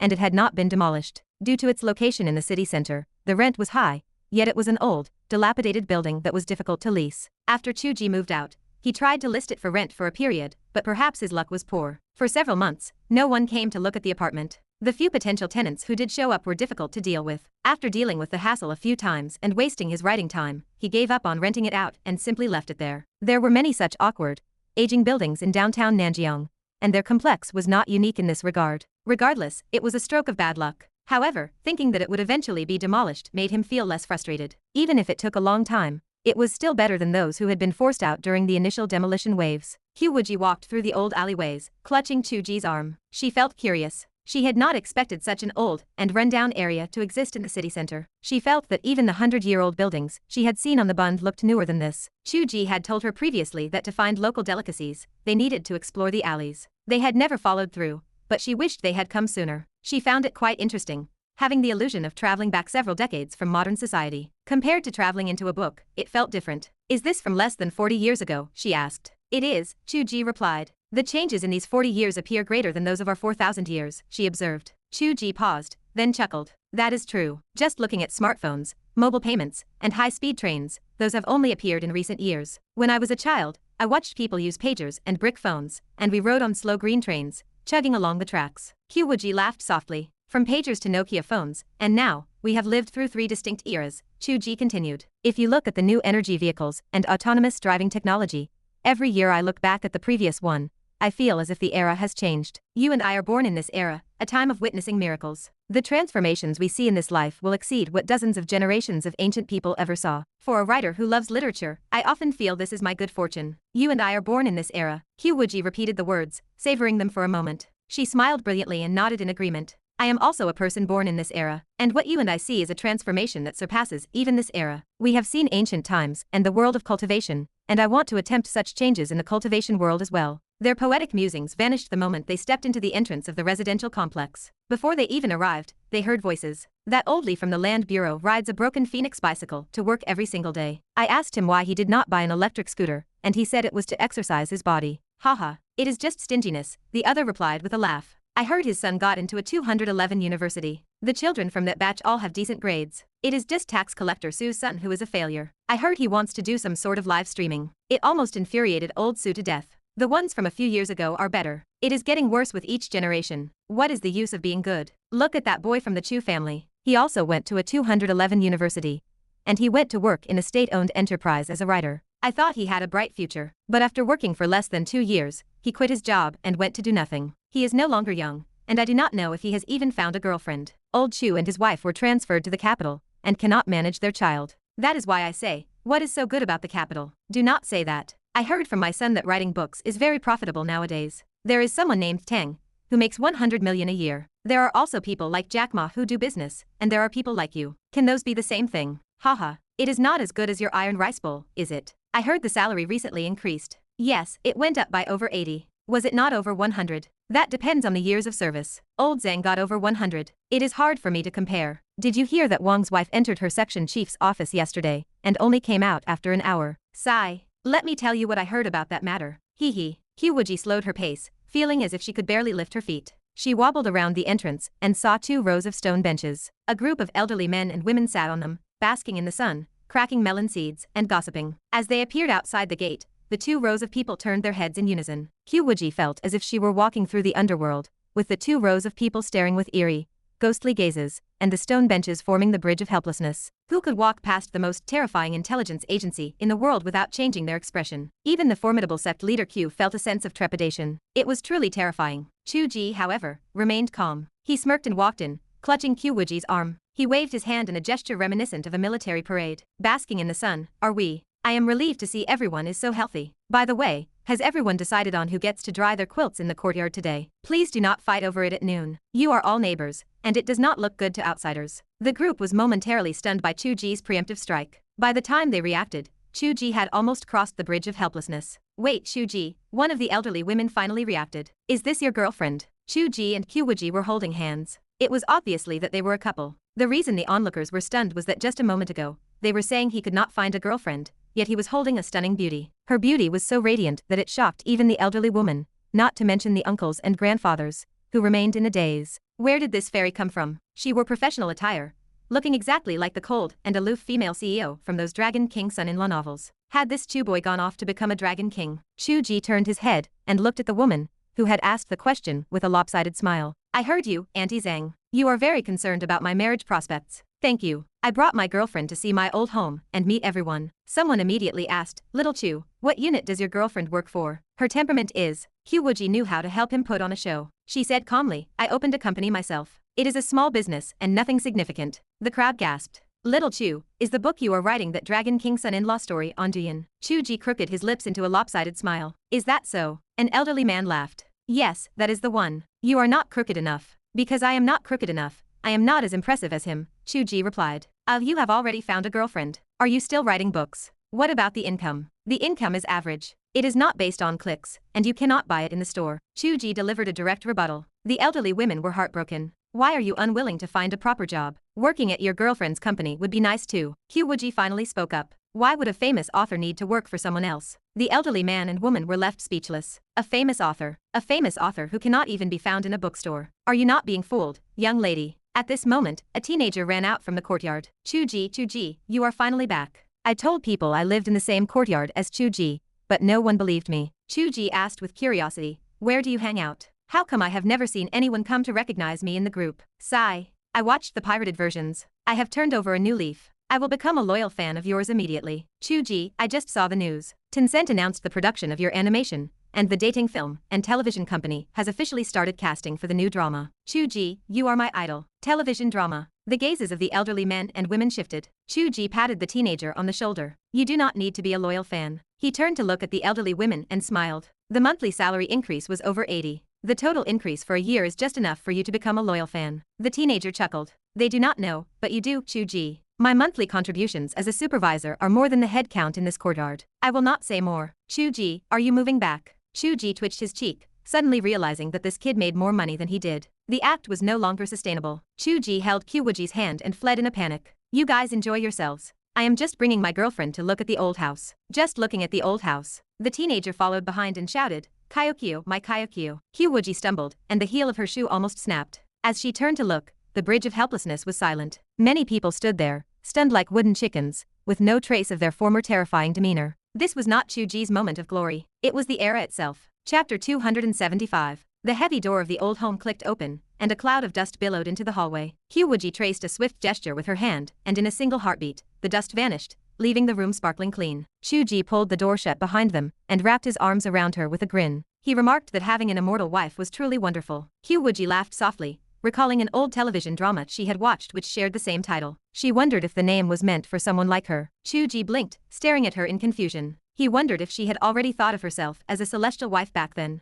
Qiu Wuji sensed his unspoken question, and pursed her lips, putting on a stern expression. Qiu Wuji coughed to clear his throat. He claimed that he had seen the reruns back in the early 2000s, and now he only remembered the songs by Grasshopper. It was filled with nostalgia, and fit this old background perfectly. Qiu Wuji argued that the main actress was not as beautiful as she was. Qiu Wuji agreed immediately, stating that there was not a single actress in the world who could compare to his QQ. Qiu Wuji lowered her voice, mentioning that the lead actress often helped the male protagonist maintain his pride and status, but she had not been able to do the same, because that live-streaming boy had stolen the spotlight. Qiu Wuji burst into laughter and pinched the bridge of her nose. He told her that she was just like him, and that she must have been thinking the same thing back when she posed as his fan in front of Wu Yang, defending her divine father figure, while actually being just as worldly as anyone else. Qiu Wuji scoffed, telling him it was just a reflection of his own internal desires. She claimed that returning home without showing off one's success was like wearing silk robes in the dark. She was merely feeding back what he, as her creator, had been thinking. Qiu Wuji grumbled, noting that he had not achieved any great status yet. He had only heard about the casting for the press conference from Little Sue, and without that boy, he would have had no way to show off. He chewed on the thought, realization dawning on him. He felt like the boy had deliberately set the stage to show off himself. The kid was quite cunning. He finally understood the situation. It did not matter though, as it was all just commercial backscratching. Qiu Wuji mused that the boy was a big streamer, though he was unsure of his niche. He hoped the boy was not a film critic, or a snarky reviewer. His surname was Su, so it was likely anime or gaming. They might be able to help each other out, and he could get the boy to promote his animation. This was why people needed to get out of the house. Stepping out into the world brought new perspectives, while staying at home led to stagnation. As he stood there lost in thought, Qiu Wuji wandered off to explore. The apartment was not small, spanning over 140 square meters. It featured 3 bedrooms, 2 living rooms, and 2 bathrooms, which was significantly larger than their current rental. That size was likely why it had been difficult to find tenants. The furniture remained neatly arranged, carrying the strong imprint of a bygone era. There was a dining table made of wood and marble, paired with carved wooden chairs. It looked classical and elegant, but it was incredibly hard, and the intricate carvings were a nightmare to dust. Even now, the furniture looked pristine after decades, the varnish still holding up without appearing aged, though it carried a sense of history. A large liquid crystal television hung on the living room wall, proving it was not quite as ancient as a bulky cathode ray tube set. It was a sign of life from just a few years ago, though it appeared thick and clunky compared to modern displays. Qiu Wuji found it fascinating rather than outdated. The items from decades ago, and the appliances from a few years prior seemed to sketch out every little detail of the life Qiu Wuji had lived there. A photograph of a family of 3 hung on the wall, showing a younger version of Qiu Wuji's mother, a mature Qiu Wuji, and a young boy wearing a fake, mischievous grin. All 3 wore shirts and trousers in the yellowing photo. It looked plain and simple, yet it felt warm and loving. Qiu Wuji stared at the young boy, unable to take her eyes off him. She found him adorable, a gentle, maternal smile spreading across her face. He was so cute. She wondered if their future child would look the same. She mused on whether he had worn open crotch pants back then. Qiu Wuji noticed the direction of her gaze, and his face darkened, like a blackened pot. He told her that he was already in elementary school in that photo, so he was not wearing those pants. Qiu Wuji asked how he knew what she was thinking. Qiu Ji retorted that he knew her too well. Qiu Wuji stepped on his foot, telling him he was vulgar, and stormed into the study. Qiu Ji chased after her, asking who was the vulgar one. The desk in the study was quite worn,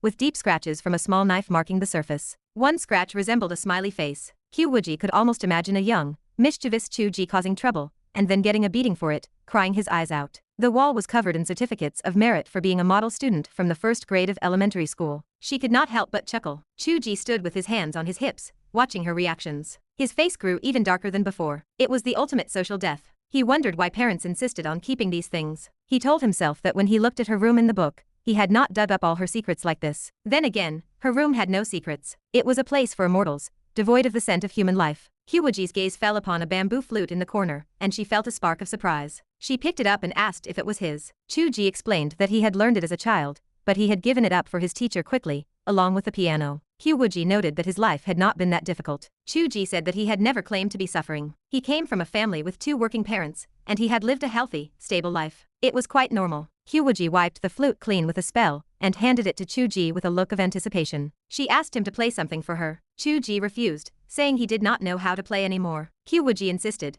telling him to be confident. She reminded him that his soul was far stronger now, and he could easily reclaim memories he had forgotten. Qiu Ji argued that the skill relied mostly on muscle memory. Qiu Wuji narrowed her eyes and glared at him, accusing him of just not wanting to play. Qiu Ji sighed and admitted the truth. He told her it was because the instrument was a flute. Qiu Wuji understood his meaning and remained silent. She asked about the other type of flute. Qiu Ji shook his head and said he had never learned that one. He explained that when he was young, he read novels about heroes traveling the world with a flute and a sword. It seemed cool, elegant, and stylish. The horizontal flute felt clunky in comparison, so he had chosen the vertical one. Now that he was older, he realized he had it backward. The vertical flute had lost its charm, and the posture of playing the horizontal flute felt far cooler. He was just a simple person who could not keep up with the changing times. Qiu Wuji argued that he was hardly a simple person. The vertical flute had only gained a bad reputation because of people like him. Qiu Ji kept a straight face and stayed silent, his thoughts drifting elsewhere. Qiu Wuji stared at him for a long time, then told him that when they returned to the book, she had all kinds of flutes in her room. Qiu Ji asked why. Qiu Wuji looked away, a playful light in her eyes. She told him that once you understood one wind instrument, you understood them all. She had thought he did not understand this art, and had never considered it. Since he knew the basics, they could harmonize with the zither and flute when they traveled in that world. Qiu Ji immediately became interested. The scene sounded perfect. As a writer at heart, he imagined it would be amazing. They would be at the peak of Mount Yunji, with snow falling around them, sitting in a stone pavilion by the cliff, the sound of the zither and flute intertwining while white cranes circled above. He decided they absolutely had to practice. Qiu Wuji also felt the scene would be beautiful. She smiled brightly, her hands clasped behind her back, as she stepped out of the study. She teased him, reciting his titles: First Grade Class 3 Model Student Qiu Ji, First Prize Winner of the Nanjiang City Elementary School Essay Competition Qiu Ji, and Excellent Award Winner in the Speech Contest Qiu Ji. She giggled, pointing out that he had even participated in speech contests. Qiu Ji was left speechless. Qiu Wuji turned back to him, her expression joyful. She told him that she loved this place. Regardless of whether they lived here in the future, being here today made her very happy. Qiu Ji muttered that she was just happy because she got to see his embarrassing history. Qiu Wuji shook her head, threw her arms around his neck, and kissed him. She explained that it was because the Qiu Ji in her heart had become more real and three-dimensional, just like when he went into the book to see them. Was it reality, or was it a dream? Was it Zhuangzhou dreaming of a butterfly, or the butterfly dreaming of Zhuangzhou? It was simply walking into each other's worlds. A profound feeling washed over them both, similar to the mysterious sensation that preceded a breakthrough in cultivation. Was the golden core about to form? They had not been cultivating for very long. That could not be right. Their internal energy was not sufficient, especially Qiu Ji, whose energy was at most at the foundation establishment stage. It was not a sign of a breakthrough, yet it felt like one. What was it? Was there some external influence? They turned their heads at the same time, their gazes landing in the master bedroom. Only then did they remember that this room had once been home to a double S-level entity and a triple S-level entity, whose existence seemed to be a manifestation of fantasy. Chapter 276. They had spent a long time touring the apartment.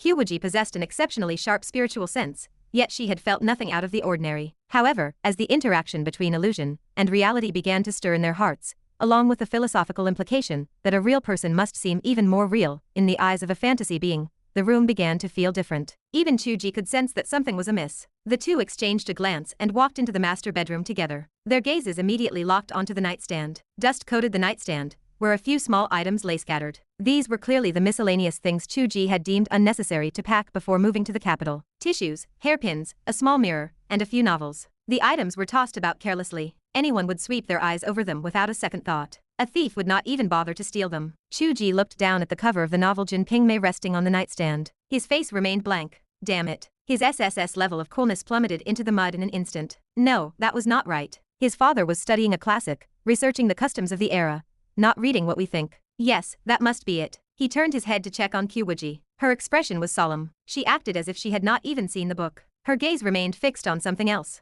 The small mirror. Qiu Wuji looked at the small mirror too. Gradually, he felt the surface of the glass swirl, pulling his gaze in as if it would suck him inside. Qiu Wuji extended his spiritual consciousness, sensing the air carefully. Tiny specks of spiritual energy gathered slowly toward the mirror. They landed on the glass like dust, only to be absorbed and vanish. They disappeared entirely. The collected spiritual energy was not stored or gathered. It simply ceased to exist. It was as if the spiritual energy reviving in this world were merely a void, returning to a flower in a mirror, a moon in the water. The elderly people in this neighborhood would never awaken any supernatural abilities, Qiu Wuji murmured, as if talking in her sleep. Du Lianfeng and his team were looking in the wrong place. Spiritual energy might not be originating in Nanjiang. It might be fading away in Nanjiang. Qiu Wuji frowned. Could my father be dissipating the spiritual energy? Such a serious matter, and he left a small mirror on the nightstand of his old house. Qiu Wuji shook her head. The effect of this mirror is incredibly slow. It is not even as powerful as a range hood. It cannot be responsible for something as massive as the dissipation of spiritual energy. My personal estimation is that it is more like he is cleaning up after himself. What do you mean? His ability is too powerful. The residual spiritual energy could have created supernatural users throughout the entire residential complex. Qiu Wuji smiled. Judging by the lifestyle of your old home, I would venture to guess that your father is a rather traditional and serious man. Qiu Wuji glanced at the book again and nodded. Setting that book aside, in his nearly 30 years of life, his father had indeed been a very traditional and serious person. The neighbors always said old Qiu thought strictly along Marxist lines. In the mouths of the older generation, this evaluation did not literally mean he was a Marxist. It meant he was rigid, old-fashioned, conservative, and even feudal. Marxist coffin lids could not be held down by this logic. Qiu Wuji continued. He surely did not want any trouble to arise because of him. The purpose of this mirror is just to constrain the energy he left behind during his long life, so the power output is not high. However, the principle behind it is profound. She stepped forward slowly and picked up the mirror to examine it for a long time. It is a reflection of flowers in a mirror, a moon in the water. Is it real, or is it an illusion? Who is the illusion, and who is real? Your father has gathered the real scene into a phantom mirror, yet there is no world within the mirror, so the energy just dissipates into nothing. Playing with the boundary between illusion and reality, he is already nearing the Tao. Hearing the deep admiration in her tone, Qiu Wuji knew this was truly remarkable. The most amazing thing was that this was not a magical treasure. It is just an intention. He felt it should be like this, so it became like this. Qiu Wuji marveled at it in her heart. Essentially, this is just an ordinary cosmetic mirror. Qiu Wuji could not help but ask if it had any use for them. For you and me, this is equivalent to a magical treasure that allows us to peer into both the illusionary and real worlds, or perhaps it reveals a connection point. Perhaps, she paused, sounding uncertain. We have never been able to find the passage or the pathway that connects our two worlds. Perhaps we can find the answer here. Objectively speaking, perhaps the world inside the book and the world outside are separate dimensions, both existing in reality. After all, every blade of grass and every tree can be touched, and each person possesses a living, vibrant mind. However, in a relative sense, this world is real, while the book is an illusion. After all, everything originates from Qiu Wuji's pen. Whether it is truly real or merely an illusion has been impossible to clarify. This is another form of a reflection in a mirror, the separation between the real and the void. This is also the fundamental reason why the two of them had always felt uneasy, terrified that one day they would wake up and the other would be gone forever. Yet now they had this mirror. The mirror could gather real spiritual energy into an illusion, causing it to dissipate. Judging by the principle, it seemed possible to peer into the connection between the two worlds. Perhaps one day, they could establish a passage between them. Because that anxiety had always been in their hearts, they had not dared to talk about marriage. Because they wanted to marry, they had come to see the old house. Because they came to see the old house, they had found a potential solution to their worries, or at least a path to explore. It was a mysterious cycle. Qiu Wuji hesitated. If that is the case, if I just go and ask my father, will I have the answer immediately? But I cannot reach my father for the time being. Should I ask my mother to pass the message along? But I do not know how to explain our situation. Qiu Wuji shook her head. Even if your father is powerful, asking him might not be useful. There is no need to force it. Everyone has a different starting point. Your father was not considering this when he did this. For you and me, this is just an accidental reference. Then let us put the mirror away first. You can use it as a cosmetic mirror. I do not need makeup, Qiu Wuji said, though she still tucked the mirror into her small bag. This item was truly wondrous. It was not a magical treasure. It was not infused with magical power. It was just an ordinary, broken mirror. This realization moved Qiu Wuji deeply. If a single thought could achieve this result, this was the power of a Buddha. As for the heavenly map that had not yet been opened, Qiu Wuji dared to conclude that the cultivators in the heavenly realm certainly lacked this ability. Drawing inferences from this, if Qiu Ji's father could make real spiritual energy return to the void, could he do the opposite and generate spiritual energy to spread throughout the world? Was this the origin of spiritual energy? Or perhaps, the reason for the dense spiritual energy was related to this? A sudden sense of terror crept over her. If a portion of the spiritual energy originated from fantasy, how much of their world belonged to the realm of illusion? Wait, what are you doing? Qiu Wuji came to her senses and saw Qiu Ji sneaking things off the nightstand, stuffing them into his personal storage space. The covers of several novels flashed by and vanished. Qiu Ji put on a serious face. As a writer, having no books to display on my bookshelf at home is a very shameful thing. Qiu Wuji turned and walked away, her face expressionless. If you are so concerned about the refined taste of an intellectual, why do you not move the collection of political works from that bookshelf? Wait, Qiu Ji followed her. We are not in a rush to go back. I want to go find little Su. Qiu Wuji did not understand. Why are you looking for him? QQ, as a modern person, do you know what live stream shopping is? Qiu Wuji fell silent. Her mind was still back in that nostalgic house, lost in thought about the magical mirror. How did she feel like she had returned from fantasy to reality, from the Xiangxia world back to the urban grind? Qiu Ji took her hand and spoke in a low voice. We will continue our cultivation, and we will continue living our lives. Actually, I want to figure out what my father is doing even more than you do, and I have a premonition that our paths will cross sooner than we think. Qiu Wuji nodded slightly. Was Qiu Ji's mother's sudden suggestion to visit the old house just a coincidence? Was it not a hint of some kind? Perhaps this mirror could reveal even more secrets. Qiu Ji lowered his voice. Do you think I only took the books? Qiu Wuji turned to look at him. My father would certainly not leave a diary, or something like that here, but there might be bookmarks, or notes inside the books. Qiu Ji continued. I am thinking that the things we can peek at from here might be no less significant than the mirror itself. You research the profound and mysterious, and I research the words. That is the division of labor between us. We will find the truth of everything. Chapter 277. Little Su lived in the building next door. The 8th floor had no elevator. This was the greatest pain of the old residential complex, and one of the best excuses for staying home. Even Qiu Ji, with his cultivation achievements, found the climb to the 8th floor daunting. When the group of elderly men talked about installing an elevator, they were incredibly enthusiastic. When it came time to pay, they disappeared. The lower 3 floors and the upper floors had been arguing about it for years without reaching a conclusion. Eventually, everyone gave up and resigned themselves to waiting for the day of demolition. On a workday, little Su was home alone, live streaming with great enthusiasm, when the doorbell rang. He turned to the camera. Everyone wait a moment, it might be the courier. I will be right back. Viewers watched as the streamer rushed to open the door. He swung it wide, revealing 2 familiar faces. The chat exploded. Who are these handsome people? Why do they look familiar? Another user commented that the streamer's looks were being crushed by the newcomers. The user threatened to unfollow. Then the comments shifted. That is Qiu Lian, my Qiu. She is my Qiu. Someone else told them to get lost, claiming her for themselves. Another user chimed in, telling everyone to keep Qiu because they were taking Chu home. Qiu Ji stuck his face into the screen. Hey. He waved at the viewers. Am I handsome? The livestream room went quiet for a beat before the comments started flooding in again. Get lost, short and small G. I want to see Qiu. Another user asked where Qiu Ji's shame was. Why was he livestreaming instead of updating today? Were they trying to be like some other author? A confused user asked if everyone was his reader, and what kind of book was so impressive. Qiu Ji scoffed. He had not realized he had so many readers. He cleared his throat. Let me restate this once. I am quite thick and long. The comments ignored him entirely. Move your big face away. We want to see Qiu. Oh my, Qiu in office where is lethal. I remember now. The streamer said Qiu Ji lived in his courtyard, but no one believed him back then. Little Su sat back down in front of the computer with a grin. I told you Qiu Ji was my big brother. Do you believe me now? Someone challenged him. If he is really your brother, then your previous praise of the comic was biased. Another user countered that the comic was actually very good. Little Su was shameless. He boasted that this was called supporting one's own. He told them to go look. If it was not good, they could come hit him. The viewers realized the truth. I get it now. This is not an anime or game review. It is a live shopping channel. Since it is shopping, give me a dozen Qius. I will take a pound of short and small G's beef. The comments became increasingly ridiculous. In less than half an hour, Little Su stared at the viewer count, stunned. What the hell? Why are there so many new followers? Who are you people? The audience told the streamer to stay out of it, because they were there for Qiu Ji. Meanwhile, Qiu Wuji stared at the comic application on her phone. She looked at Qiu Ji.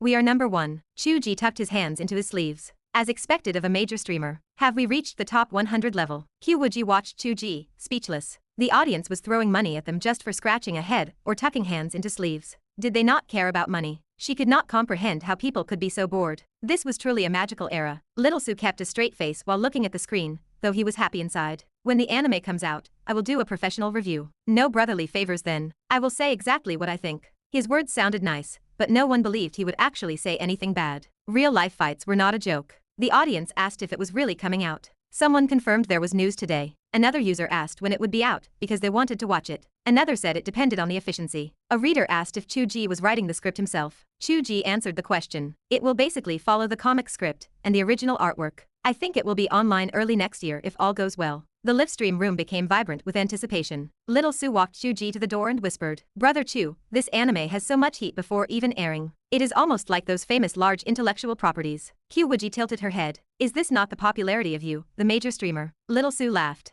"No, sister-in-law. I do not have that kind of traffic. I am just adding to the momentum. It is hard to say whether I am bringing you traffic or you are bringing me traffic. At the very least, those tips just now were for Qiu tucking his hands and Qiu scratching her head. They were not for me." Qiu Wuji laughed. "You understand quite a lot, little kid." Little Su rolled his eyes. "You are not that much older than me. Why do you sound like my dad?" He continued. "The way you are popular before the show even airs is rare in this circle. If the production is solid, it is bound to be a hit." Qiu Wuji sighed. "No one knows if the production will fail. My studio does not make anime. We have to rely on others." Little Su reassured him. "Rest assured. They are promoting this right after the project was approved. They take this seriously. They should not mess it up." Qiu Wuji hoped so. Little Su asked if they had thought about doing their own live streams, given their influence of Vibe. He noted that Weibo posts were not enough for monetization. Qiu Wuji smiled. "I only want to write my book steadily. I do not want other things to distract my energy. Do you believe me?" Little Su found it hard to believe. They had popularity rivaling idols, and he claimed to only want to write. But he had never seen Qiu Wuji participate in public events. Qiu Wuji gazed at Qiu Wuji,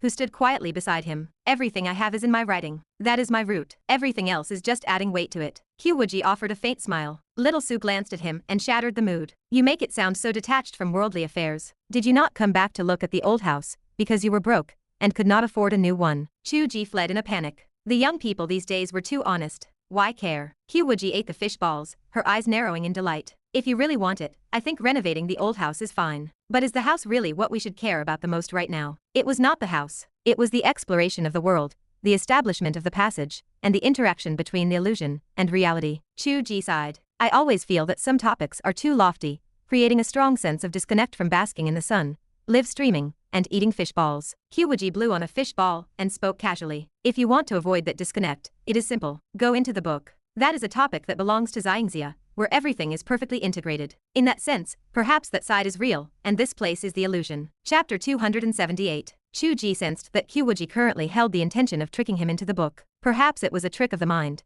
but a thought lingered in the air, the silent hope that if the connection between the worlds eventually failed, staying together in that realm would serve as a fine alternative. Though Qiu Wuji never spoke the words aloud, the impression lingered. Upon reflection, the situation seemed manageable, yet his duty to provide for his parents until the end remained a priority. Perhaps that kept her from voicing the suggestion. Qiu Wuji doubted the plan was feasible. Once the connection severed, his ability to project himself would likely vanish. There were no lucky breaks to rely upon. He could not afford to grow complacent. They hurried out of the old alley, boarded the subway, and returned to their rental apartment. Qiu Wuji immediately pulled out the small mirror to continue her research, while Qiu Wuji retreated to his room to open the classic novel his father had left behind. The title page bore a line of forceful, calligraphic ink, written in pen. The text asked why his son, like others, wrote yellow literature, yet the quality gap between them was so vast. Qiu Wuji stared at the page, unable to process the situation. "Father, one does not compare a humble web novel to a classic masterpiece. Was the bar set too high?" He read on. The note claimed others described such scenes with explicit detail, questioning why his son lacked the nerve to do the same. Qiu Wuji muttered a curse under his breath. This version was an unedited copy, a true treasure. The text continued, reflecting on the complexity of the world, and how it mirrored reality, suggesting he no longer held expectations for his son. It promised that if such a day arrived, his pen would create worlds beyond measure, far exceeding simple grains, gold, or jade. The handwriting questioned the meaning of forced arranged marriages, mocking the triviality of such connections. Qiu Wuji grew solemn. He studied the words for a long time. Had his father possessed a premonition, or was this merely the hope of a parent wanting the best for his child? He searched for more, but the page ended. The inscription did not read like notes or reflections. It felt like a message specifically for Qiu Wuji. Surely his father knew there was a 99% chance Qiu Wuji would take the book home. Qiu Wuji cursed again. He turned to the preface. No notes appeared, but an underline marked a specific passage. It described a friend, Qiu Xiaoxiu, attending a banquet with a youth, where they performed the night feast of the Overlord. The youth coveted the scene, declaring that a man should act exactly like that. Qiu Xiaoxiu replied that such a stance was designed specifically for the Wujiang River. The diners sighed, praising it as words of wisdom. Qiu Wuji scratched his head.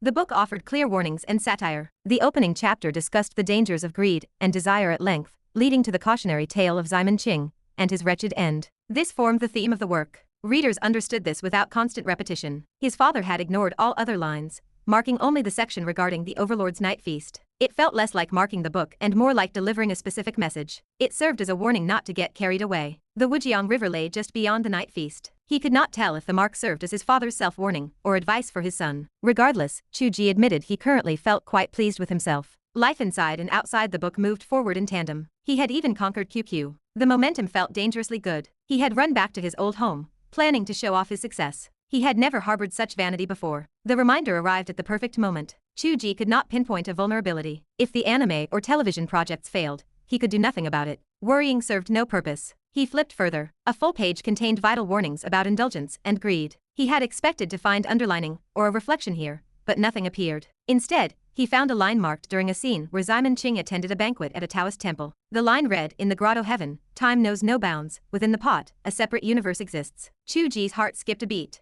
The suspicion grew that the message was meant for him. Did his father imply he could indulge in desires, given that the other warnings remained unmarked? He flipped through the book. When Wusong appeared, a reflection appeared. The note instructed him to skip directly to the 6th chapter, advising him to read water margin for that section, as the current text was merely fan fiction. It claimed the original work only truly resumed when Meng Yilu appeared in the 7th chapter. Qiu Wuji felt speechless. He had come here to uncover the secret of his supernatural powers, only to find himself attending a lecture on classic literature. He flipped through the remaining pages at a faster pace. The reflections were rare. Most markings were simple underlines, some completely nonsensical. He gained nothing from a cursory scan. A dull ache formed behind his eyes. Suddenly, a slight explosion echoed from the apartment next door. Qiu Wuji rushed over in a flash. He found Qiu Wuji holding a sword formation seal over the mirror, her expression grim. She asked what happened. He asked for an explanation. She looked helpless. She had attempted to use her spiritual sense to analyze how the mirror achieved its current effect. The probe entered like a stone cast into the ocean, immediately swallowed, and reduced to nothing. When she increased the intensity, the mirror retaliated,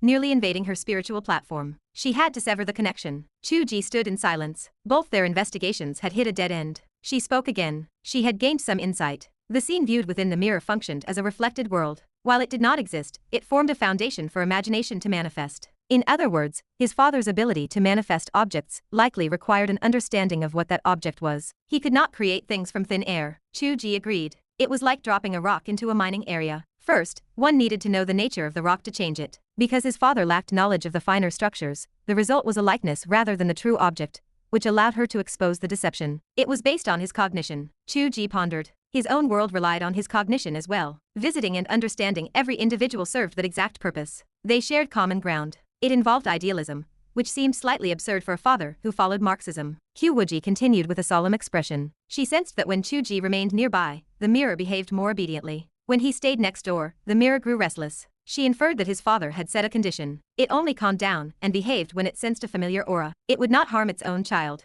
A thief might have met a fatal end. Qiu Wuji wondered if this logic extended to other objects in the house. Perhaps the lack of incident stemmed from his presence. If someone else had entered, the place would act like a haunted house. Qiu Wuji looked odd. She confirmed that if she had entered alone, she might have destroyed the house in a battle. The house did not recognize the daughter-in-law. Qiu Wuji felt angry. A moment ago, she loved this place. Now, the affection vanished. The certificates of merit and the photos of the child in open crotch pens lost their charm. She angrily put away the mirror. It obeyed slightly now. She asked if he had made any progress. Qiu Wuji replied that he felt like he was reading a classic with his father. Apart from the warning not to get carried away, he had found nothing else. Still, he felt the hints were intended for him. Otherwise, why write them down? She suggested he savor the meaning. He reasoned that deep analysis, looking for hidden codes connecting the underlines, would take long-term effort. Qiu Wuji widened her eyes. She expressed disbelief at the effort he considered. He explained that his father now held a mysterious and lofty image in his mind. It resembled the speculation of characters in his book regarding the Heavenly Dao, even if the Heavenly Dao was merely a hack writer who thought of nothing. Qiu Wuji laughed.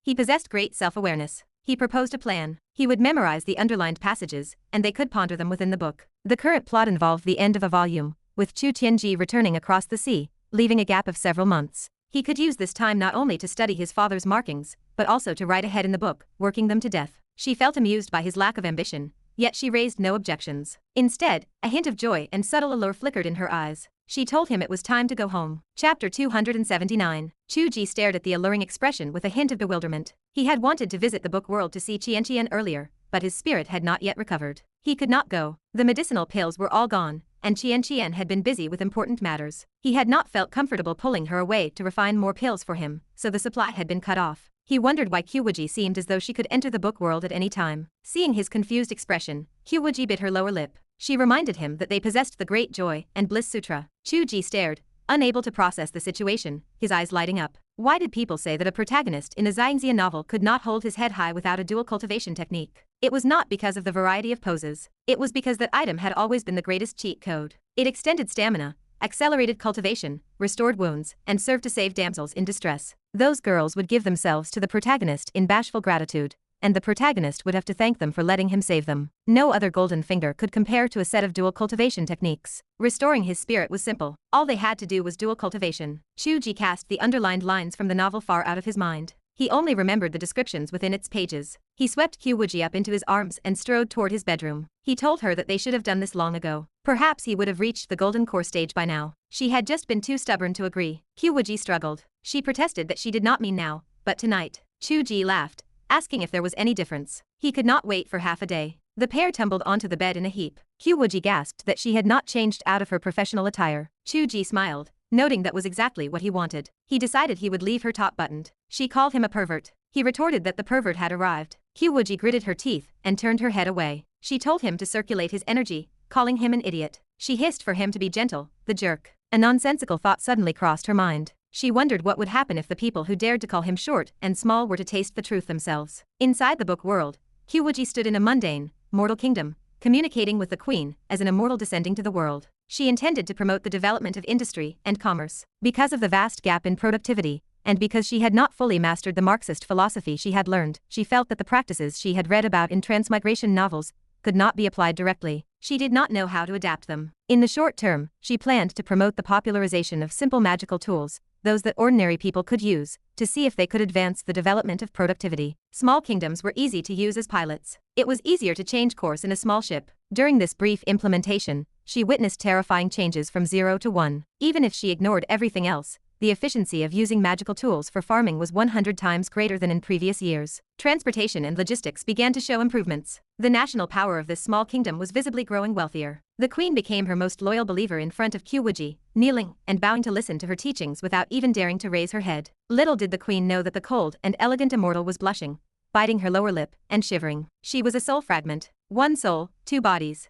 They were not separated. The situation on both sides was shared. When the smaller version had engaged in that activity earlier, Qiu Ji had specifically written a section where she entered meditation, so she had not felt anything. Later, in the past few days, they had done it several times. At least it had been during times of solitude, and since they had not used the dual cultivation technique, the sensation had not been that intense. She had cursed twice and endured it. But what about this time? In broad daylight, with believers present, he had even used the dual cultivation technique on the other side. The feeling was simply overwhelming. The queen knelt before her, seemingly noticing the hem of her skirt trembling. Her embroidered shoes shifted back and forth, and she appeared restless. The queen felt curious and wondered if the immortal was uncomfortable. She heard the immortal grit her teeth and say that for today, that was enough. She told her to go and try. The queen asked if the immortal was feeling unwell, suggesting she rest in her bedroom for a while. The immortal grew furious. She claimed she had cultivated for 10,000 years, and that no demons could invade her. She asked how she could possibly be uncomfortable. The queen remained silent. With a whoosh, a pair of men's boots appeared beside the embroidered shoes. The queen looked up in surprise, and saw a male immortal supporting the celestial being with concern. He called her master, claiming her cultivation had reached a critical juncture and urging her to rest and enter seclusion. He told her to spend less time on mundane affairs. So he was the immortal's disciple. He looked truly handsome. She watched the cold,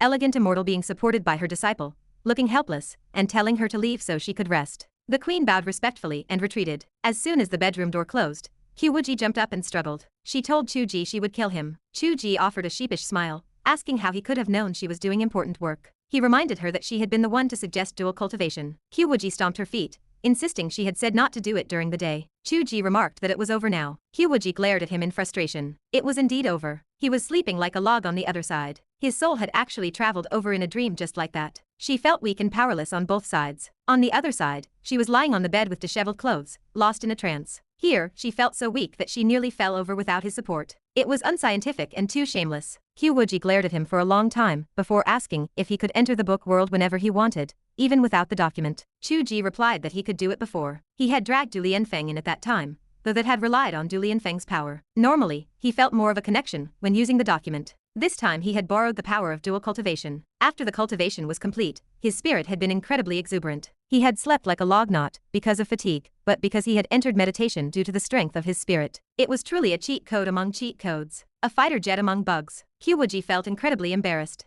If she had known, she would have learned it first. She would not have been the one lying limp right now, while he remained aggressive. Qiu Ji helped her sit on the dragon bed, and began massaging her shoulders like a loyal servant, offering to serve his master as she rested. Qiu Wuji told him to get lost, gritting her teeth. He had almost caused her to lose all face. If the queen had known she was because of that. Qiu Ji noted that if she did not say anything, how would the queen know? Nobody could have imagined someone could climax in a void. Qiu Wuji shouted that she had not climaxed in a void. She was furious. How could her constitution be the same as that little good-for-nothing version? Qiu Ji asked if that meant his master had not reached the peak yet. He leaned in and kissed her. He asked if she wanted to continue. Qiu Wuji received his kiss without reacting. Only when their lips touched did she suddenly realize she had forgotten to switch accounts. This main version could not be kissed. Last time he came over, she had acted like a small assistant, causing the two versions to overlap more and more. She felt she could not keep up the split personality much longer. She kicked Qiu Ji over, shrank a few feet into the dragon bed, and warned him that if he messed around here, she would beat him. Qiu Ji did not force it. He smiled and lay on the bed with his arms behind his head. He commented on the dragon bed.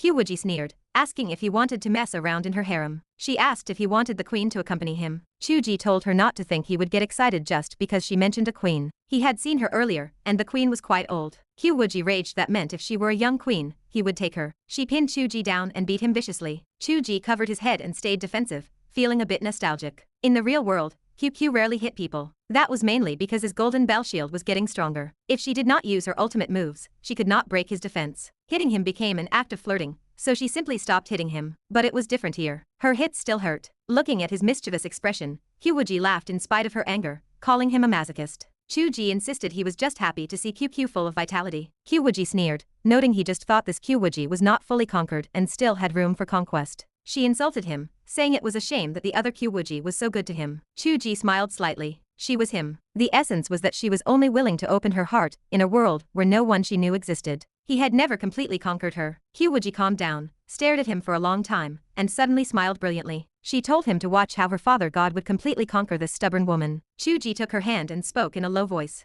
He told her he did not want to conquer her. Qiu Wuji looked at him with gleaming eyes. Qiu Ji continued. He said he wanted to conquer this world as a betrothal gift for her. Chapter 280. Qiu Wuji felt the body she had just recovered growing soft once more. This man had become increasingly adept at his craft. In the past, he would often let slip those chauvinistic remarks that made her blood boil. Now she heard those no longer. In the past, he used to mimic the characters from his own books in a way that made her skin crawl with embarrassment. Now, that awkwardness had vanished. The words he spoke were still cloying and sweet, yet the timing and the atmosphere had shifted, altering their impact entirely. Of course, the mindset of the listener had changed as well. Qiu Wuji thought about how he had influenced her to the point where she hardly resembled the Qiu Wuji of old. In truth, he had undergone the same transformation. The Qiu Ji of the present was no longer the Qiu Ji of the past. If he were sent on a blind date now, he would surely avoid the kind of faux pas that led to immediate rejection. Everyone was changing. It was true. They had moved from the naivete of a first love to the stage of discussing marriage, to conquer the entire world as a betrothal gift to her. Given their current circumstances, one could certainly interpret it that way. A spring-like tenderness flickered in Qiu Wuji's eyes. Her movements, once aggressive, softened into a gentle caress. You are only good at saying sweet things. When we decided to come in this time, were we not supposed to go see that little flame? Qiu Ji smiled. When a man like Yan Qianlie finds softness in his heart, does the world not become a brighter place? Qiu Wuji whispered, I thought you were bestowing a favor. That is somewhat true, though it is not the main point. I truly do want to help him. In fact, if we speak of bestowing favors, men like Yan Qianlie might not place much value on them. To those of the demonic path, gratitude and righteousness are merely scraps of paper. Qiu Wuji said coolly, that is not necessarily true. Oh, I have been conversing with the queen these past few days. I asked her how she keeps her people from rebelling. How do you think she answered? By ensuring their livelihood. By giving them hope. If the common people have food to eat and can survive, they will not rebel. Qiu Wuji shook her head and sighed softly. She said, give them a home. Qiu Ji stood frozen for a long while, savoring the depth of that realization. He chose not to dwell on further implications. In truth, the same logic applied to writing. Chu Tianji had become easier to write because he lacked attachments and constraints. This freedom reflected in the plot, allowing for a more uninhibited style. Especially while overseas, where he was unburdened, he could cause absolute chaos without consequence. However, once a female lead entered the picture, the considerations multiplied, making the writing process slower. When Yan Qianlie had a home, he remained lost in thought for a long time, before shaking his head. I truly want to help him this one time. I do not want to turn such things into a calculated transaction. Shall we go and see him? Yes. Qiu Wuji offered no further words. She reached out and placed her hand in his. They needed the Father God to descend with them in a single thought, which meant they had to hold hands. There was no other way. It certainly was not because she wanted to hold his hand while inside the book. Inside the heart of flames. The little flame. Or rather, he was now a towering, imposing man. Yan Qianlie had refined the bones of the red flame dragon, using them as the foundation for his Dharma body. Combined with the rare treasures his subordinates had collected over time, he had succeeded in forging a brand new physical form. The new body was forged according to his own aesthetic. He was a typical muscular brute with flying red hair and eyes like copper bells. He appeared majestic, powerful as a raging fire. His upper body remained bare, showcasing profound, mysterious patterns upon his bronze skin. They resembled red dragons, tongues of flame, capable of burning the earth and scorching the heavens with an intimidating aura. The followers of the fire prison sect knelt all around him. We welcome the return of our master's Dharma body to the world. May the holy fire shine brightly. Stop.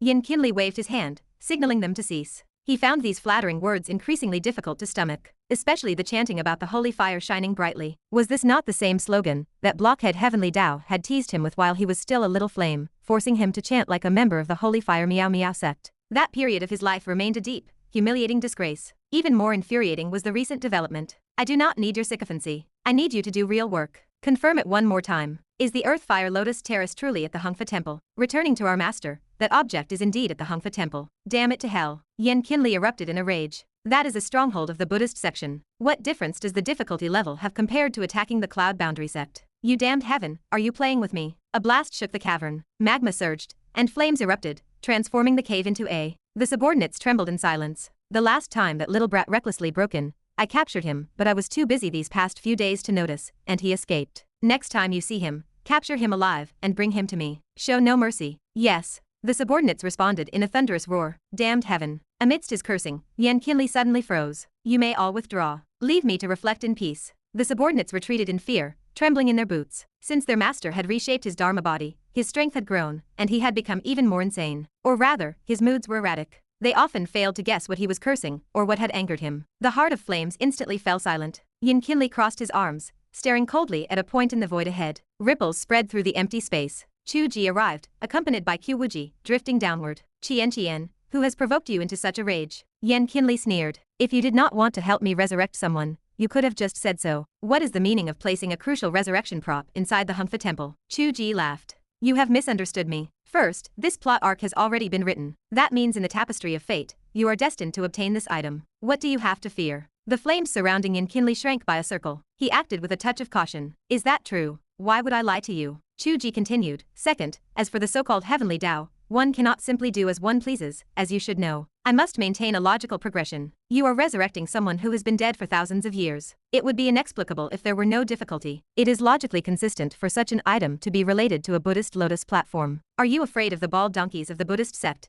Yan Qianlie? I am not afraid. It is just that the difficulty is too high, and I worry I might not succeed, or that something might go wrong. As he spoke, his voice grew smaller. Something might go wrong. What could go wrong? The Heavenly Dao had already told him he would succeed. Was that not enough? Yan Qianlie grasped the implication and immediately changed his tone. Since that is the case, I shall strike the Hongfa Temple at once and demand the monk's hand over the lotus platform. There is no need to go that far, Qiu Wuji said with a smile. In the book, I did not write in detail how you obtained the lotus platform. I only wrote a side comment from someone else saying, it is rumored that Yan Qianlie visited the Hongfa Temple at night and took the Earth Fire Lotus Terrace by unknown means. Do you understand what that implies? Yan Qianlie's expression shifted. It implies it can unfold in any manner. It is not constrained by my pen. Qiu Wuji grew contemplative as he spoke. I had been worried about how this plot would evolve, but it seems it has not yet begun. Yan Qianlie looked toward Qiu Wuji. In truth, he trusted her more not to spout nonsense. Had the plot truly not begun yet? Qiu Wuji nodded, signaling that this was indeed the case. Yan Qianlie let out a breath of relief. With the Heavenly Dao by his side,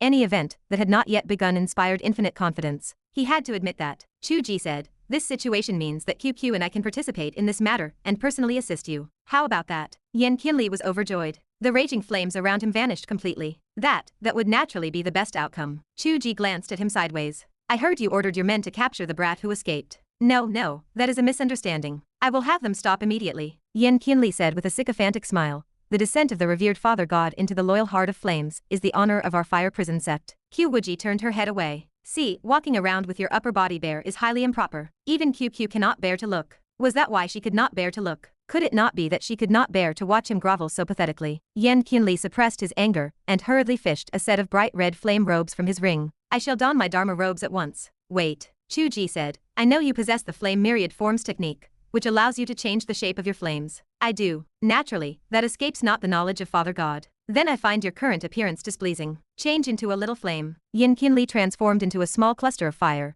cupping his hands together with a flattering smile. Is this acceptable? Qiu Wuji picked up the little flame. Let us go. To the Hongfa Temple. Chapter 281. Hongfa Temple was the ancestral home of Buddhism in this plane. Rumor held that it carried the inheritance of the heavenly realm, left behind to spread the Dharma among mortals. Hence the name Hongfa Temple. Its abbot, Bei, held a status among the orthodox factions that was not far below Qiu Wuji. Due to the nature of his religious role, he occupied a place in the hearts of certain groups that even surpassed Qiu Wuji, and in general, he ranked higher than Xiao. However, the Buddhist sect kept a low profile. They did not shine as brightly as Qiu Wuji, and so, hidden beneath her radiance, they remained unassuming. Qiu Wuji had once explained the origin of her iron bell shield technique. She had captured a traitor of the Buddhist sect and delivered him into the hands of Abbot Bei. Even though she had seen the secret Buddhist text of the iron bell shield, Bei dared not pursue her to demand its return, as if he were quite cowardly. In reality, being able to make Qiu Wuji personally deliver someone to show respect meant his status was already extraordinary. Choosing not to pursue it was simply a matter of maintaining good karma. Since Qiu Wuji had already seen the technique,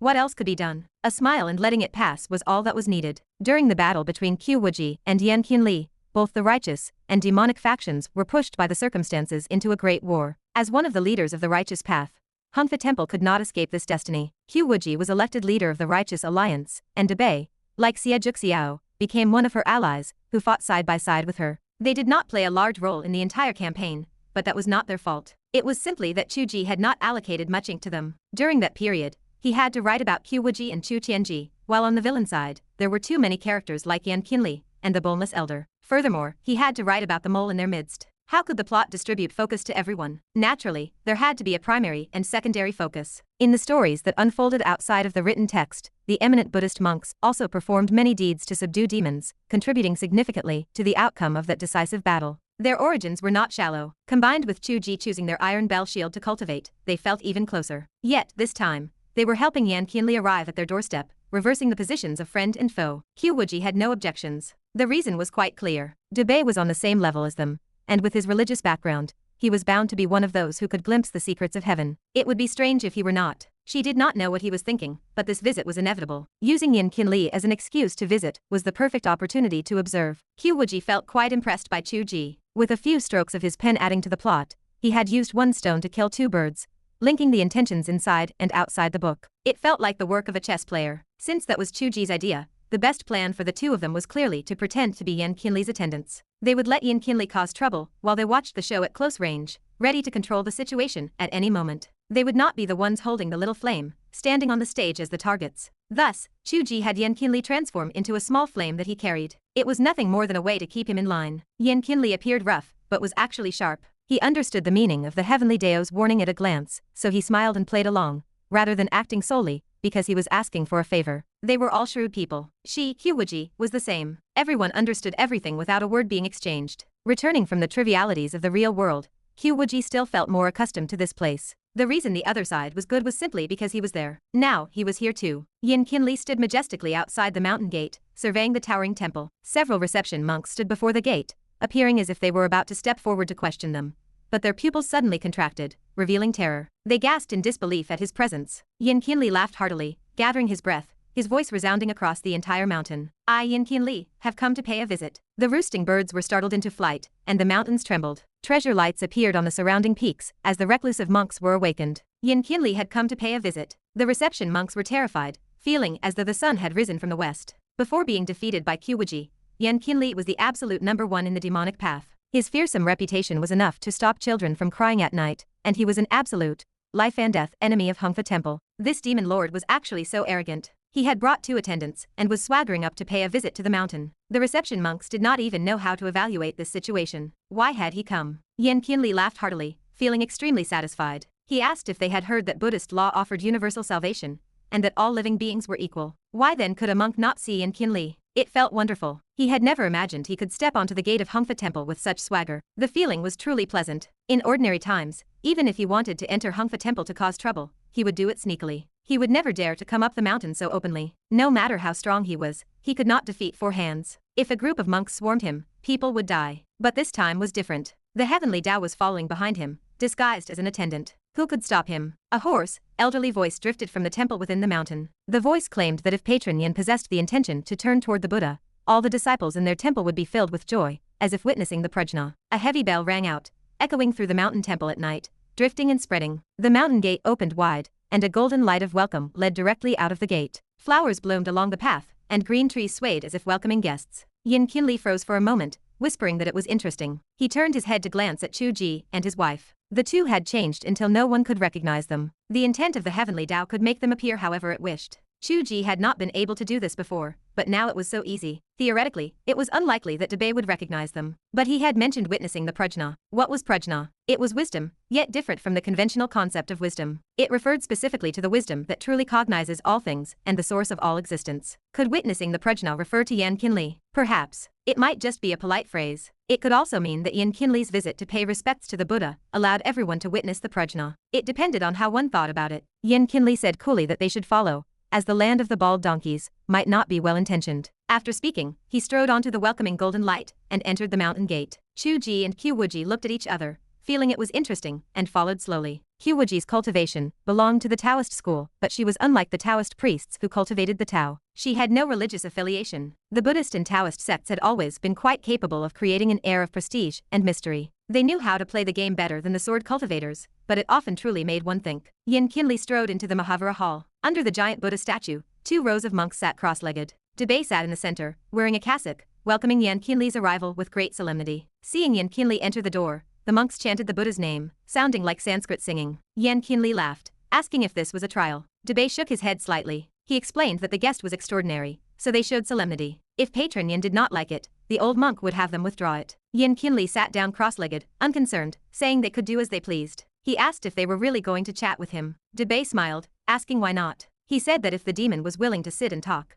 why would the Buddha refuse to see people from thousands of miles away? Yan Qianlie laughed, remarking that the old monk had some bearing. Debay looked at the 2 attendants standing solemnly behind Yan Qianlie. His expression remained calm and still, and his gaze fell back to Yan Qianlie. He spoke slowly, stating that since Patron Yan said Buddhist law offered universal salvation, and that all beings were equal, he seemed to have the intention to turn toward the Buddha. Why did he act as if he did not see the Buddha, not to mention worshipping the Buddha, but not even taking a single look? Yan Qianlie laughed, saying the Buddha was in his heart, was he not? The Buddha statue they had erected might not look the same as the Buddha in his heart, so what was the use of looking at it? He believed the Buddha was compassionate and offered universal salvation, so how could he be a dead, fat man with an oily face? If he felt displeased upon seeing it and denounced it as a demon, whose fault was that? Debay revealed a trace of a smile, agreeing that if the Buddha in Patron Yan's heart was gaunt and withered, then let him be gaunt and withered. As he spoke, the Buddha statue behind him changed into the image of a gaunt ascetic. Yan Qianlie let out a sound of surprise. The old monk explained that the Buddha was in the heart, and not in his form. Patron Yan possessed deep Buddhist nature. Would he not worship the Buddha in his heart? Yan Qianlie replied that he did not worship heaven or earth. His parents and masters were dead.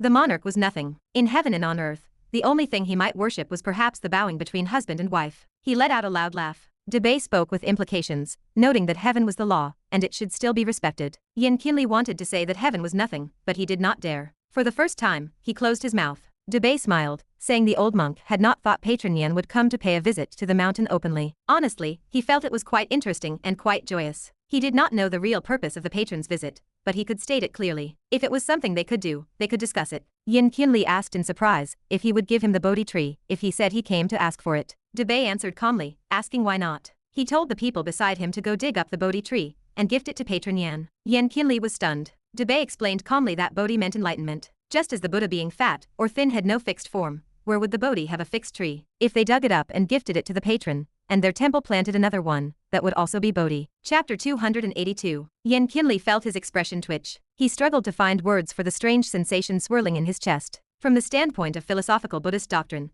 the old monk's words certainly carried deep meaning. In reality, however, the Bodhi tree in the temple was a supreme treasure of the heavenly realm. If they dug it up to gift it to him, and then planted another, would the new one be a treasure too? At this rate, the supreme treasure could be mass-produced. He remained silent. He watched the monk standing beside Debay exit the hall. He waited to see if the man would truly dig up the tree. If he did not, he wondered how the old monk would justify himself. If he truly dug it up, he wondered if the high-ranking monks surrounding the hall would have objections. Had they all reached true enlightenment and transcended earthly desires? If they were truly that naive, then he would not even need their Bodhi tree. He would settle for the Earth Fire Lotus Terrace, which was of a much lower standing. Debay seemed to perceive Yan Qianlie's thoughts. He ignited a stick of sandalwood incense with casual grace and chanted a soft prayer. Amitba, please wait, patron. It takes a little time for them to dig up the tree. Yan Qianlie stood frozen. He could not resist asking whether they were truly gifting it for free without demanding anything else in return. Debay smiled gently. A heart inclined toward the Buddha is the best exchange. If patron Yan one day achieves Buddhahood, why would our temple begrudge a mere tree? Yan Qianlie found the sentiment overly hypocritical. He wondered if the cunning old monk harbored some hidden plot.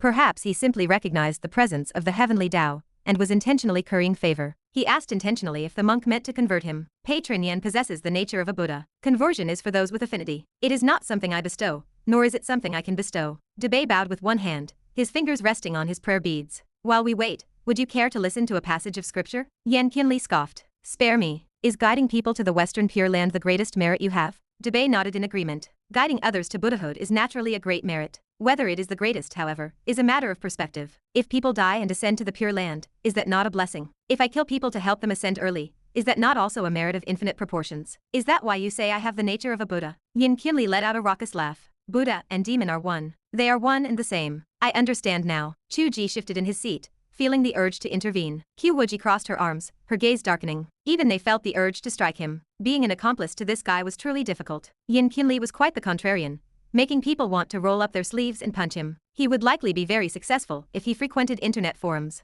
The surrounding elder monks opened their eyes, their expressions flickering with anger. This great demon lord had clearly come to cause trouble. What Buddha nature did he have? Debay remained completely unmoved, his voice calm. Without true liberation, death only leads to the sea of suffering. Where is the joy in that? Yan Qianlie rubbed his chin. I understand now. An eminent monk like you, with a clear heart and true nature, must surely ascend to the Pure Land upon death. If I were to kill you, would that count as an achievement of great merit? Debay paused. The elder monks beside him finally reached their limit. Abbot, why waste words with such an incorrigible demon? We should ask him directly if he stole the Great Joy and Bliss Sutra. Qiu Wuji narrowed his eyes. Qiu Wuji tensed, her hand resting on her sword hilt. Yan Qianlie laughed heartily. So you suspect I am a thief? How subtle you are. Debay waved his hand dismissively. I have never suspected you of such a thing. After all, it is known throughout the world that you have no interest in women. You would surely look down upon such dual cultivation techniques. Furthermore, there are many methods of stealing essence in the demonic path. Rumor has it you practiced them in your youth. Even if you intended to take them up again, you would likely disdain such slow methods of mutual harmony. Yan Qianlie chuckled.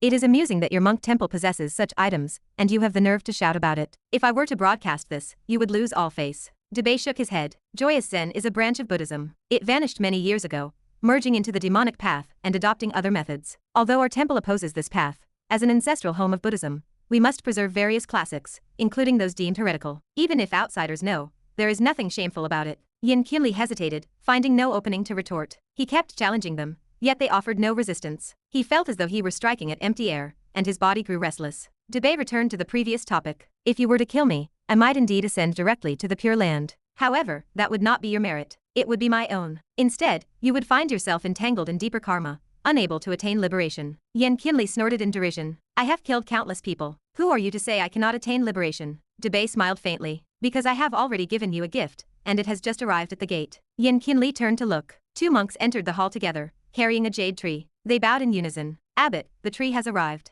Debay nodded. Very well. You may rest. The monks bowed and retreated. Yan Qianlie gaped at the jade tree by the door, sensing the profound aura of the Heavenly Dao and the incomparably powerful energy radiating from it. There was no need to question its authenticity. It was impossible to fake. This was undoubtedly the supreme treasure of Hongfa Temple, the Bodhi tree. Rumor held that it was grown from a branch of a tree from the heavenly realm. Myriad Buddhist laws originated from within it, forming the foundation of the temple itself. It had truly been dug up and placed before the hall, the soil on its roots still fresh. Yan Qianlie stood with his mouth half open. His gaze swept over the elder monks in the hall. This time, he noticed many of them wore expressions of displeasure, though they forced themselves to remain silent. This Debay was suppressing the discontent within his own temple just to gift his foundation to a demon lord who had visited his mountain in the middle of the night. Yan Qianlie, who had arrived filled with the intention to cause trouble, stood completely stunned, at a loss for words. Debay spoke slowly. If you had stormed the gates, killed me, and seized the tree, you might have felt justified, even boasting of it as a battle achievement. But since I have gifted it to you willingly, and you still intend to kill me, will you not feel doubt when you look back 10,000 years from now? That doubt is the heart demon. It will haunt you for 10,000 years, preventing your liberation, causing you to fall into the sea of suffering forever. Yan Qianlie felt his heart skip a beat. Was this not about his attempt to resurrect his master? The gazes of Qiu Wuji and Qiu Wuji sharpened. This old monk had more to him than met the eye. Yan Qianlie took a deep breath. His voice turned indifferent. I do not know if you have lost your mind, or have misunderstood something. You gift me a tree today, and tomorrow you might gift me the temple. But when I look back, the demonic path will still be there. Does the old monk truly not understand the human heart? Debay smiled. You know it is not the same. Yan Qianlie sneered. Then I will begin to push my luck to see if it is the same. Debay asked what else he desired. The Earth Fire Lotus Terrace. Debay nodded. You know as well as I do that I cannot gift the tree today, and the temple tomorrow. You may have the Earth Fire Lotus Terrace, but you must exchange it for something. Yan Qianlie thought to himself that this finally felt normal. He asked what Debay wanted. Debay smiled faintly. You need only exchange it for the Bodhi tree you just received. Yan Qianlie blinked in confusion, his expression blank. Debay scanned the surrounding hall, smiling warmly. Look, the expressions of the monks have improved. Everyone is happy, and your request is satisfied. Is this not a win for everyone? Yan Qianlie stared blankly at the surrounding elder monks, who wore bizarre expressions. He knew his own expression was even more peculiar. Everyone had been bewildered by the old monk. What do you actually want? Yan Qianlie refused to believe such a thing existed. Whether it was the tree or the lotus terrace, he dared not accept either, and his caution grew. Speak clearly. Spare me your Zen riddles. The lotus terrace is meat, and you are the hawk. The Buddha has done it, and so can I. Debay spoke with calm authority. You know the difference between this and using an object to bribe a demon, as you mentioned earlier? Yan Qianlie answered solemnly. I do not know. I am willing to hear your explanation. You seek the lotus terrace to save a life, not to take one. Debay moved his prayer beads and chanted a soft prayer. The Buddha fed the hawk to preserve a life, and so do I. By taking this action, I may be saving thousands. This is what it means to guide others. Yan Qianlie felt a chill run down his spine. How do you know I am trying to save a life? Debay finally let his gaze fall upon Qiu Wuji and Qiu Wuji. He smiled slightly. I said it in my first sentence. Your arrival, Patron Yan,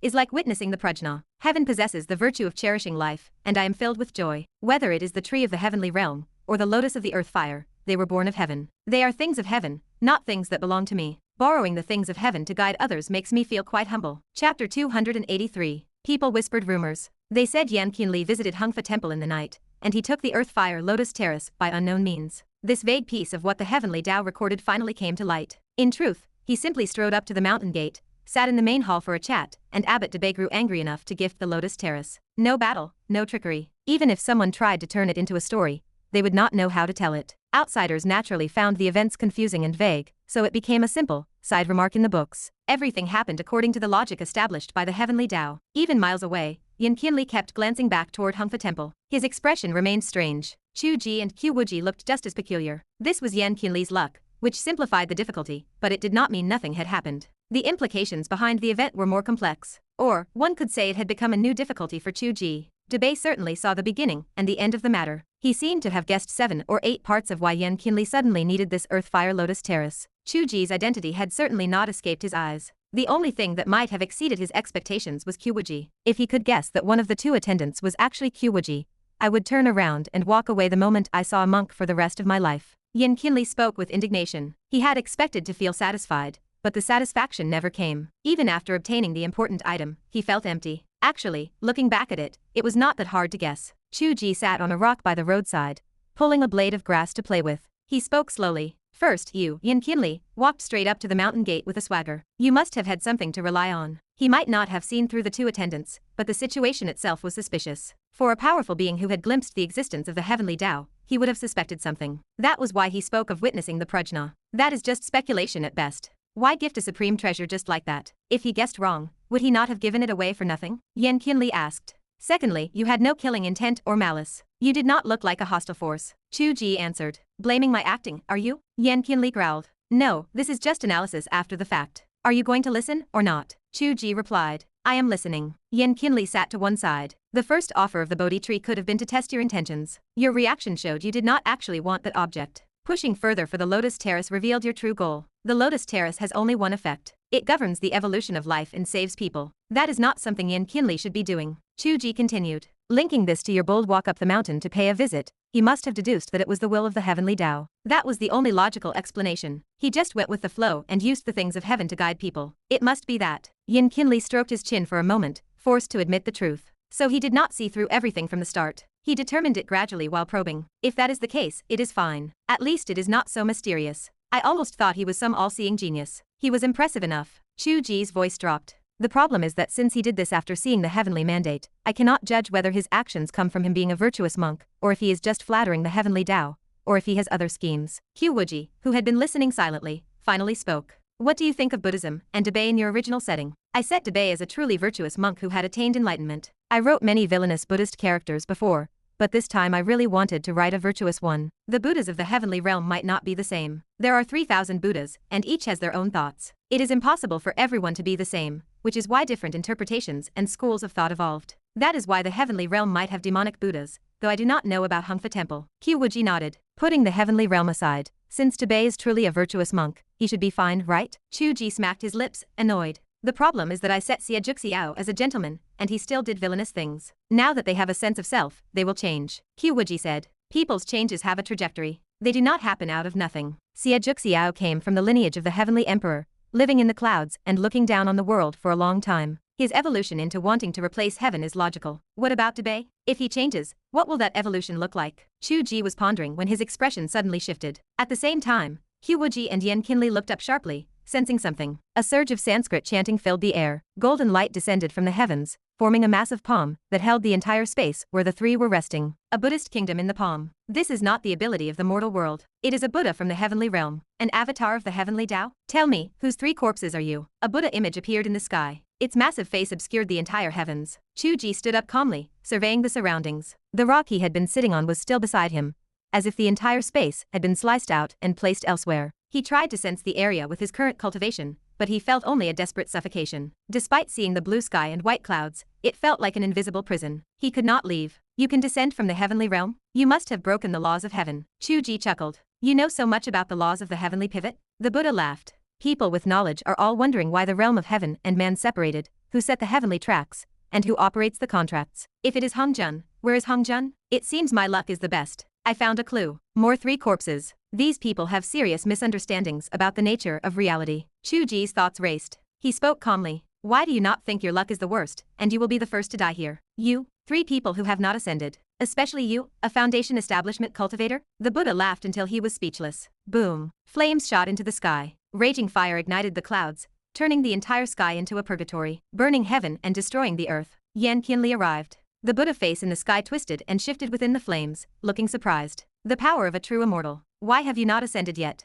Yan Qianlie glanced at Qiu Ji. He said nothing, but his smile widened, becoming ferocious and arrogant. A Buddha from the heavenly realm? Let me weigh you and see what you are worth. Boom. Lotus flames appeared within the palm. Yan Qianlie was instantly trapped in a sea of fire. The Buddha smiled as well. You do not yet know the origin of fire. Can you accept defeat by breaking fire with fire? Yan Qianlie stood in the sea of fire, feeling the pain of being burned for the first time. He had not felt the pain of fire for a very long time. To a large extent, he was fire itself. Yet this time, he felt it. There was a gap. But the interesting thing was that the gap was not large. The damage from this flame did not seem to be as bad as the damage Qiu Wuji had inflicted on him. Yan Qianlie roared with laughter. Is this the Buddhist fire of the heavenly realm? It makes a little flame like me laugh until I die. The Buddha's brows furrowed. This is strange. This person's strength should not be stuck in the lower realm. He should have been a true immortal long ago. He had expected to come to the lower realm to bully a few ants, only to encounter an opponent who was not much weaker than himself. However, the other party obviously had major flaws. They had not ascended, so they had not ascended.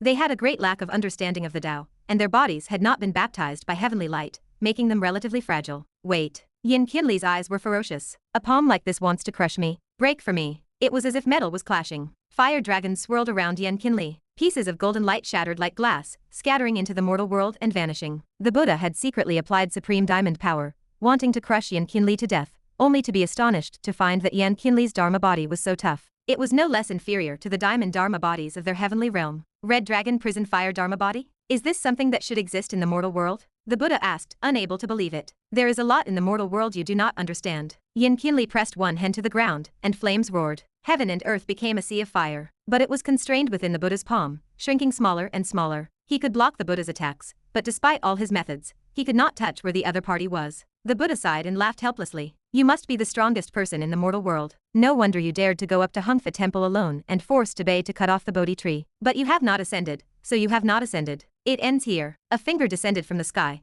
pressing toward the top of Yan Qianlie's head. It was the Buddhist divine ability, the Great Will Heavenly Finger. Bound by the Buddha's palm, Yan Qianlie was destined to be crushed into meat paste. There was no suspense. The Buddha's eyes were already looking at Qiu Ji. This 3 corpses of the Heavenly Dao had been standing by and watching the battle without saying a word, looking like he was scared silly. He was only at the foundation establishment stage, so he should not be hurt by mistake. It would be better to take him back for questioning. What should he ask? Or should he just swallow him? Just as that thought flashed through his mind, a feeling of extreme danger welled up in his heart. An incredibly sharp sword light flashed, blooming in the sea of fire between heaven and earth with a light that destroyed everything. Before he could do anything, a sharp pain shot through his finger. The great heavenly finger that had been pressing down on Yan Qianlie was cut off, and golden blood flowed like a river. The Buddha high in the sky looked down in astonishment. It stared at the woman who had been standing next to the 3 corpses of the Heavenly Dao all along, unassuming and quiet like a frightened little maid. She was no little maid. The soaring sword intent pierced the firmament, slicing open the 2 realms and penetrating the universe. Everything it passed turned to nothingness. Even in the heavenly realm,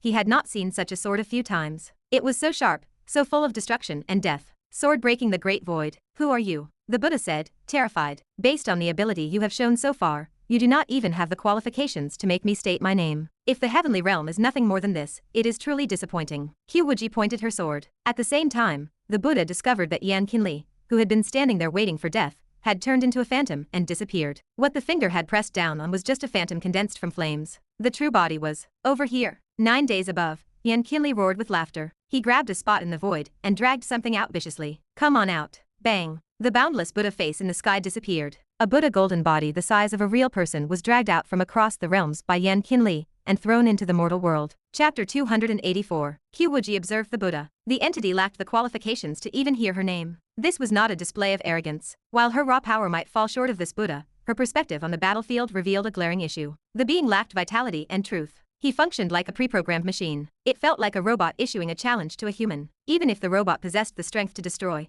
there was no meaning in communication. The Father God had not yet begun to write the heavenly realm. He had only outlined the subsequent syllabus. He emphasized the correspondences of the heavenly realm in various parts of the mortal world, such as Cloud City and the Heavenly Emperor, Hongfa Temple, and the Buddhist sect, Chu Tianji's discoveries overseas, and the so-called Bodhi tree being a branch of the heavenly realm Bodhi tree. Chu Ji's style had always favored such foreshadowing. The heavenly realm now existed, possessing a sense of presence and activities that corresponded with the mortal world, but it remained blurred and mechanical. It had not yet come to life. The descent of this being felt like a set program. When the Bodhi tree here was broken by Debay, it triggered the Buddha to descend to protect the Dharma. He discovered traces of the heavenly Dao and followed them. That was all. What warranted more attention was whether Debay had intentionally summoned the Buddha, or if he had overlooked this possibility. In Qiu Wuji's heart, Debay deserved more consideration than this Buddha. As for their strength, Qiu Wuji and Yan Qianlie had not ascended, but that did not mean they were incapable of it. Long ago, Qiu Wuji could have succeeded in a self-ascension, even without the critical prop of the white tiger fangs. She could not enter simply because the heavenly realm map had not opened at that time. Now, with more familiarity,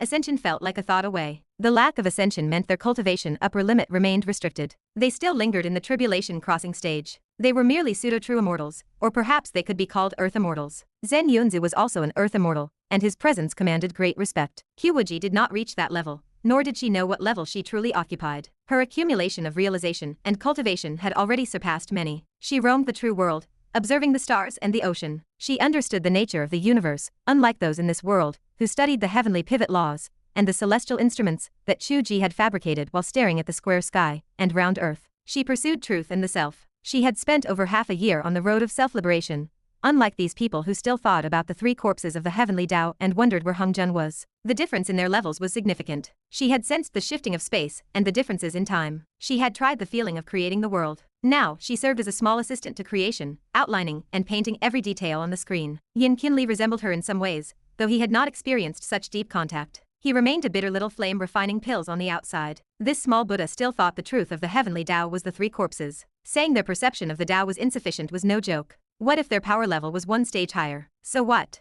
During the entanglement between Yan Qianlie and the Buddha, Qiu Wuji did not intervene. She searched for the point to break the realm. Since the giant palm and the Buddha face were merely projections, she needed to locate the true body across the boundaries to inflict damage. The moment the great heavenly finger descended, Qiu Wuji found it. The sword emerged, shattering the void. Yan Qianlie merged with the fire that consumed the heavens, broke through the Buddha kingdom in the palm, and dragged the Buddha from across the realm into the mortal world. Throughout this process, the ultimate trump card of the heavenly Dao correction remained unused. It was not needed. The Buddha golden body was dragged out, confused and unaware of why, when a cold point of light bloomed before his eyes. Extreme cold and void flames wrapped around the surroundings, like the Dao separating into 2 poles, circling the origin of the sword tip. The intent of the Dao giving birth to all things flowed through the sword tip, which was destined for destruction. The extreme transformation between life and death rendered the Buddha unable to comprehend. Qiu Wuji had created a new divine sword, the sword of slaughtering heaven. Heaven, here, did not refer to Qiu Ji, but to fate. She had always wanted to tear apart fate, even if the person involved was Qiu Ji. It was a sword that tore through fate,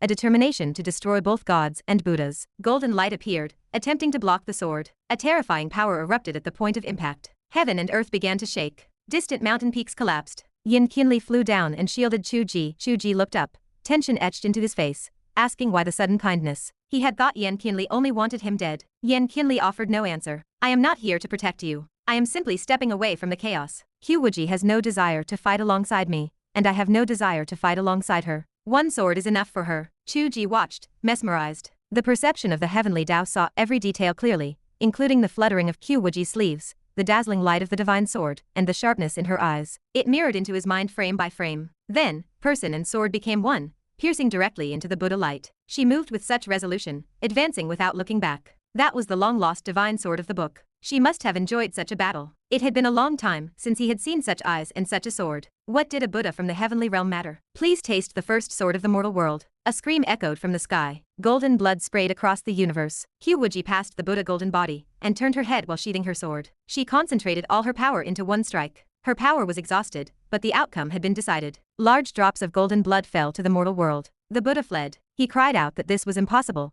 that this was not a sword of the mortal world, and that the world had problems. Did I let you go? Qiu Ji spoke. Debei, why do you not make your move yet? A jade tree suddenly appeared in the gap between the two realms, filling the loophole. The jade tree spread its branches, and the Buddha light softened, casting upon the Buddha golden body. The Buddha let out a scream, sealed upon the trunk of the tree, unable to struggle. The golden blood began to turn black, dripping onto the tree roots. The Bodhi jade tree purified the demonic atmosphere. Debei slowly appeared from the clouds within the Buddha light. He lowered his voice, saying this was a demonic Buddha, and he wondered why the tree of his Hongfa temple had attracted such a thing. Qiu Ji spoke coldly. Do you want to know the difference between heaven and man, and the distinction between a Buddha and a demonic Buddha? Debei folded his hands and knelt in the clouds, asking the Father God to teach him. Qiu Ji told him to explore it himself, and he handed the demonic Buddha over to him. Debei bowed in gratitude. Qiu Wuji stood silently to the side, watching Debei, and revealed a trace of a smile. This was good. Not everyone was a mole. But what was the meaning of this rapport between Qiu Ji and Debei? Yan Qianlie could not help but ask the old bald donkey if he had an agreement with the Heavenly Dao. Debei stood up and chanted a Buddhist name. There was no written agreement. The Heavenly Dao naturally knew that the Bodhi trees of the two realms were connected. He had dug up the Bodhi tree as a test, but also as a summons for the protectors of the heavenly realm to prepare for the unexpected. Qiu Ji remarked that Debei had been happy to see the Buddha cause trouble, wanting to see what was happening. Debei lowered his voice, admitting as much. He admitted he had not expected Alliance leader Qiu to be here. With her present, he had no chance to see the power of the Father God. Yan Qianlie asked why Debei had turned against the Buddha and stood on the side of the Heavenly Dao. Debei confirmed his choice. Yan Qianlie pushed further, questioning if Debei was not afraid of having no place in the Buddhist sect if this person could not be relied upon in the future, especially since Debei had not even tested the power of the Heavenly Dao. Debei chanted a Buddhist name. Even the patron knew that Buddha did not exist in form, nor in name. He was a Buddha of the heavenly realm, but he was not necessarily the Buddha in his heart. Yan Qianlie clenched his fists, asking what that was supposed to mean. Qiu Ji stopped Yan Qianlie. He asked Debei what Buddha lived in his heart. Debei remained silent for a moment before speaking slowly. The Father God had followed Yan Qianlie here to observe him. Yet,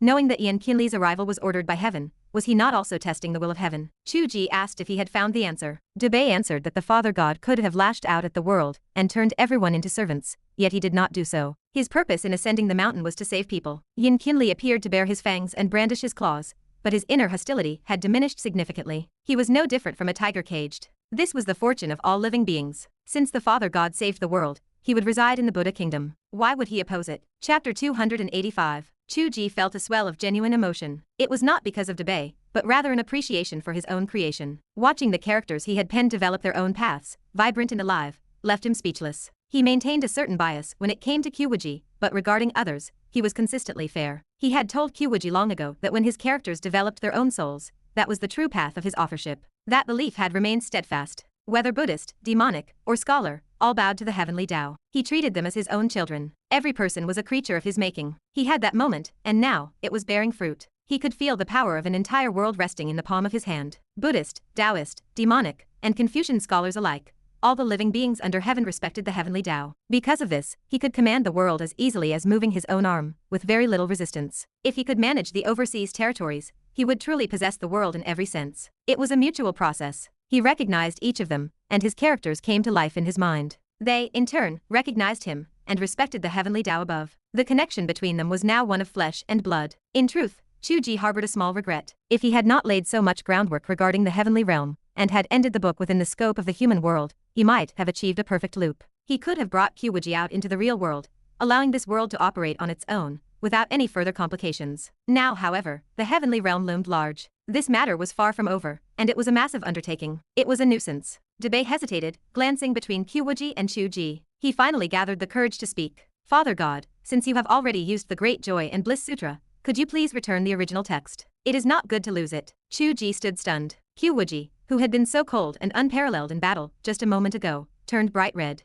Debay, what on earth is that look in your eyes? That was not me. That was not my doing. Debay turned his bald head away, his voice sounding stifled. When you secretly modified the iron bell shield and turned it into the iron crotch skill, I sensed that the will of heaven had become somewhat strange. I just never imagined that it would correspond to Alliance leader Qiu. Qiu Wuji felt as if she were going crazy. It has nothing to do with me. Debay remained silent. Monks were experts at reading faces. He was not buying her indignant denial. Qiu Wuji gritted her teeth, staring daggers at Qiu Wuji. Say something. Qiu Wuji stuttered for a long while before finally squeezing out a sentence. I will return it later. I will return it. Qiu Wuji felt as if she were breathing fire. It really was not me. Qiu Wuji wanted to cry too. You wretched monk, can you chant a prayer for me? I am being domestically abused to death here. Yan Qianlie stood to the side, arms crossed and face stoic. He could no longer hold back his impatience. I have urgent matters to attend to. Can we get this done instead of watching you two bicker? Debay cast a sidelong glance, thinking that Yan Qianlie had a death wish to speak to the Father God like that. However, the great Father God acted as if he had found a savior. He chased after Yan Qianlie with a sycophantic grin. I will accompany you.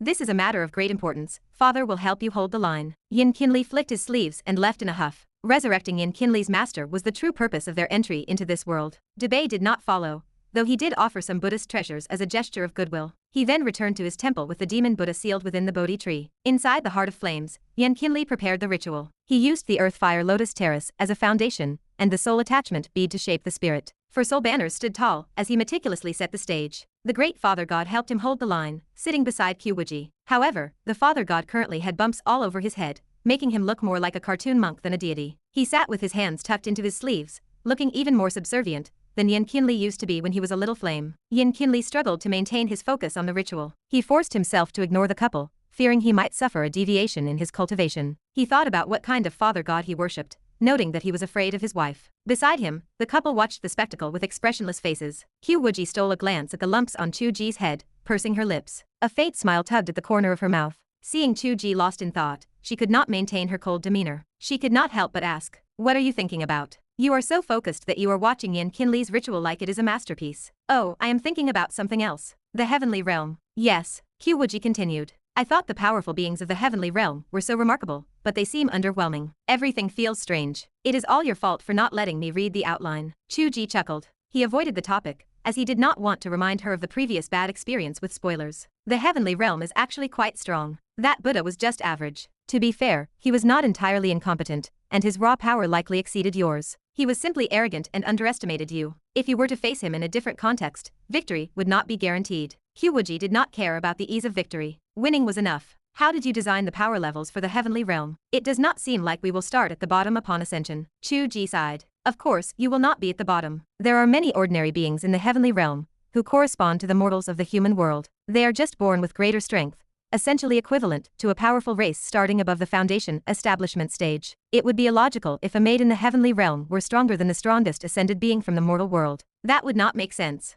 What about the upper limit? Qiu Wuji sighed again. A single finger could crush you without a problem. Qiu Wuji fell silent. Qiu Wuji continued. My level design is nothing novel. I am using the standard grading system common in most stories. You have likely seen levels like Heavenly Being, Immortal, True Immortal, Mysterious Immortal, and Golden Immortal. It might sound a bit cliché now, but people are used to it and find it easy to accept. The difference is that I prefer simplicity. There are no overly complex prefixes or sublevels like Great Loo. Is there no Great Loo Golden Immortal? Why is that title present in the legends within our book? It is a title, not a separate level. It is a respectful term for the few top-tier Golden Immortals. As for titles like Heavenly Emperor, Immortal Venerable, Buddha Ancestor, or Tao Ancestor, those are identities, not levels. There are no quasi-sages or sages. This is not a prehistoric myth series. Qiu Wuji nodded slightly, gaining a clearer picture. She had read many contemporary Taoist scriptures. Gold implies immortality. Great Loo refers to the highest realm in Taoist tradition, representing eternal freedom in all spaces. It was the highest setting in existing literature, and could be interpreted in various ways. In this book, however, it definitely did not reach the power of creation. That was a moat Qiu Wuji reserved for himself. There could be no other creator in the book. No one could challenge him. In other words, the strongest beings below the creator could destroy stars with ease. Qiu Wuji knew she was far from that level. The mortal sword, in the end,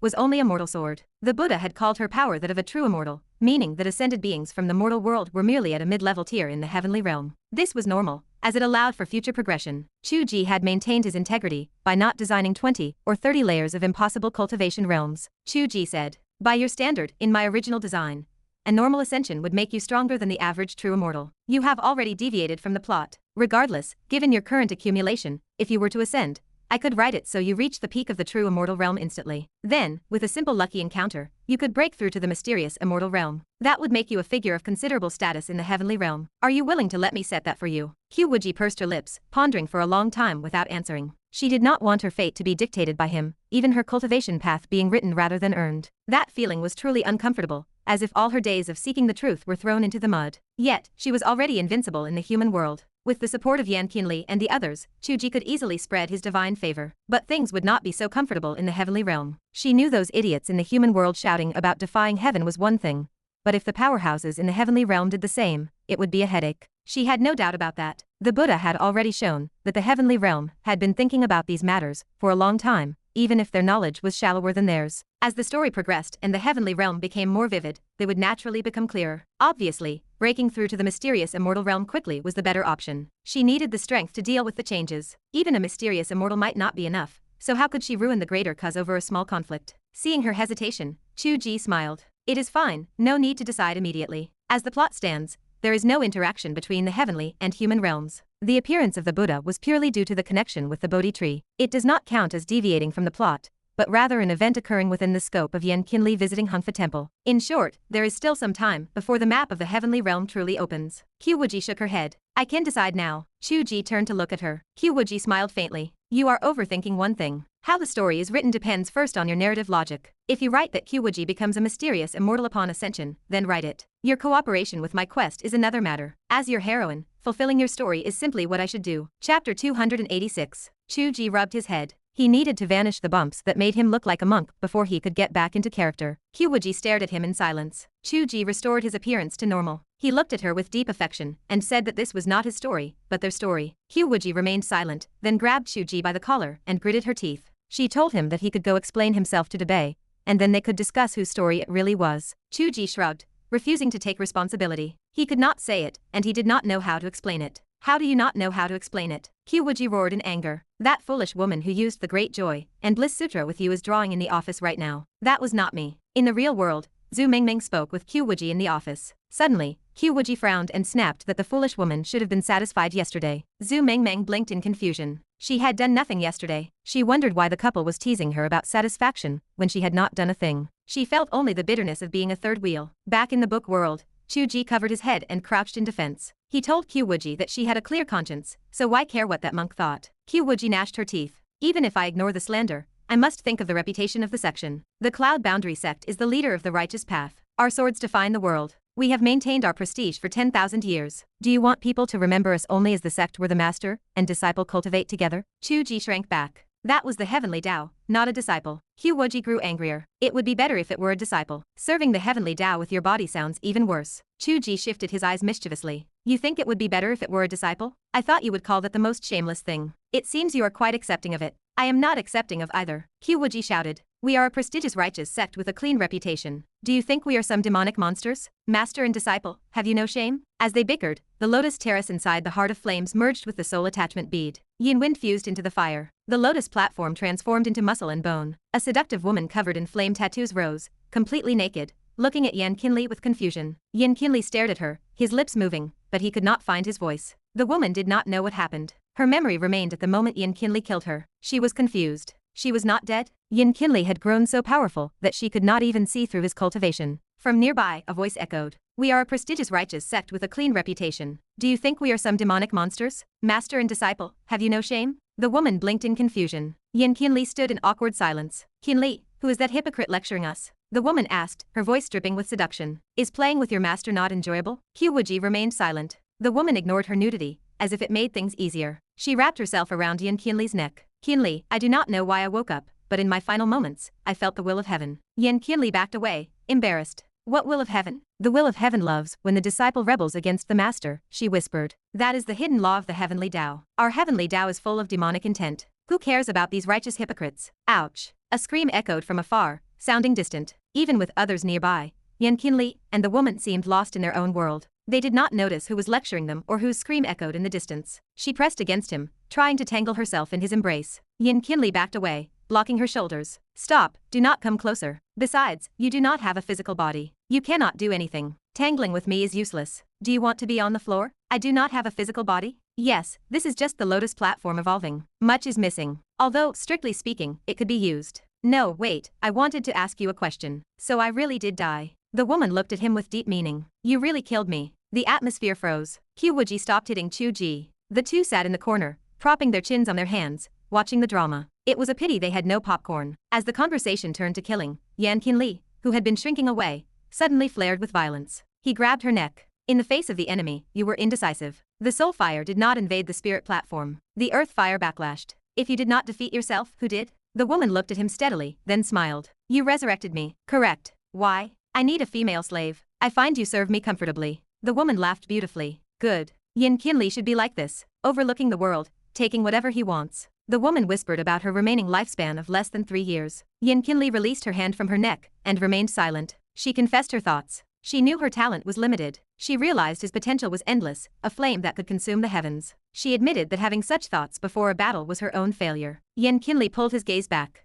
The couple watching the show realized the moment had arrived. This was expected. Yan Qianlie only wanted to hear her confirm it herself. With the Heavenly Dao present, top-tier cultivators looked at a soul that had only reached the Yuan Ying stage 3,000 years ago. She could not lie. The truth was written in every word. The woman continued to wrap her arms around Yan Qianlie's neck. If I failed, then so be it. It does not seem to matter. Qianlie was bad, but not ruthless enough. After you killed me, who in the world could you not kill? The soul attachment bead method was something I taught Qianlie. He will definitely refine me this way. In the future, I can accompany him for a long time, accompany him to the absolute peak, and watch him trample the world. Yan Qianlie backed away, his tall frame slightly hunched. And also, the woman licked her lips and smiled suddenly. Based on what I know of him, he has developed a hesitation. In the future, he will definitely not like women. Thinking about it leaves a bad taste. Hee hee. Yan Qianlie cursed. Are you still going to kill me? Yan Qianlie backed away. Do you still want me to be a female slave? Yan Qianlie continued to back away. You resurrected me and I am so happy. The woman pinned Yan Qianlie against the cave wall. She kissed him fiercely.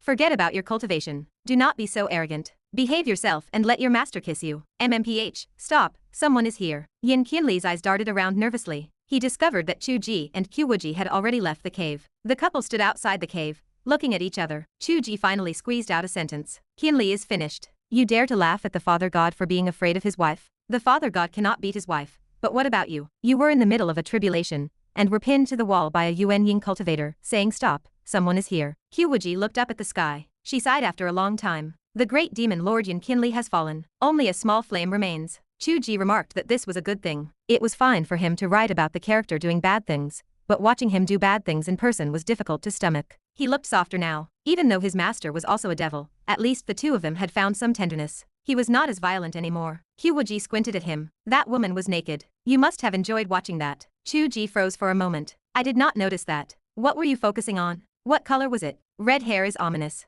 Wait, I did not watch on purpose. Help me. Ouch. Inside and outside the cave, the father and son were both being dominated by their respective masters, as if displaying the true hidden laws of the Heavenly Dao. They were not riding their masters. They were clearly being ridden. Chapter 287. Small flames were actually better than the father. The demonic path had a deep-rooted admiration for the strong. Submission to the powerful was a convention. The current Yan Qianlie was clearly a powerhouse that his master could not fathom. In certain moments, Yan Qianlie appeared quite imposing. Inside the Heart of Flames, a lava stone altar had been erected. Yan Qianlie draped a ceremonial robe over his shoulders and sat upon the altar like a tiger. He entertained the Father God with wine. Yan Qianlie gestured toward the cups. Try our Hellfire Purgatory wine. Is it better than the sissy wine Xiajuxiao drinks? The woman stood beside him with her head lowered, like a maidservant. Qiu Ji and Qiu Wuji sat side by side. Both could not help but glance back and forth at the pair. Qiu Ji clicked his tongue. Qianlie, you are truly impressive. Yan Qianlie waved a large hand. That goes without saying. When a man hosts a banquet, what business does a woman have at the table? He swept his gaze toward Qiu Wuji as he spoke.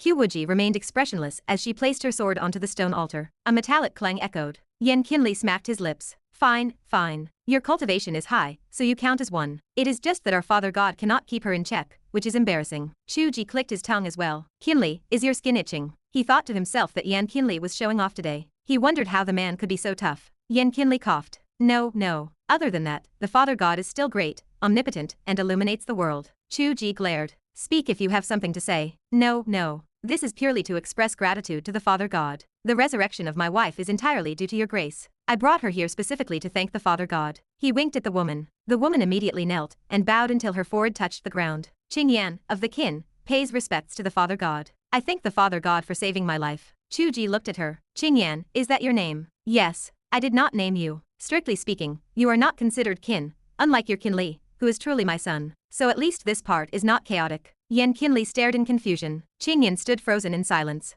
Both looked secretly toward Qiu Wuji. Qiu Wuji's face had turned a deep shade of purple. She thought that if they were not chaotic, then that meant the two of them really were. Qiu Wuji straightened his face. Stop with the insinuations. You cannot hide your true intentions from me. You want to ask about her lifespan. Qingyan lowered her head and touched her forehead to the ground again. Yan Qianlie forced a smile. The Father God truly sees for 10,000 miles. If she were a normal cultivator, I would have a way. Helping her break through to the spirit transformation stage would not be a problem. However, her current state of existence is strange. When we cultivate together, I cannot even find her sea of energy. It is no different from dissipating her cultivation. I truly do not know how to help her improve or sustain herself in this state. If she really disappears 3 years from now, Qiu Wuji smiled playfully. What about you? Is it not the case that women do not matter? Did you not say that women only drag down the speed of your cultivation? Yan Qianlie felt that this Heavenly Dao was holding a grudge and picking a fight. He could only offer a forced smile and stay silent. Qiu Wuji pretended to drink a cup of hellfire wine. He was unprepared and the liquid scorched his throat. He forced himself to maintain the posture of a great father god while keeping a straight face.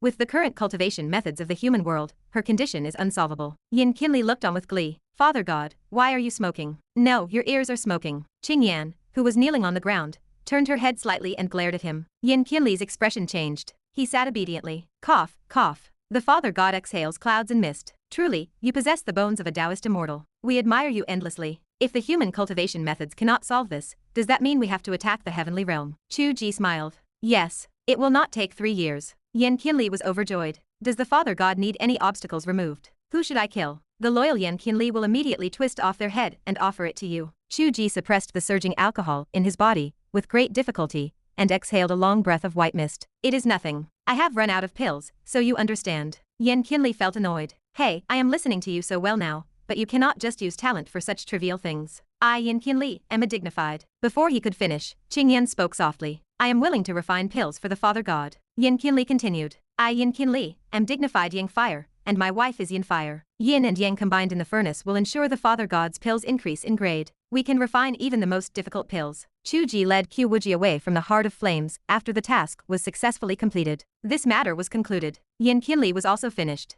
Qiu Wuji rode her sword through the air. She spoke leisurely. I thought the demonic path admired the strong, and that Qingyan was truly conquered by Yan Qianlie. It turns out the one she admires is you. She would not sit because of you, and she bowed because of you. It had nothing to do with Yan Qianlie having any status in the household. She is your true sycophant, and she drags Yan Qianlie along to lick your boots. Qiu Wuji sat behind her and put his hands on his hips. It is normal to think about it. You might have the intention to defy heaven, but a small cultivator, who cannot even break through the Yuan Ying stage, will naturally only fear the Heavenly Dao. Especially since the Heavenly Dao just resurrected her, her reverence would be infinitely magnified. Qianlie is a henpecked husband. It is truly miserable. Are you very proud of yourself? Qiu Wuji sneered. I suspect you would even be willing to let her serve you in bed. Do you want to try? Qiu Wuji felt his hair stand on end. You are a 10,000-year-old jar of vinegar. You can turn anything into jealousy. You are truly something. Qiu Wuji scoffed. I am not jealous. Do you dare to say you did not have that thought? Of course not. That is a demonic witch who drains others. Do you think I am crazy? Also, do you really think Qianlie has no temper? I am full. So you are saying that in a different background,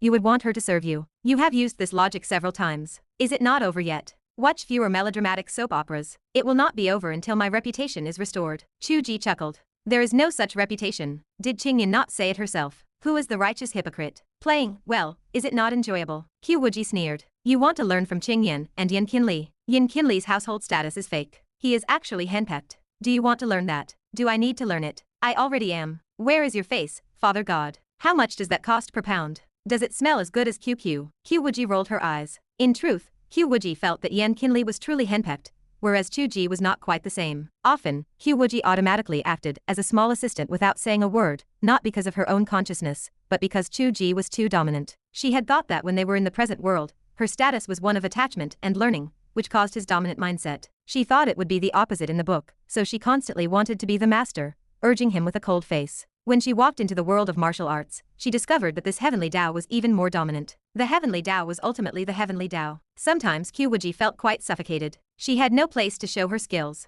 In the battle against the Buddha, she asked to test the mortal sword. She did not know how refreshing it was. She sighed softly. Heavenly Dao, can you not be so thick-skinned? Can you have some dignity? You are almost unable to maintain your majesty in front of Qianlie. Yan Qianlie does not care about that kind of majesty. He prefers a casual attitude. He feels that being with a big shot is not embarrassing. Qiu Wuji fell silent. He saw it very clearly. No one understood every person here better than him. Qiu Wuji hugged Qiu Wuji's waist from behind. Yan Qianlie's household status is fake, but his relationship with his master is real. This is what is most worthy of our learning. Go away. Do not touch me. No, I am full from Qianlie's dog food. Qiu, hungry, want to eat. You can descend with a single thought, yet you spend every day clinging to my sword and pretending. Qiu Wuji, who was enraged by shame, flew her small foot and kicked the Heavenly Dao off the sword. Qiu Wuji spiraled into the sky. I will be back. At almost the same time, a terrifyingly powerful light streaked across the distant sea, flying at an astonishing speed. It approached from afar. The determined face of Qiu Tianji could already be seen within the light. If anyone saw him, they would be shocked at his terrifying speed of cultivation improvement.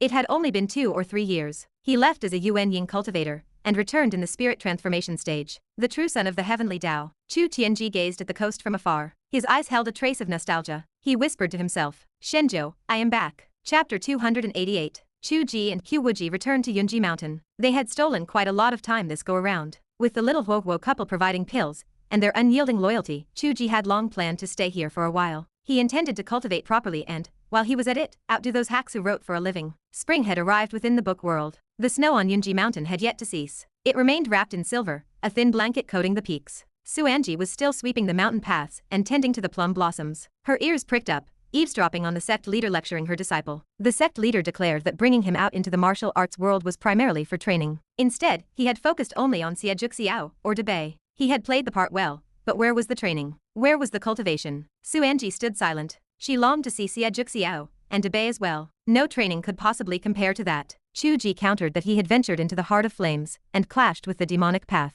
Qiu Wuji planted her hands on her hips. She asked if that really qualified as training. She demanded to know how it differed from playing house. Qiu Wuji insisted it was not playing house. They had truly wanted to kill him. It was at least more useful than sparring within their own section. Qiu Wuji asked what he had gained. She pressed him on whether he had gained any enlightenment from those fights, or if his sword path or cultivation had improved. Qiu Wuji hesitated. He admitted he had not. Qiu Wuji hopped in agitation. She ordered him to go to the cliffside and stand for 1 hour. She told him to properly contemplate how those fights had felt. Suanji smiled until her eyes turned into crescents. Ever since the sect leader had taken the Grand Uncle Master as a disciple, her personality had become increasingly human. She would hop in anger. She used to resemble an ice sculpture or a sword. Now, she felt even cuter than Suanji herself. Watching her pout, unable to handle the mischievous disciple, was delightful. Qiu Wuji was chased out of the room. He tucked his hands into his sleeves and trotted to the cliffside to serve his punishment. Standing there looked remarkably poetic. As the Grand Uncle Master gazed into the distance, snow fell, and his robes fluttered. He seemed to merge with the white snow of the mountains, acting as a link between earth and sky. Suanji wondered if he looked that way simply because he was handsome. Even then, he should not possess such an aura. That was the domain of top-tier cultivators.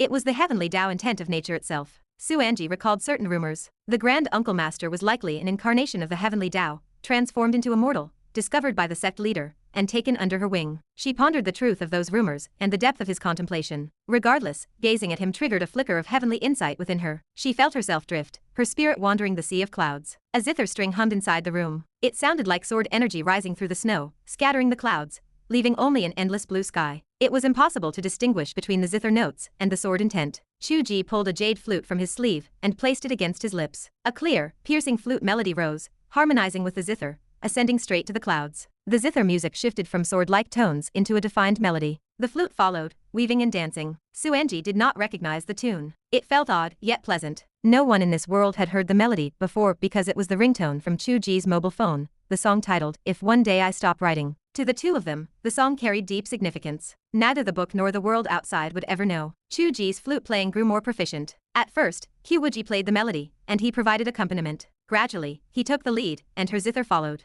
Qiu Wuji felt a surge of surprise. Qiu Wuji had almost never discussed music with him in the real world. In the past, he had asked her to listen to songs. She would nod, saying she needed to find some traditional zither music, but he never saw her play any. She hummed songs rarely, and when she did, it was usually something simple, not this artistic stuff. He had no idea Qiu Wuji was interested in his ringtone. She must have searched for it specifically. It made sense. Certain meanings already existed within their daily interactions. There was no need to discuss lyrics or melodies. If they truly needed to express themselves, they would simply perform the music. It was no wonder her eyes had lit up when she saw the bamboo flute at the old house. She had practically forced him to come in and play. She was such a pretentious intellectual. Qiu Wuji grew lost in his playing. The zither and flute notes swirled. Whether in the story or outside of it, whether the protagonist or the observer, it was all him. Entering the game meant becoming the game. Xuanji watched, lost in the moment. The Grand Uncle Master stood at the cliff, playing the flute. The sect leader plucked the zither inside. Their synchronization was perfect. This communion of minds, creating art that touched the heavens, felt beautiful. Even the smile on the sect leader's face looked beautiful. Having a soulmate in the human world made the immortal mountain feel far less lonely. The conversation inside shifted to music. Qiu Wuji asked when she had secretly listened to the song. Qiu Wuji countered that she did not need to listen secretly. She noted that the artist Qiu was currently listening to the song, and he, the typing machine, remained oblivious. Qiu Wuji retorted that the typing machine was back to grinding out text. He bragged that he could write the next plot point from inside, and connect it later. He joked that if he did not outwork them, he would not be surnamed Qiu. Qiu Wuji asked what he would use to write. A brush. Qiu Wuji confirmed he could use a brush. Qiu Wuji questioned if he even knew how. Qiu Wuji reminded her he was a soul entity. He could handle a sword directly, so writing was easy. The only concern was speed. He was unsure of the efficiency of brush writing, but he intended to try. Qiu Wuji mentioned that she could paint a portion of the original art here. She asked if he could pull it out later. Qiu Wuji promised he could. Qiu Wuji told him to sit further away. She complained that he was pressing too close, and she could not stretch. Qiu Wuji argued that she did not need to unfold such a large scroll. He asked if she thought she was painting a mural. They squabbled, shifting back and forth, eventually settling side by side to write and draw on the long table. Xuanji peered through the window. The zither and flute harmonized. The writing and painting complemented each other. Their backs looked more compatible with every passing moment. It was a perfect domestic scene. She felt comfortable watching them, but then she caught herself. She reminded herself they were master and disciple. Qiu Wuji spoke without turning her head. She warned Xuanji that if she stretched her neck in again, she would grow a dumpling on her head. Xuanji claimed she had something to report to the sect leader. Qiu Wuji told her to speak then and stop acting cute. Xuanji did not understand what acting cute meant. She struggled to find the hidden meaning, gave up, and delivered the message. Chu Tianji had returned. He was currently at the Qiushui Hall, recounting his experiences from the past 2 or 3 years to Elder Ye. The elder believed this information should be relayed to the sect leader. The brushes in both their hands paused above the paper. They looked at each other simultaneously. The protagonist had arrived. In a sense, the most important person in this world was not Chu Ji. It was Chu Tianji. If figures like Yan Qianlie were sons, they were, at best, adopted sons. Chu Tianji was the real son. He was the projection of Chu Ji. He embodied all of Chu Ji's thoughts and goals. However, he was no longer Chu Ji, because Chu Ji had entered the story. If Chu Tianji learned the truth, would he hate them? Yet, he was a true son. Who else could advance to the soul formation stage within a few years? The Father God had treated him as himself. Even after separating him, he had given him the best treatment, the best cheats, the best techniques, the best experiences, and the best insights. He had paved the most brilliant path in this world. When he went overseas, the progression of the divine land stalled. Qiu Wuji cultivated in seclusion, Yan Qianlie healed, Yungziao city hid, and Hongfa temple fell silent. When he returned, everything revived. The divine land surged with wind and cloud. It was no exaggeration to say the world revolved around him. However, his marriage had been severed, and his female lead had been taken away. The implications were complicated. They wondered if he might become an enemy. Qiu Wuji looked strange. She asked if he intended to see him. Chu Ji looked at his draft and fell silent for a long time. Then he laughed. He remarked that he was a shadow who had projected himself once. Of course, he had to see him. Chapter 289. Chu Tianji received the summons from the sect leader and headed to the main peak for a talk. Stepping onto the peak, he gazed at the green pines and the heavy snow. The sight stirred memories. He had been here once before. The sect leader had valued him back then, personally offering guidance on his cultivation. Those pointers remained helpful even now. Qiu Wuji was a peerless master. She was one of the people he admired most in the world. Now that he possessed vast knowledge and had attained the soul formation stage, he had become a heaven-defying genius who could travel anywhere. The overwhelming awe he once felt had faded. The green pines were merely pines.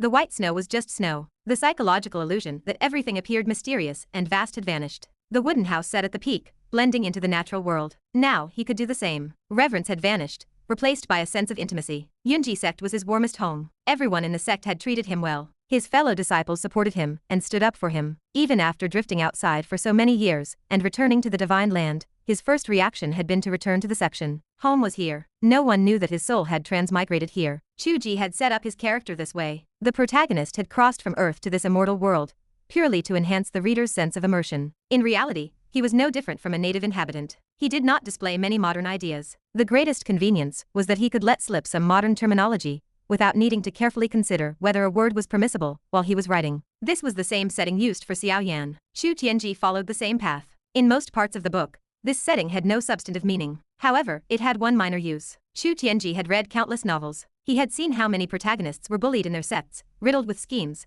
lacking cohesion, unity, or friendship. People in those sects were mere passers-by. When they left, the sects discarded them like old shoes, and they were lucky if the sect did not kick them while they were down. In contrast, this made the Yunji sect appear even warmer and more worth lingering in. These sentiments were written plainly within the book. In the definition of the Heavenly Dao, Xu Tianji loved this sect deeply. In fact, he truly did love it. He had not strayed from the path defined by the Heavenly Dao. This emotion of a traveler returning home could not deceive himself, nor could it deceive the heavens. Before the wooden house, Xu Tianji knelt on one knee. His voice rang out clearly. Disciple Xu Tianji pays respects to the sect leader. Come in. A soul formation expert does not need to kneel to others, Qiu Wuji's voice replied, sounding exactly as it had in the past. Heaven, earth, ruler, parent, teacher. You are my teacher. What is the harm in a single bow? Xu Tianji stood up, pushed open the door, and entered. Qiu Wuji hid in the inner room. The first thing Xu Tianji saw was Qiu Wuji painting in the room. The figures in the painting were in various postures, appearing to be locked in battle. They seemed to be the sect leader herself. Xu Tianji did not look closely. He lowered his gaze.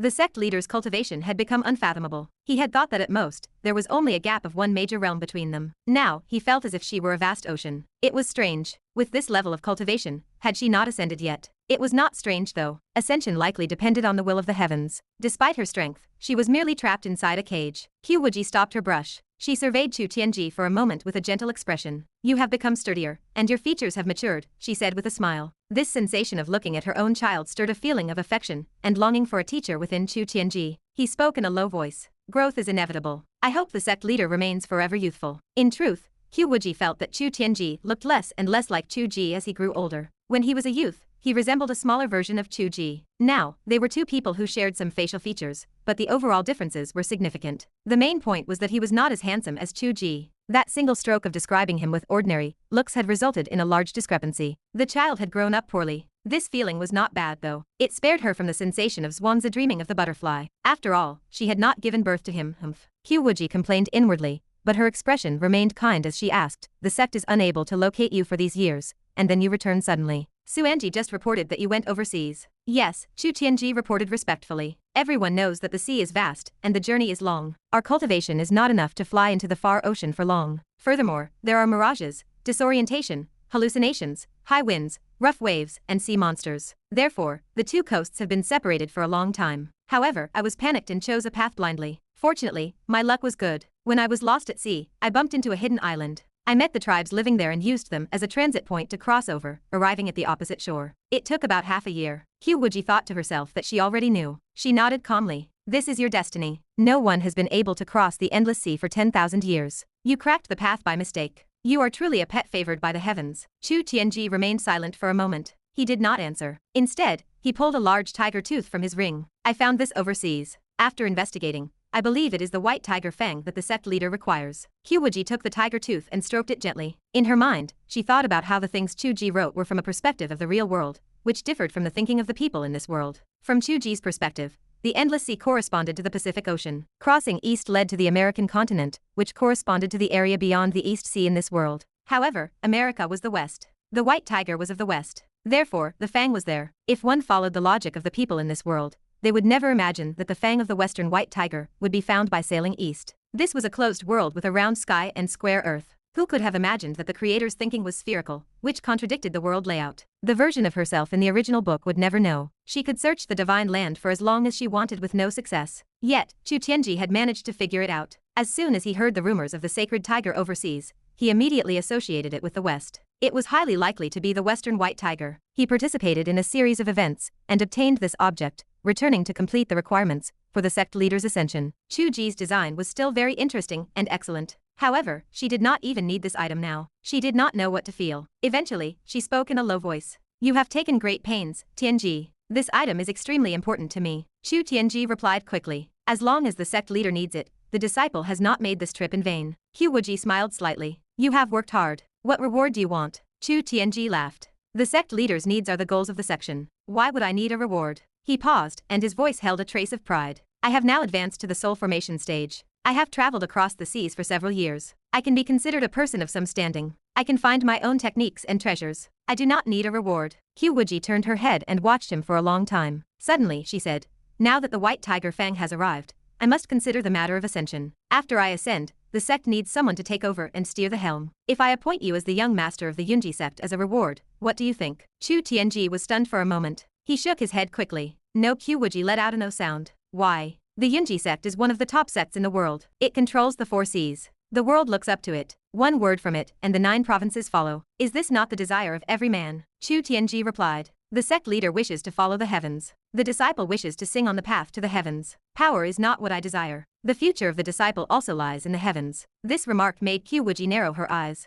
What are the heavens? Truth, Qiu Tianji said slowly. The truth of the universe is the Dao. Qiu Wuji glanced lightly at the desk. The ink traces from what Qiu Ji had written earlier still remained there. It was the prologue to the next volume, the opening of the heavenly realm. The opening line read, Qian, the 9-5, flying dragon in the sky. Qiu Wuji was speechless for a moment. Qiu Tianji smiled suddenly. I heard the sect leader has taken a disciple. I should consider how to address him according to seniority. The inheritance of the sect has its rightful person. The disciple will not contend with him. Call him dad, Qiu Wuji thought, but she stifled the words firmly. She endured the urge with great difficulty, finally swallowing the words back into her stomach. She said, appearing as if she were speaking unintentionally, you have heard the rumors about him. I have heard them. I heard them as soon as I returned. Some say he is an incarnation of the Heavenly Dao, extremely mysterious. What do you think? If it is true, it is a good thing, Qiu Tianji said calmly. The future of the Yunji sect is not something that mortals can decide. It lies only in the heart of the heavens. Qiu Wuji looked into his eyes earnestly. Qiu Tianji's eyes were clear, yet they were no longer as shallow as they had been when he was a youth. They were quiet and deep, resembling a pool of water that had no bottom. Chapter 290. Qiu Wuji sensed that Qiu Tianji had noticed something. Although his cultivation remained insufficient, a protagonist would always be a protagonist. Even though Qiu Ji had severed the man's romantic ties, he still poured his soul into writing every other aspect of his life. That level of emotional investment, and the resulting bond were far from ordinary. Qiu Tianji's ability to sense the existence of the Heavenly Dao might even surpass that of the little fire spirit. Of course, he could not compare to her. By that same logic, if figures like Yan Qianlie, Xiao, or Bei were to rebel, Qiu Ji might feel annoyed, or even fly into a rage, but he would not be heartbroken. However, if Qiu Tianji were to rebel, Qiu Ji would surely suffer. Given how crucial Qiu Tianji was to the world, the way they treated him required extreme caution. They could not simply storm the Cloud Heaven city like they had with Xiao. After all, if Xiao died, they could always patch the plot later to smooth things over. Qiu Tianji was different. Once, Qiu Ji had wanted to write a story with a true ensemble cast, reaching the point where he could even stab the protagonist in the back, but reality was harsh. He lacked the level of skill required for that. At the very least, neither Qiu Tianji nor Qiu Wuji could afford to die. Qiu Ji simply hid away to observe. He avoided a face-to-face encounter with Qiu Tianji to prevent the man from experiencing the sensation of meeting the most familiar stranger. He did not want to create problems where none existed. Qiu Wuji took charge of the testing and observation. She had to judge Qiu Tianji's true thoughts. So far, things seemed fine. Just like Xiao and Bei, even if there were changes, those changes remained rooted in their established character logic. It was unlikely for them to completely break free from their character settings. At least, with the current level of cultivation, where nobody had even ascended, it was impossible. She pondered for a long time. She finally spoke. We will discuss the appointment of the young master later. Now that you have returned from overseas, is there anything special you can share with the section? There is, Qiu Tianji answered directly. Although the overseas lands look like the Middle Ages, or rather, they feature a system of feudal lords that seems completely different from our own. They are actually of the same origin and species. They are not white people, or rather, they are all people of the divine land. It is more like the Zhou dynasty, but they also have dungeons. Qiu Tianji,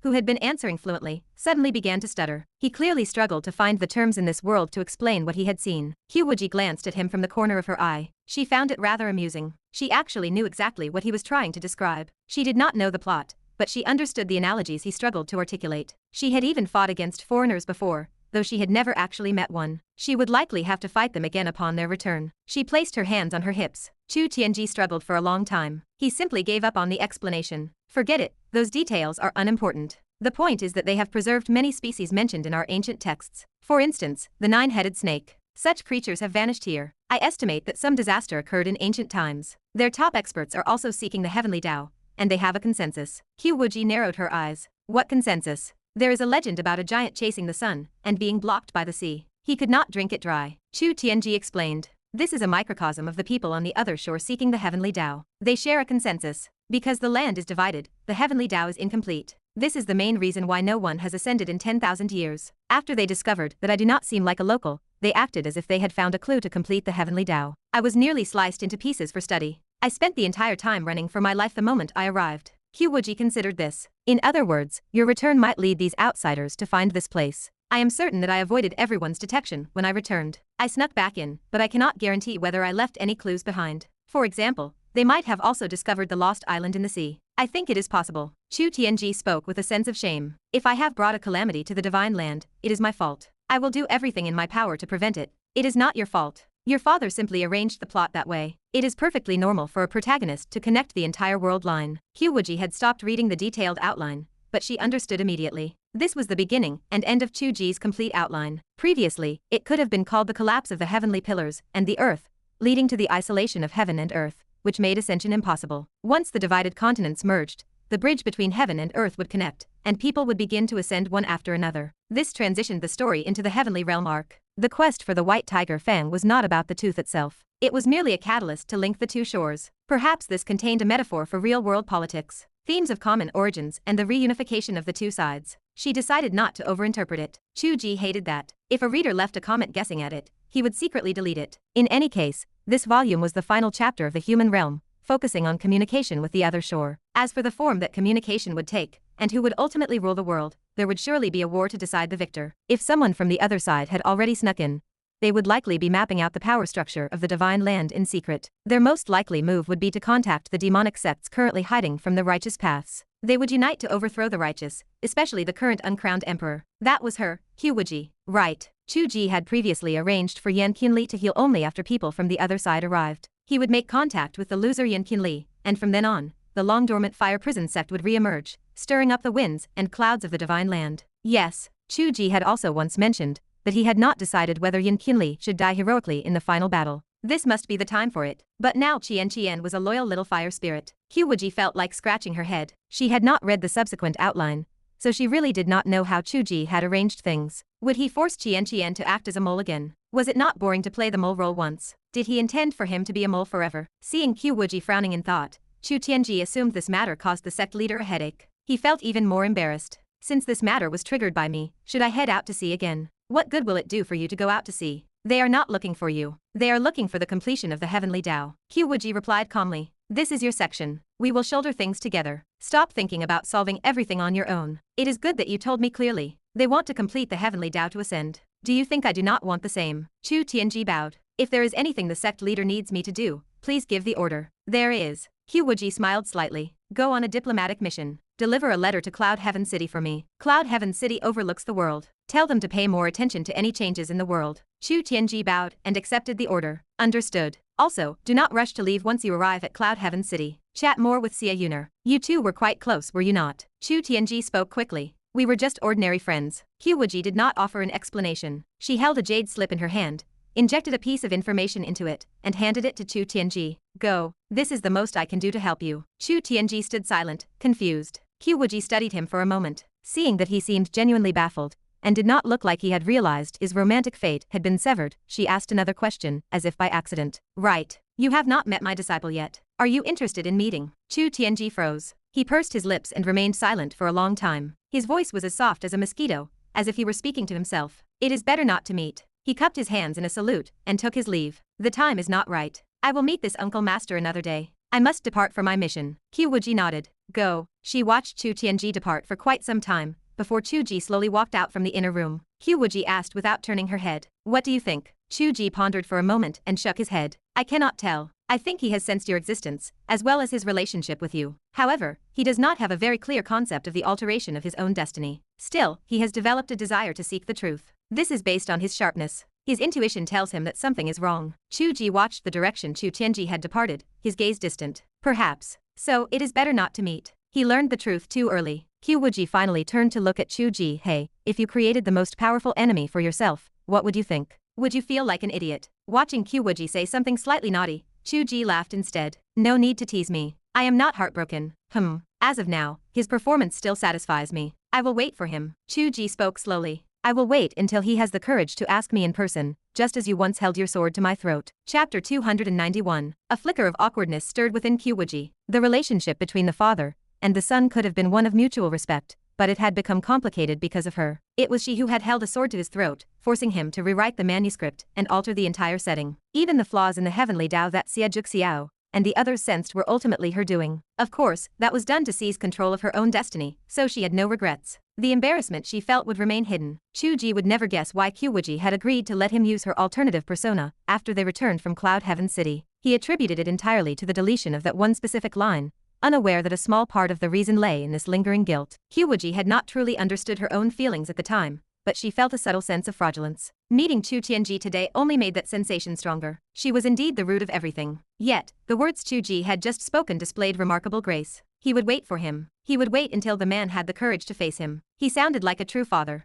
Qiu Wuji suppressed the swaying emotions in her heart and lowered her head to look at the painting on the table. She asked what he planned to do. Qiu Ji smiled. At the moment, there is nothing that needs to be done. The convergence of the Heavenly Dao that the people on the other shore seek does not refer to me. It refers to a concept within the book. Their plot of crossing the sea is a fixed event. I do not need to interfere. In fact, if they did not come, that would be the time for interference. Qiu Wuji felt a headache coming on. Damn, so not coming would be against the heavens. She found it difficult to imagine how Qiu Ji managed to stay sane without splitting his personality. Qiu Ji felt exactly the same way about her. He called out to her softly, Kyo Qiu. Qiu Wuji looked up. Yes. Qiu Ji watched her carefully. Please, stop walking around the house in your underwear, and stop doing those stretching exercises. My consciousness is linked to the physical shell I used to write, so I am experiencing all of this. Right now, it looks like you are wearing nothing at all. Qiu Wuji flushed crimson. She lunged, and Qiu Ji received a sound thrashing. The poetic atmosphere of the Heavenly Dao meeting the protagonist had been shattered into pieces. Qiu Ji shielded his head. Why are you hitting me? I was just trying to give you a kind reminder. Qiu Wuji felt her embarrassment crumble away, replaced by pure irritation that burned on her cheeks. I am trying to remind you of the important matters. Where are your eyes looking? Qiu Ji groaned. My only important matter is observing Chu Tianji. Everything else is just the normal progression of the plot. Qiu Wuji huffed. What is normal about this? How are you planning to arrange the little fire spirit? Qiu Ji sighed. My master, Yan Qianlie, cooperating with them to fight your righteous alliance is also part of the plot. It is standard narrative progression. Qian, and you are destined to be life and death enemies. Do you have some misunderstanding that makes you think he needs to be doing something else? Qiu Wuji opened her mouth, stunned into silence for a long time. She had not thought of it that way. It seemed true. She had become accustomed to the little fire spirit looking at her with disdain and defiance, assuming it was simply his poor temperament, and choosing not to hold it against him. But when she considered it seriously, she realized they were mortal enemies. His hostility was normal. Her own tendency to look at him with kindness, as if he were just a little fire spirit, was the part that felt wrong. Qiu Wuji hesitated. But, does the little fire spirit really dare to attack me now? Qiu Ji stole a glance at her. Qiu Wuji finally erupted. So that is it. He does want to attack me. And you are the one pushing him to do it. I am going to the Heart of Flames right now to finish him off. No, I will finish you off first. Qiu Ji laid flat on the floor. Go ahead. Do not show mercy to this delicate flower. Qiu Wuji grabbed a pair of scissors and took aim. Qiu Ji jumped to his feet with a start and bolted out the door. In the distance, the young disciple Suanji was sweeping snow. She watched with wide, bewildered eyes as the Grand Uncle Master dashed out of the house, circling it while running. The sect leader pursued him with a large pair of scissors. The chase led behind the house, followed by a sudden shriek from the Grand Uncle Master. Then, everything went quiet. Suanji leaned forward, hoping to catch a glimpse of the action. A gentle wave of energy swept out, lifting her and depositing her at the bottom of the mountain. The cold, clear voice of the sect leader drifted down. Focus on your cultivation. If I catch you peeking again, I will cut you up along with him. Suanji stood at the bottom of the mountain in silence. She had nothing on her that could be cut. The Grand Uncle Master was pitiful. In the eyes of the young girl, the pitiful Qiu Ji was currently leaning against the supposedly cold and peerless sect leader. They sat behind the house, admiring the plum blossoms. They were a couple, after all. If they were outside the book, they would have been tangled up in passion by now. Unfortunately, in the story, Qiu Wuji would not allow it. As soon as Qiu Ji leaned in, she pressed a palm against his face, distorting his features and pushing him aside. Do you really think I would not dare to cut you? Qiu Ji laughed. I am a soul entity. Qiu Wuji glared at him. Qiu Ji sat side by side with her on the stone steps of the backyard, watching the blossoms. He spoke in a soft tone. Chu Tianji performed quite well, did he not? He loves the sect, respects you, and has ambition. None of that is fake. Qiu Wuji thought about it and nodded in agreement. He is a good child. Qiu Wuji remained more optimistic than Qiu Wuji, perhaps because he had grown numb to being challenged over and over again. As for being a little rebellious, that is to be expected. Any father would be mentally prepared for that. By the way, what was the meaning of asking him to talk more with Xie Yuner? Were you playing matchmaker in the message you left for Xie Juxiao? Qiu Wuji ducked her head. I mentioned it subtly. I do not know what Xie Juxiao thinks. I just felt that, well, it is like a stepmother caring for her stepson. Is that not acceptable? Qiu Wuji wrapped an arm around her shoulder. It is fine, but I think it is meaningless.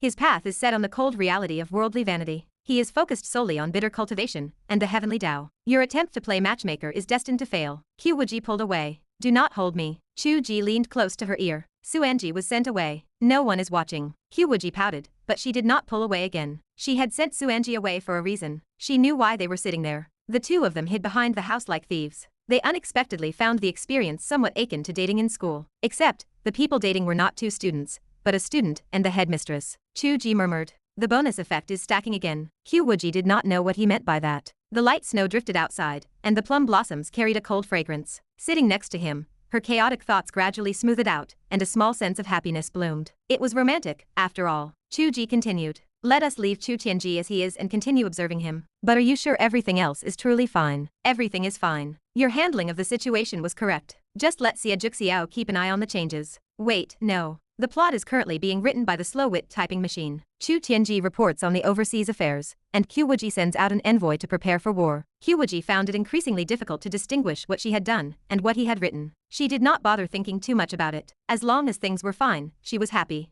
Who liked having trouble, anyway? You said you stole a lot of time. Yes. There is still a long period of calm ahead. Not everything happens at once. Then, are you just going to sit here and grind out your writing? There is plenty to do. Writing, practicing, and… Qiu Wuji pulled out a jade slip. He had taken advantage of his fresh memory when he first arrived to record the content of the novel Jin Ping Mei, complete with his father's underlined notes and commentary. I still feel like I need to study this material carefully. There might be some genuine hints hidden inside. In any case, we have plenty of time. I will read it slowly. Qiu Wuji stole a glance at the jade slip. Knowing the nature of the content, her face reddened. She scoffed softly. Like father, like son. Qiu Wuji simply laughed. He did not argue with her. He spoke softly. I intend to stay here and keep you company for at least 1 month. Please take care of me, master. Qiu Wuji's eyes began to sparkle. The brief moment of harmonious music they had shared, and the painting they had only just begun before being interrupted, could truly continue here. For at least 1 month. It was wonderful. So what if the book he was reading was a bit scandalous? Qiu Wuji forced herself to remain expressionless as she looked at the plum blossoms. Go ahead and read. Pay close attention to the hints your father left behind. Just try not to get your mind warped by those tricks. Qiu Wuji flicked his palm. The jade slip transformed into a paper-bound book. He leaned against Qiu Wuji and began to read leisurely. Qiu Wuji felt a rush of admiration as she watched the transformation. She held back her words. This display of magic was not a spell. It lacked even a fluctuation of spiritual energy. It belonged to the realm of the Father God. Whatever he willed, the world became. He could not do this before. This was a clear sign that his control over the world was becoming increasingly clear. The scale of what he could do now was small, but he did it with such ease. If this continued, what would he be capable of in the future? If he kept this up, would he eventually be able to strip off her clothes with a single thought? Chapter 292. The cold plum blossoms faded into the snow. The spring breeze brought the willows back to life. More than 10 days had passed without notice. Suanji stepped through the creek, humming a tune as she climbed the mountain. The snow had begun to melt. Plum petals drifted with the water. The winter jasmine by the roadside revealed small buds. A fresh spring breeze carried the sound of a flute from the mountaintop. It was a long, melodious, and pleasant sound. It felt as if the flute music urged the flowers to bloom. The Grand Uncle Master was playing the flute again. Despite the heavenly, transcendent quality of the music, the sound made Suanji want to laugh. She guessed what the Grand Uncle Master was doing at that moment. He was certainly not attempting to appear poetic or immortal. He was being forced by the sect leader to practice the flute, wearing a pitiful expression. There was no immortal mountain to speak of. The mountain only felt truly immortal when he was absent. Once he arrived, the place filled with human emotions. He was either being dragged by the sect leader to practice his sword skills, or he was being scolded for playing something atrocious, leaving him scurrying for cover like a frightened chicken. The scent of immortality vanished completely. The Grand Uncle Master was scolded every single day, yet he remained cheerful. The sect leader's face, once like carved ice, thawed as she smiled more with each passing day. Sometimes, it was difficult to tell if her scolding stemmed from genuine anger or something else entirely. Suanji occasionally found the word affection rising in her mind, causing her to shudder in fear. She dared not dwell on the thought. Opportunities to visit the main peak would be rare in the future. She would no longer see the sect leader and the Grand Uncle Master bickering. Suanji had come today to say her goodbyes. She had unknowingly advanced to the golden core stage. In the mortal world, This made her a formidable powerhouse. There was no reason to continue acting as a menial servant. Rumors in the sect suggested that, aside from the mysterious Grand Uncle Master and the genius Qiu Tianji, she was the fastest to reach the golden core stage. This was the advantage of being near the water. Being constantly by the sect leader's side for guidance, while officially just a servant, was no different from being a disciple. Naturally, her advantages were greater than others. Yet, many other disciples had served at the main peak, and none had advanced as quickly as she had. Was Xuanji the greatest genius? She knew the truth. Being near the water meant being near the Grand Uncle Master. Every time she watched him work, she gained some insight. Whether he was practicing sword skills or playing the flute, even when he held a book with a suggestive cover and smiled, his every movement seemed to contain the mysteries of the Heavenly Dao. Then, she would have a breakthrough. Yet, the Grand Uncle Master himself had not reached the golden core stage. It was deeply strange. Upon reaching the peak, she saw the Grand Uncle Master standing on the cliffside, playing his flute. The sect leader stood in the pavilion nearby, beside a stone table, painting. She was not drawing those strange stick figures anymore. She was working on a wide, expansive landscape painting.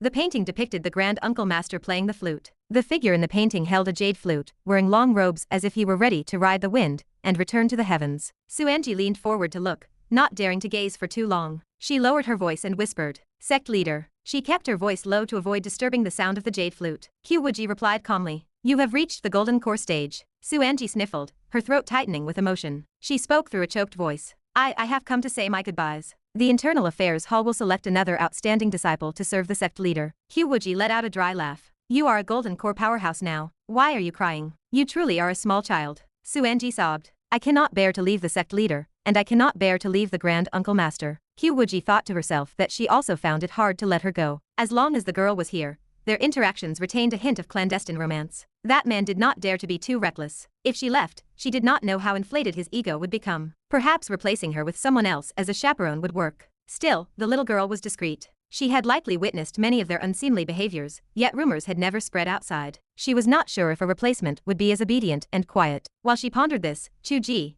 who had been forced to practice the flute to provide entertainment, finally found an opportunity to stop. He interjected, "Is there an assignment for you now that you have reached the golden core stage?" Xuanji answered quickly, "The elders have not yet decided whether I will have an external mission or an internal position." Qiu Wuji glared at Qiu Ji and asked with a gentle tone, "Which one do you want?" "I do not know. I actually still want to serve the sect leader." "Your heart does not match your words." "I am being sincere. If I am lying, may my mouth rot." Qiu Wuji considered the situation. "I fear that a great battle will soon be upon us. The nature of these events will be vastly different from the typical external missions or training sessions. The danger will be doubled. Everyone below the nascent soul stage in the sect should withdraw to the mountain. It would be unwise to send anyone out at this time. You should take an internal position within the section." The Yunji sect was a massive organization. The internal positions were numerous, and there were many external industries that generated immense wealth. Qiu Wuji could be considered one of the wealthiest people in this world. It was simply that she maintained a life of cultivation, so it did not appear as though she were exceptionally rich, although the entire mountain range she occupied served as proof of her status. She was essentially offering the girl a lucrative, easy job. She expected the girl to be overjoyed, but instead, Xuanji hesitated for a long time before speaking. "Could I continue to stay here?" Qiu Wuji blinked. She thought to herself that if the girl had set her sights on the Grand Uncle Master, she would have to cast her down the mountain immediately. Xuanji spoke with embarrassment. "I know this is overstepping, but sect leader, I am also a cultivator. This place is truly the best location for cultivation." Qiu Wuji felt her gaze shift. So, the little girl was the only true cultivator seeking the Dao, while she had become a vulgar person distracted by worldly desires. Seeing the strange expression on Qiu Wuji's face, Xuanji gathered her courage. "Sect leader, I will not speak out of turn." With a whoosh, the girl was curled into a sitting position and tossed off the mountain. Qiu Ji fell silent. Qiu Wuji gnashed her teeth, her face flushing red. "This is all your fault. I said nothing." Qiu Ji laughed. "But really, let her stay. We are used to her. Replacing her with a new person would cause endless problems. Now, speak properly. Stop being jealous." Qiu Wuji pouted. "Who is jealous of you? You are just being defensive." Qiu Ji squinted at her and remained silent. Qiu Wuji felt a loss of face. She adopted a blank expression. "Is this the type of person I am? Why would replacing her with a new person cause problems? I am innocent and upright. Why would I fear what others say?" Qiu Ji whispered. "Do not put on a front. Even with Xuanji present, we have to hide when we are together. If it were someone else, the mere act of hiding would be suspicious. If we must have someone here, we should keep someone familiar." They did not even need to hide. Looking at their daily interactions, they behaved nothing like a master and a disciple. Just look at the painting of Qiu Ji playing the flute that she was currently working on. It would be strange if others did not grumble about it after seeing that. Qiu Wuji sniffled, forced to admit that she had fallen to the point where she needed a familiar face to keep watch just to maintain the dignity of a school principal. Xuanji. With a whoosh, Xuanji flew back up the mountain, cautiously observing the sect leader's expression. You will continue to serve here. Spring has arrived. Take care of the flowers. There are several exotic species here that I do not trust a newcomer to handle. Suanji was overjoyed. Understood, sect leader. I will ensure they are cared for beautifully. Enough, enough. Go. Do not disturb my painting. Qiu Wuji waved her hand in despair. Suanji ran off, brimming with joy. Qiu Wuji watched the happy back of the young girl. She felt quite good, yet she could only sigh. This is all your fault. You have ruined my reputation. How will I face others in the future? Qiu Ji saw right through her stubborn facade. He did not respond to the comment, but instead leaned in with a smile to look at the painting. He was struck with admiration at the sight. The figure in the green robes and long gown,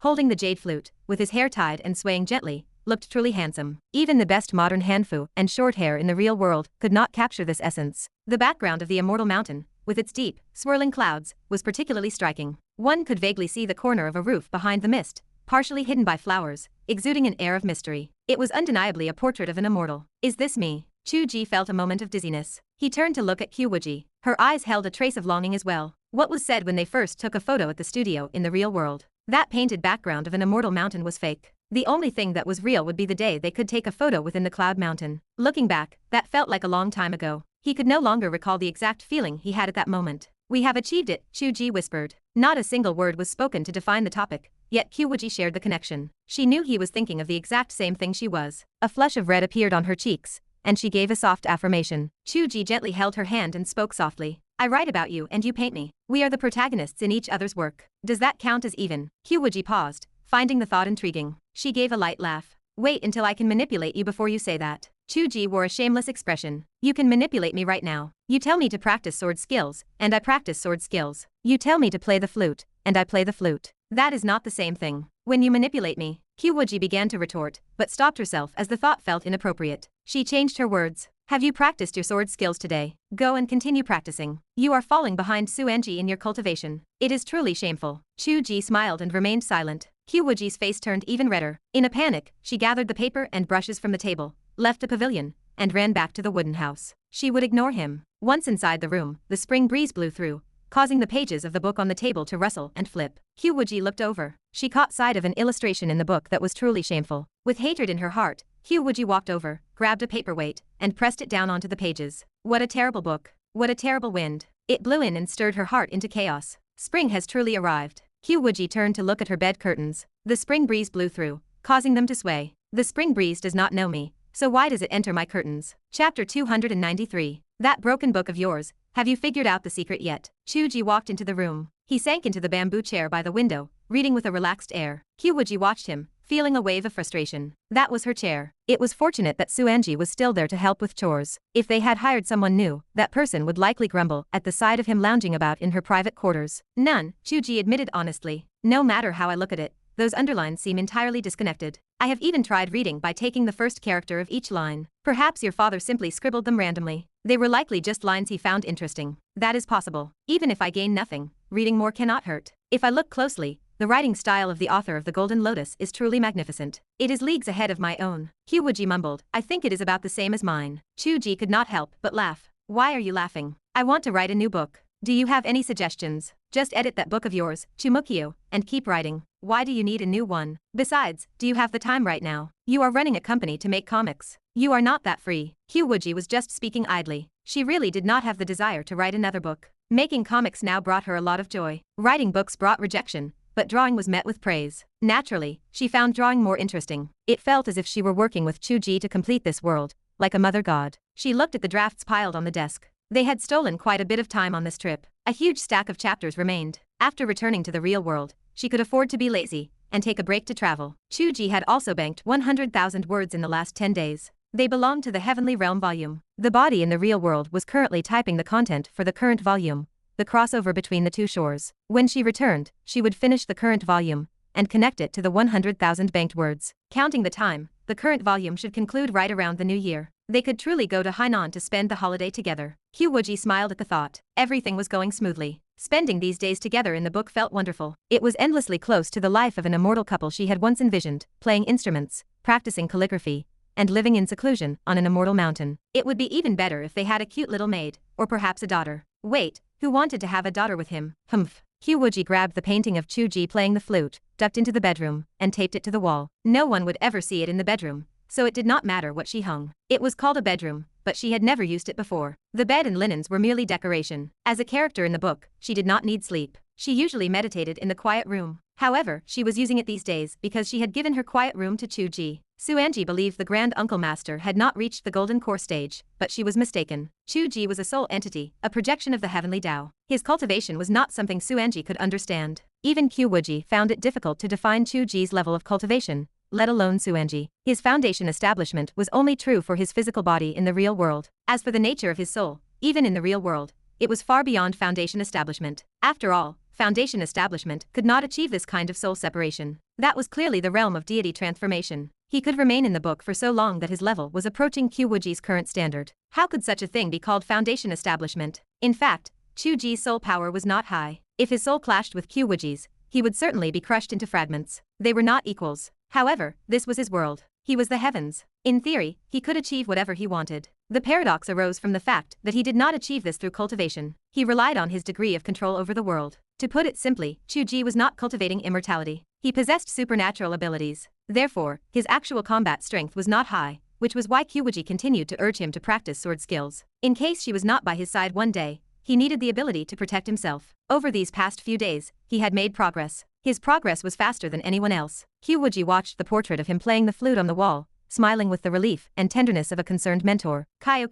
Qiu Wuji poked his head through the door. Qiu Wuji quickly wiped the smile from her face. She kept a straight expression and said, "Do not call me that here. Call me master, to avoid slipping up when we go out." "Oh, master." Qiu Wuji adjusted instantly. "I do indeed have a question regarding cultivation to ask you." Qiu Wuji was pleased inside, but she nodded calmly. "What confusion do you have? Let me hear it." "The autumn water connecting the heavens sword technique. When I wrote it, it was similar to the myriad sword mantra." "Yes, but in practice, it is not simply thousands of swords flying forward together. Actually, every sword has its own sword style and operation." "Correct." Qiu Wuji nodded. "The child can be taught. The water waves flow to the horizon. It seems to move as a whole in one direction, but if you look closely, every tiny wave has its own interest. Every tiny whirlpool and ripple carries its own killing intent. If you treat the autumn water connecting the heavens as a simple, crude piercing attack, it becomes the sword of a mediocre person, not the sword of the heavens. This requires too much control of the mind. That alone is fine. One just needs to increase their raw cultivation. But each sword carries its own intent. How can one achieve that without 100 years of accumulation in understanding and perception? This is accumulation. It is not something that a genius with cheats can solve." Qiu Wuji was even more pleased.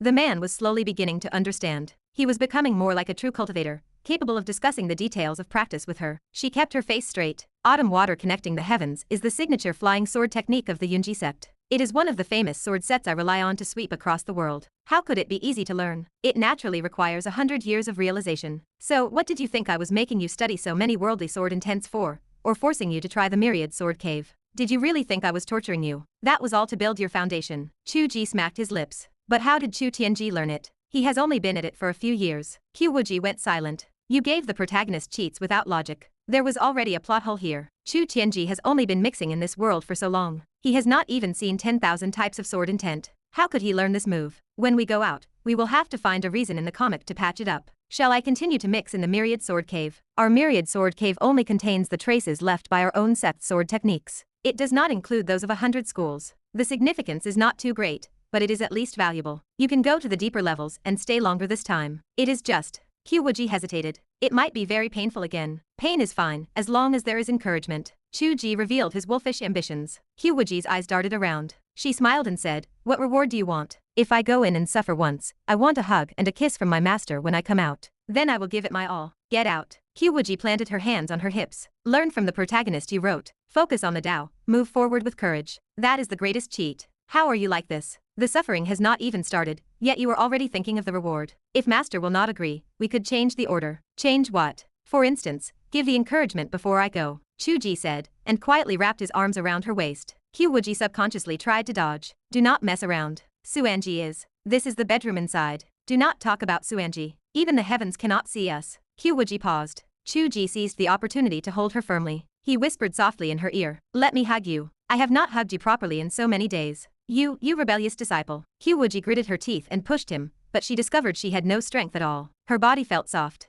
This matter was mutual. He had not hugged her properly in many days, and she felt the same. Living in this world for two, playing instruments, painting, and practicing calligraphy, they lived like an old married couple. Often, she would habitually want to hug him or kiss him, but she would hold it back, not daring to. But when the familiar touch wrapped around her, it was so habitual, so nostalgic. Was calling her an alternative persona, tricking herself, deceiving others. It had led to such a habit of needing his embrace. No, this would not work. Qiu Wuji, you must stand your ground. She stiffened her neck, avoiding Qiu Ji's attempt to kiss her. She kept a straight face. All right, the encouragement is done. You can go to. She stopped. The principal with the straight face was kissed firmly by the rebellious disciple, who had broken into her room. Her large eyes remained wide open, confused and lost. Damn this spring. Chapter 294. Qiu Ji actually felt a slight sense of unease, even though Qiu Wuji seemed quite at home in her true form. The true Qiu Wuji felt distinctly different from the version of Qiu he was used to. Beyond the mental implications, the thrill of their illicit connection as master and disciple, or the fact that she was the sect leader,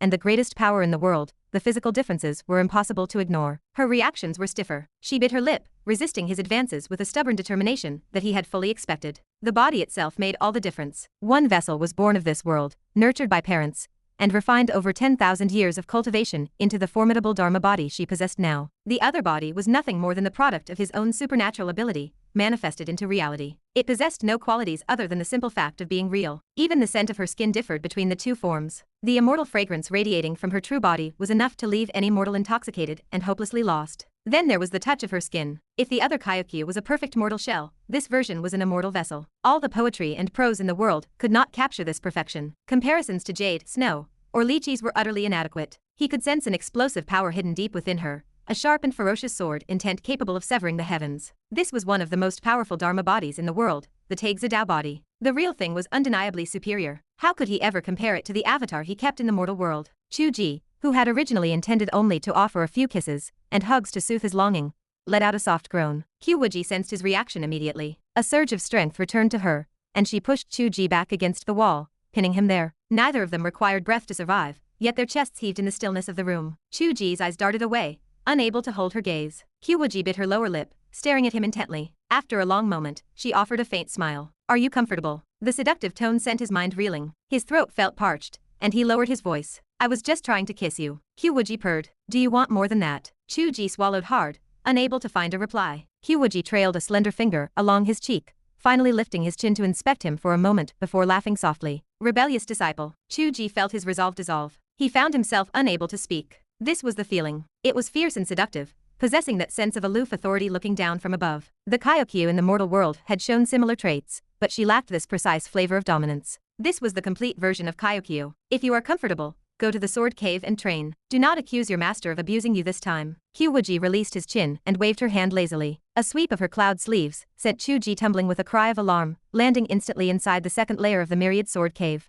The surrounding sword scars sensed the intruder. They flared to life in unison, like the green eyes of a wolf pack closing in during the dead of night. Qiu Ji abandoned his romantic fantasies in an instant. Violent sword energy surged from every direction, raining down and drowning his miserable figure. Qiu Wuji withdrew her divine sense from the cavern, a knowing smile playing on her lips. Serve him right. He needed a thorough shredding. Did he really think that consuming that foolish woman was the end of it? Now he knew how far she fell short of her true self. She let out a long breath, patting her flushed cheeks. It was close. She had nearly been led astray, but her deep cultivation had allowed her to awaken in time. She punched the portrait of Qiu Ji playing the flute, then walked out with her hands behind her back to resume her painting. Almost at the same moment, the Qiu Wuji in the mortal world stormed into the room, where the mindless typing machine was working. She delivered a punch to his face. You scoundrel. Several hours passed. Night fell over the mountain, stars shining brightly in the sky. Qiu Ji crawled out from the entrance of the myriad sword cave, covered in wounds. The guard disciple stared at him in confusion. Qiu Ji waved a weak hand. Hi. The guard looked as if he had seen a ghost. Grand Uncle Master. When did you go in? Qiu Ji spoke in a voice that sounded like he was on the verge of death. My master threw me in. I have no idea when she mastered such a powerful method of spatial teleportation. The guard gazed up at him with reverence. That is only natural. The sect leader is invincible. There is no telling how many techniques she has hidden in the deep, unfathomable ocean. Qiu Ji muttered weakly. That vicious woman. Why has she not come to retrieve me yet? Does she truly want me to die? Before the words left his lips, a peerless fairy descended slowly through the moonlight. Qiu Ji lay on the ground, lifting his head in stunned silence as he watched her long dress and ribbons drift in the wind, resembling an immortal descended from the moon palace. The guards had long since been rendered speechless. They knew the sect leader was beautiful, but she had never worn a dress that accentuated her grace so effectively. In the mountain night under the moonlight, with the evening breeze blowing, she appeared like a goddess from the 9 heavens, her beauty transcending the mortal realm. Only one thought echoed in Qiu Ji's mind. Mother, this woman is doing this on purpose. She is seducing me. Qiu Wuji descended in front of him, speaking calmly. Who gave you permission to come out on your own? Qiu Wuji sighed helplessly. I truly could not handle any more. Based on your current level, you could clearly have stayed in the second layer for the entire night. Are you afraid of the difficulty, or are you just being lazy? The guards bowed their heads in fear, casting sympathetic glances at Qiu Wuji. Staying in the second layer for a whole night would test even a golden core cultivator. It was nothing short of asking to be sliced to ribbons. Being the sect leader's disciple was no easy task. She was far too strict. Then Qiu Wuji spoke. I stayed for a while and realized the second layer could barely hurt me anymore. I ran to the third layer myself, which is why I ended up like this. The guards stared at him in utter disbelief. Qiu Wuji was taken aback. She could not help but rebuke him. Have you lost your mind? The third layer is for those at the nascent soul stage. The fourth layer is for the elders and myself, those at the deity transformation stage and above. Do you intend to break into that as well? Qiu Wuji laughed softly. It was nothing special. I managed to crawl out, did I not? Why did you act on your own initiative? I wanted to grow stronger faster. After that exchange, silence fell between them. The master and apprentice stared at each other for a long time. Qiu Wuji bent down, swept the half-dead Qiu Wuji into her arms, and spoke calmly to the guards. The settings for the myriad sword cave require adjustment.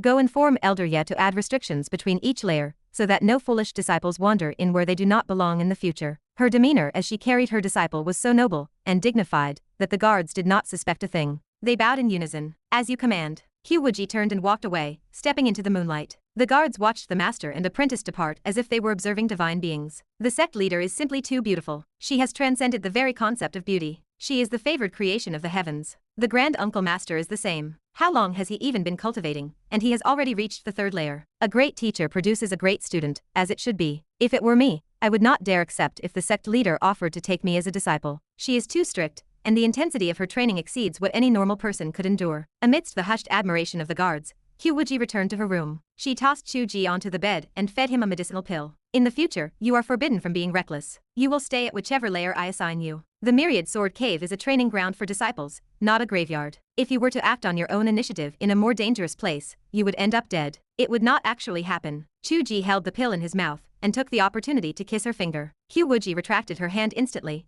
glaring at him with feigned anger. Qiu Wuji muttered, even the self-detonation of the green snake venerable could not destroy me. I can detach myself from this world in an instant. Qiu Wuji was silent for a moment before shaking her head. It is best not to rely on such an escape route. It hinders your growth. Qiu Wuji paused, realizing she was right. Understood. Qiu Wuji studied him for a long time before breaking into a brilliant smile. You want to grow stronger quickly. Although you were overly eager, your ambition is commendable. You deserve a reward. A fragrant breeze washed over him. Qiu Wuji watched as Qiu Wuji leaned down, pressing her red lips gently against his cheek. She spoke softly. This is your reward. With her fragrance lingering in his nose, Qiu Wuji lost all sense of where he was. The teaching should have been like this from the start. Even if he was the worst student in the class, he could prove himself the best in just a few days. Just wait and see. Chapter 295. Mathematics does not yield to affection. Even with 10 teachers bestowing kisses, what one cannot solve remains unsolved. But Qiu Wuji was different. As long as he did not let his mind wander toward novels or the search for underlined clues, and as long as he stopped typing to pressure others, his progress in cultivation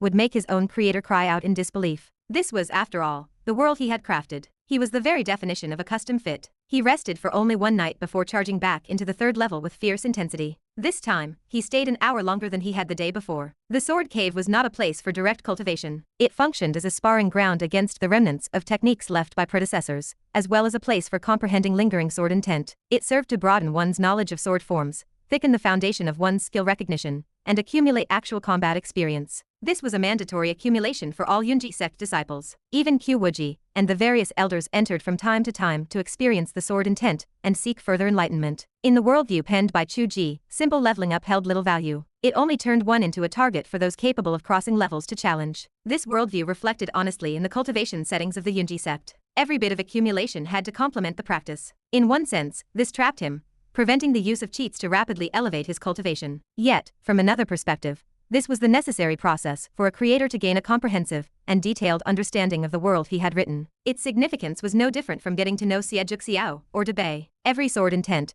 every technique, the intent of the predecessors, who spanned 10,000 years of the Yunji sect, the different understandings each person had of the same move, even every single sword mark was a story. The deeper one traveled, the more true this became. Qiu Wuji seemed to see the figures of his predecessors, flitting by like light and shadow. An old man sat in a mountain hut, gazing at the opposite peak, letting the wind and frost carve his body for 1,000 years without moving. Suddenly, one night, he clapped his hands and laughed. Now I know. Inside the hut, the Long Yuan sword rose, piercing the clouds. 1,000 marks and 10,000 blades fell from the 9 heavens. The sword cave collected one of them, engraving this one strike that spanned 1,000 years. This was the sword of focus. An old man lived beside a tombstone, sweeping and offering sacrifices daily. He stroked the stone, the sorrow in his eyes visible, as if it were right before him. One day, a violent wind snapped the branches, and a demonic atmosphere arose. Someone came to report that a nemesis had emerged from seclusion. The drunken old man turned his gaze back, grabbing the rusty sword abandoned beside the tombstone for 100 years. In that moment, the sword light was brilliant, shaking the world for 10,000 miles. The world was stained with blood, life and death united. A disciple of the Yunji sect collected the sword here to commemorate their ancestor. This was the sword of grudge. Someone walked alone with a single sword, singing wildly, and drinking heavily, fighting across 10,000 miles of mountains and rivers. Qiu Wuji felt as if he could hear voices from the ancient past. The sword madman of the Yunji sect has come to challenge the sword of the heavenly chasm. The sword madman of the Yunji sect has come to challenge the sword of the vast sea. The repeated declarations of pleasure echoed in his ears. Over 1,000 sword wounds covered his body, condensing into chapter after chapter of insights and classics in the scripture library. Gradually, these filled the continuous pavilions, turning the mountains into swords that guarded the sect gates. This was the sword of madness. Qiu Wuji saw Qiu Wuji herself. It was something not detailed in her autobiography. Every era had its theme. When Qiu Wuji rose to power, the opposition between righteousness and evil was a theme. She only knew how to write stories about a heroine slaying demons. Conquering the world and slaying demons was both practice and chivalry. She did not know how many demons she had killed, or how much justice she had upheld for the mortal world. Looking back, tombstone upon tombstone stood behind her. Some belonged to friends, others to enemies. Turning her head, she stood at the peak of the clouds. The common people grew distant. Outside the immortal mountain, she held her sword and asked the heavens. This was the sword of righteousness. 10,000 years of sect history, with heroes emerging generation after generation, were the intent of the sword and the heart of the people. Each sword mark was the bone of the sect and the soul of its heritage. The depth of a renowned sect in the world could not be fully described by the ink of a plot. And what of the world itself? It was far from enough. Qiu Wuji had taken over half a year to familiarize herself with the real world, and even then, she was not overly familiar, still frantically catching up on what she had missed. Even if the world within the book was created by Qiu Wuji, how long would it take for him to truly become familiar with it? In any case, it was not enough to visit a few times. As the old saying went, bit by bit, blade of grass by blade of grass, everything became increasingly real in his heart. In this sense, simple leveling up was the least valuable thing for him. He did not need to level up. After staying for a night, Qiu Wuji felt he had reached his limit. If he stayed any longer, he would surely be torn to pieces by the chaotic blades,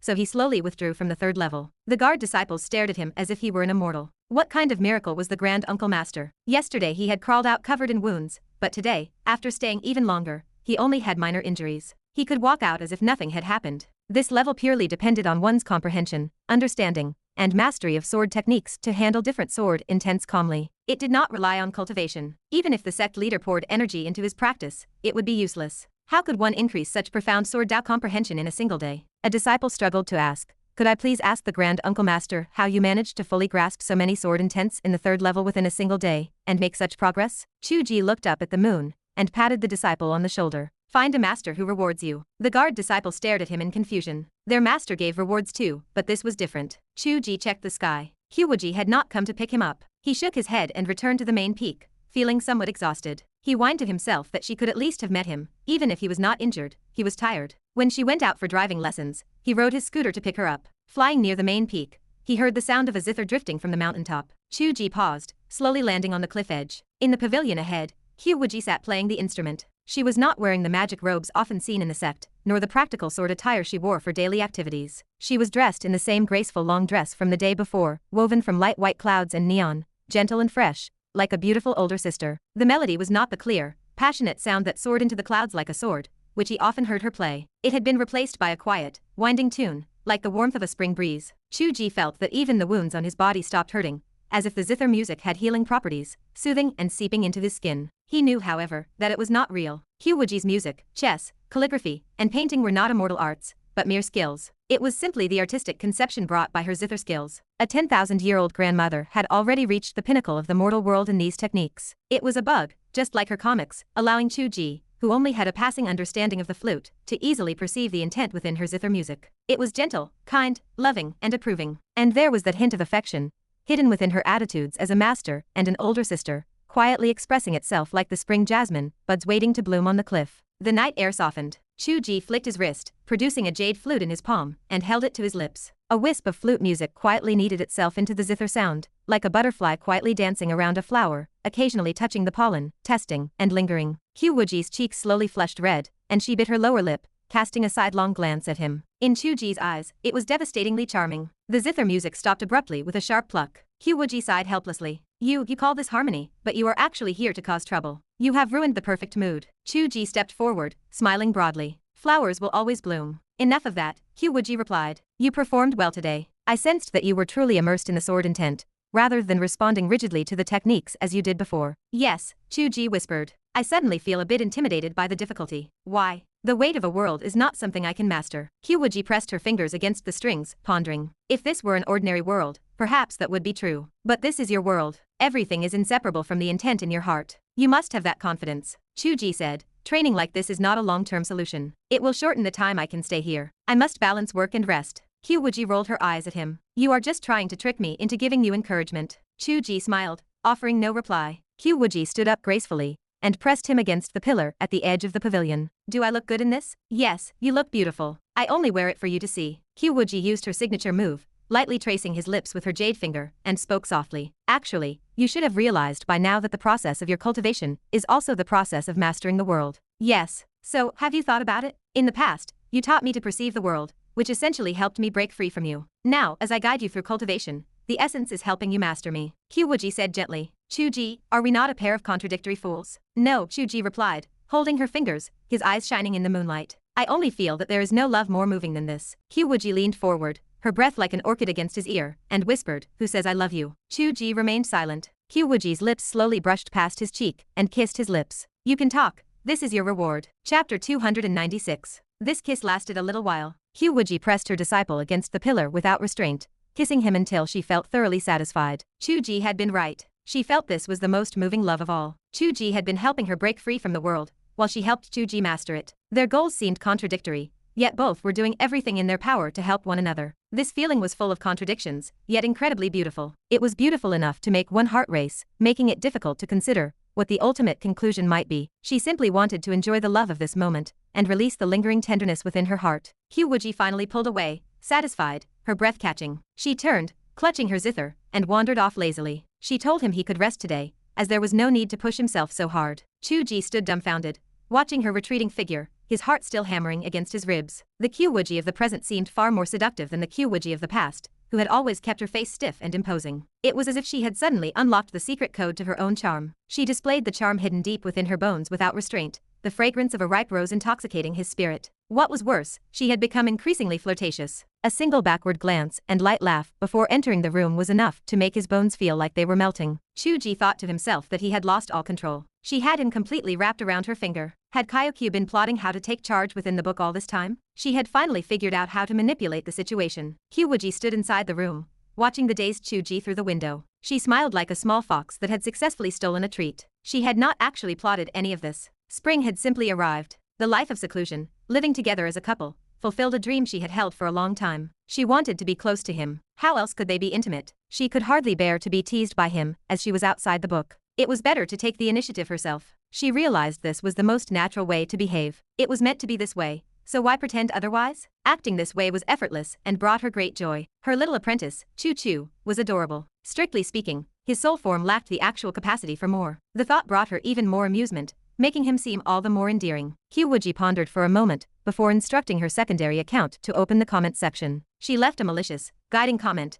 calling out for Qiu Qiu, her Qiu Qiu. Seeing a group of followers repeating the phrase, Qiu Wuji laughed until her eyes curved into crescents, both inside the book and out. Qiu Wuji walked in, still looking somewhat bewildered. Qiu Wuji composed her expression, spreading out her paper and ink with calm movements. She told him that night had fallen, and he should return to meditation. Qiu Wuji replied that he found practicing sword intent more effective than meditation today. She reminded him to balance work and rest, insisting that he take a break. He suggested reading the classics from the scripture library. Qiu Wuji paused, then nodded in agreement. Her heart swelled with happiness. Even if he were just an apprentice, what master would not love one who worked so hard? She asked happily if there were any specific classics he wanted, offering to bring them to him. Seeing her posture, as if to say she could obtain anything he desired, Qiu Wuji found her endearing, even with that straight face. He told her he did not know what was appropriate to read and asked her to decide for him. Qiu Wuji tilted her head, considering the request. She suggested he study the sword techniques of other schools, and their sect's ancestral analyses of those techniques. A heavy thud echoed as thousands of books piled onto Qiu Wuji, burying him completely. Qiu Wuji stared at the mountain of paper, perplexed. Qiu Wuji giggled, telling him that once he finished those, he would be ready for the 4th level of the sword cave. Qiu Wuji struggled to pull himself from the books, finally poking his head out. He reminded her that he could not stay much longer, and could not possibly finish so many. Qiu Wuji froze, a sudden, intense feeling of reluctance washing over her. Even though they would still be together when he left, it felt like a parting of ways. It was a parting of sorts. The way they interacted outside the book was different. If this was the life of an immortal couple, the other was the life of a mortal husband and wife. She decided that was fine too. She took a deep breath, composed herself, and told him to read as much as he could. He would return eventually. She advised him to write books, or play the flute in his leisure time, balancing work and rest without rushing. She was hinting that she wanted to write, paint, play the zither, and listen to the flute with him, though she did not know if Qiu Wuji understood. Her eyes shifted, and she added that there would be a reward if he behaved well over the next few days. Qiu Wuji understood perfectly. If the guards at the sword cave had suffered the most over the past 2 days, the person who suffered most in the days that followed was Suanji. Hiding among the flowers to prune the branches, she could clearly see the sect leader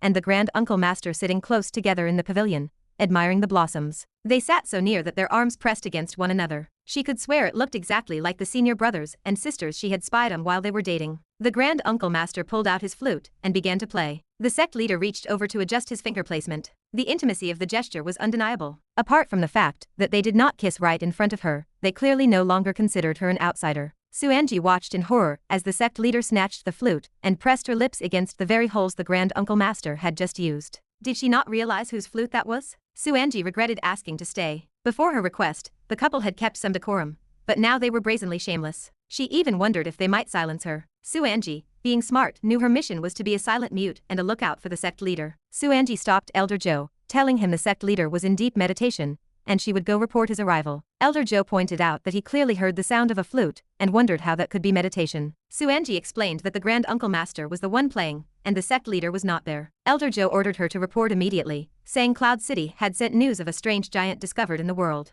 A few moments later, Suanji rushed back, and relayed the sect leader's message, saying she knew, and it was within the plot. Elder Zhou stared, utterly confused. It felt like a king neglecting his morning court. He lowered his voice to ask Suanji how the heir's cultivation was progressing, noting the rumor that he could spend half the night in the 3rd level of the sword cave. Suanji shook her head vigorously. She said she did not know. On the surface, the grand uncle master still looked like a foundation establishment cultivator. However, when she sparred with him yesterday, the results were worse than before. She had nearly won against him in the past, but yesterday, he had immobilized her in 3 moves. Immobilized her in 3 moves. Elder Zhou looked at Suanji with astonishment. She was one of the best of the younger generation. Was a child of the Heavenly Dao truly that miraculous? He lowered his voice again, wondering if the man had been infused with power. It made no sense. Suanji said she had asked the grand uncle master how he trained, and he told her it was 99% sweat and 1% talent. Elder Zhou laughed, calling it empty talk, noting that sometimes the 1% was more important, just like her. Suanji replied that she had told the grand uncle master the same thing. He asked how the man had responded. She told him he said that at that level,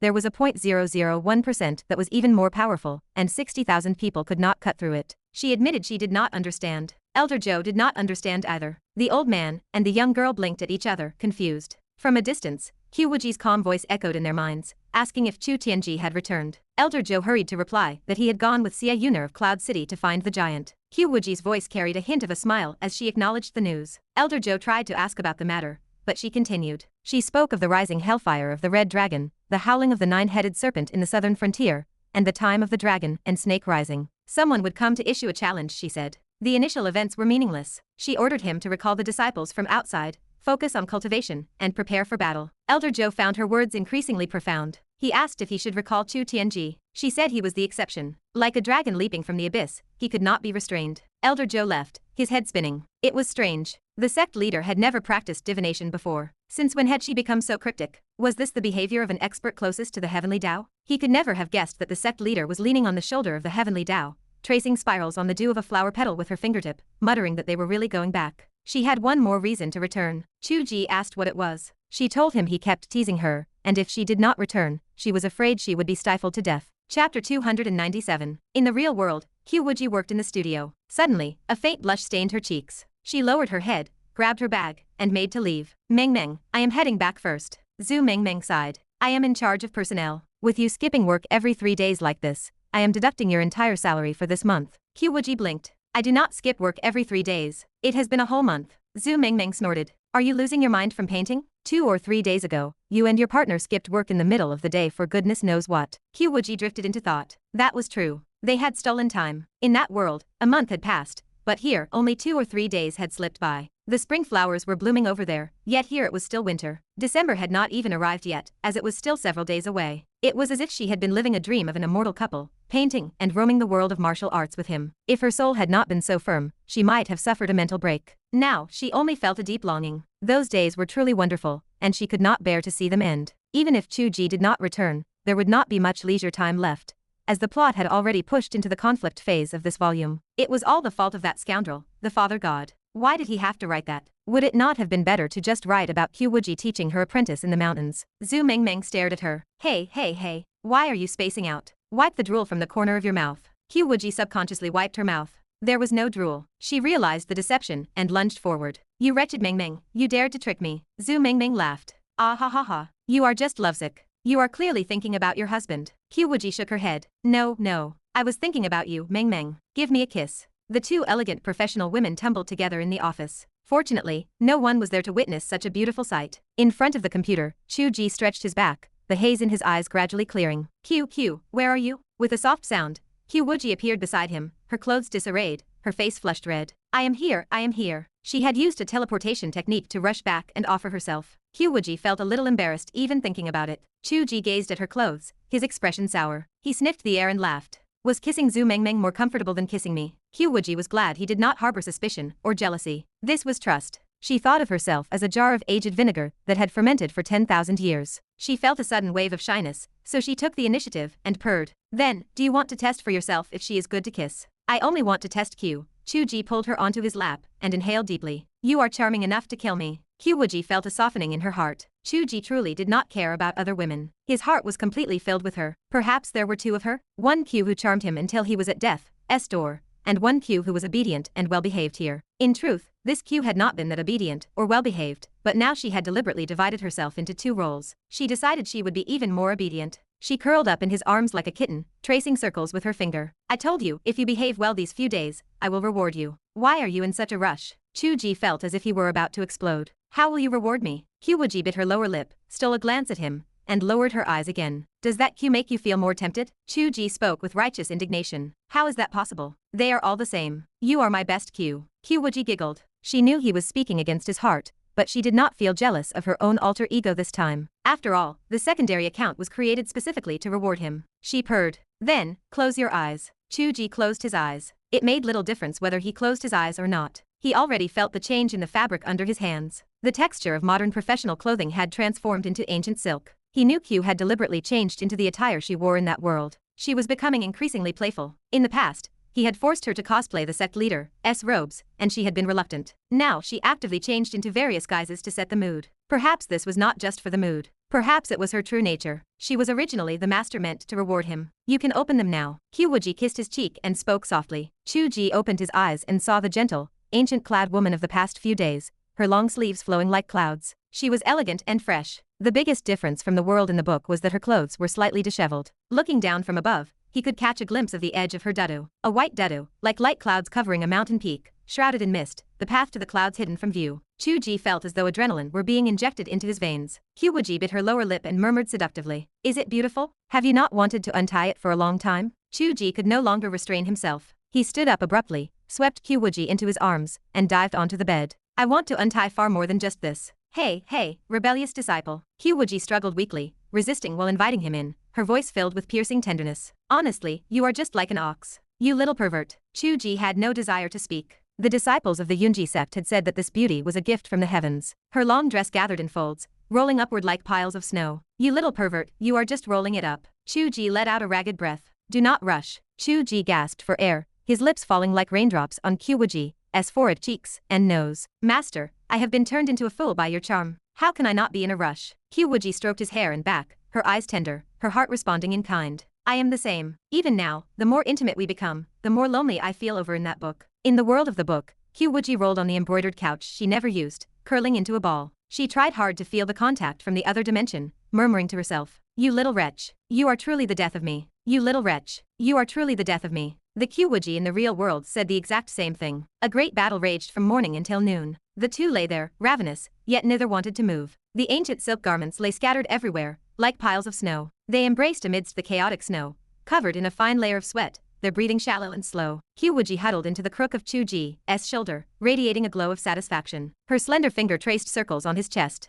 Is this reward good? Qiu Ji laughed. I feel like I have been tricked by you. Who is rewarding whom? Humph. If you do not want it, fine. There will not be a next time. I want it, I want it. Qiu Ji suddenly recalled a serious problem. Wait, I am suddenly thinking. My world in the book is a soul projection. Even if you were willing, would I be unable to do this? Qiu Wuji's eyes turned into crescents. You only just realized? Even if you can simulate physical reactions, the actual sensation is not the same, and you likely do not have that feeling. Qiu Ji's face darkened. Then what should we do? Qiu Wuji hummed. We must wait until our true bodies meet. Right now, we seem to be covered in flowers and embroidery, but in reality, we are still castles in the air. Qiu Ji tightened his arms around her and whispered, do not think too much. Am I not gaining more and more control over the world? Look. He flipped his other hand, and a glowing snow lotus appeared in his palm. Look, this 1,000-year-old heavenly snow lotus from the Yunji sect is a high-grade medicinal herb. Before, I could not have produced it at all, but now I can. Once the little flame refines it into a pill, my body should be close to breaking through to the golden core stage, and my soul power will rival the deity transformation stage. This is a snowball effect. As my control deepens, my cultivation will only accelerate. Between reality and illusion, truth and falsehood, time and space, even without relying on my supernatural ability, I will sooner or later be able to master both worlds according to the path of the immortals, as if they were in the palm of my hand. Qiu Wuji gazed at his profile with gleaming eyes, remaining silent. She loved this confident side of him the most. The Father God, who let Qiu Wuji willingly act as a small assistant, should be like this. He could not always be a little rascal. That made sense. Supernatural abilities did not form a system, and were hard to study in depth, but immortal cultivation had a clear system. It was nothing more than the changes between two worlds, truth and illusion, time and space. As long as one mastered the various laws, one could control the universe from this perspective. He was the most terrifying monster in the history of cultivation. In just over half a year, he was already on the verge of entering the golden core stage. Chapter 298. The young couple did not linger in bed for too long after the morning events. They rose and walked hand in hand downstairs to grab some beef noodles. Qiu Ji, having just returned from the world within the book, ate like a man starved, polishing off a large bowl in mere minutes. Qiu Wuji rested her chin on her hand, watching him devour the meal. She dropped a few extra slices of beef into his bowl before returning to her own noodles, eating at a leisurely pace. Qiu Ji noticed the extra meat and looked up. Qiu Wuji matched his gaze. Soft light shimmered in their eyes, turning the noodle shop into the intimacy of their own living room. A man at the next table slammed his bowl down with a loud bang, his face twisted in annoyance. He grumbled about paying the bill. He simply could not watch them anymore. He had come out for a bowl of noodles, not to be force-fed a bucket of dog food, only to be kicked in the shin for his trouble. You upset him, Qiu Wuji noted, watching the irritable man stomp away. She changed the angle of her chin resting on her hand. You are just used to thinking this is Suanji, Qiu Ji replied. When you put it that way, it sounds like Suanji has a good appetite. Has she gained any weight after eating dog food for a month? Is that any way to speak? The disciples would revolt if they heard you. Humph. Qiu Wuji lowered her head and returned to her noodles. Anyway, did you forget something on your end? Here, I take you to try all sorts of delicious food. Over there, aside from some immortal wine and immortal tea,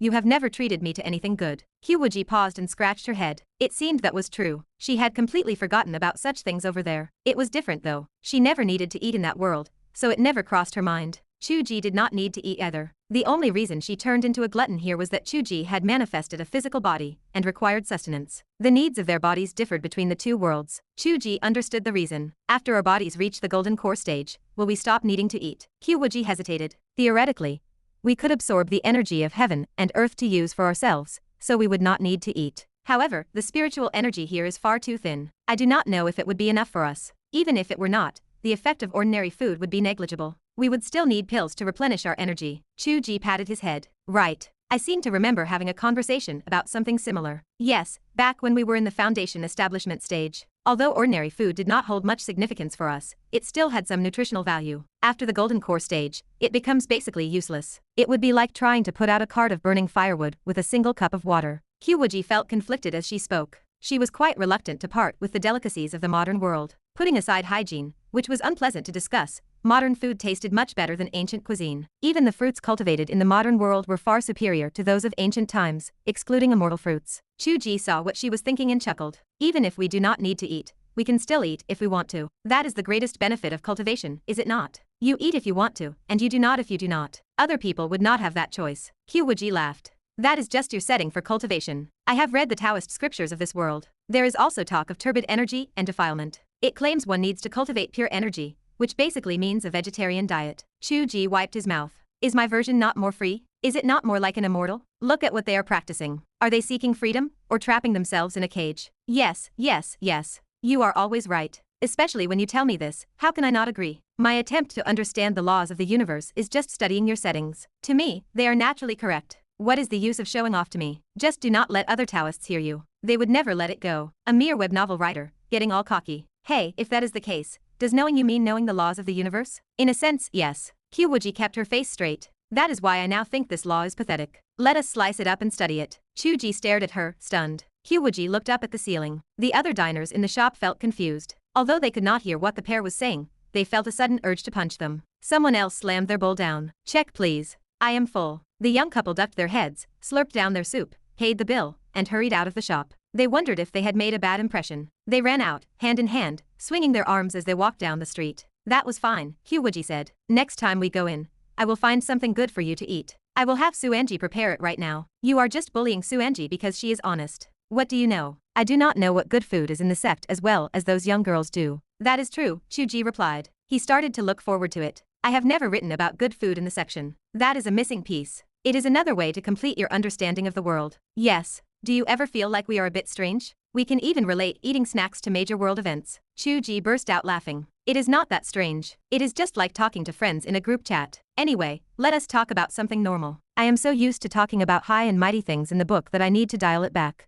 Normal things, then. Qiu Wuji spoke slowly. That means I will not have to cook for you in the future. I might cook if I am happy, but you will have to beg me. Someone once tricked me into being a housewife, but that slowly faded away. Qiu Wuji apologized with a smile. Even if it is just for your social media followers, you should cook a few times. I have not posted food on social media for a long time. Now I only post the line drafts of my original paintings, and other things. Qiu Wuji looked at her, and Qiu Wuji turned her head. And selfies, photos of you typing, and our photos together. People like seeing that more. Qiu Wuji smiled. Of course. They are fans of our romance. We have not posted a photo of us being affectionate in a long time. Should we take a photo pouting for the camera? Who is going to pout with you? Go pout at a pig. Both of them felt a bit strange. In the book, they hid from everyone and bullied Suanji. Here, they showed off in public, and if they did not, people would not be happy. The truth was that everything they discussed, from high-minded concepts to trivial daily chatter, existed in two completely different worlds. They were immortal lovers in one realm, and a married couple in another. They were still the same people, just in a different setting. It was quite interesting when he thought about it.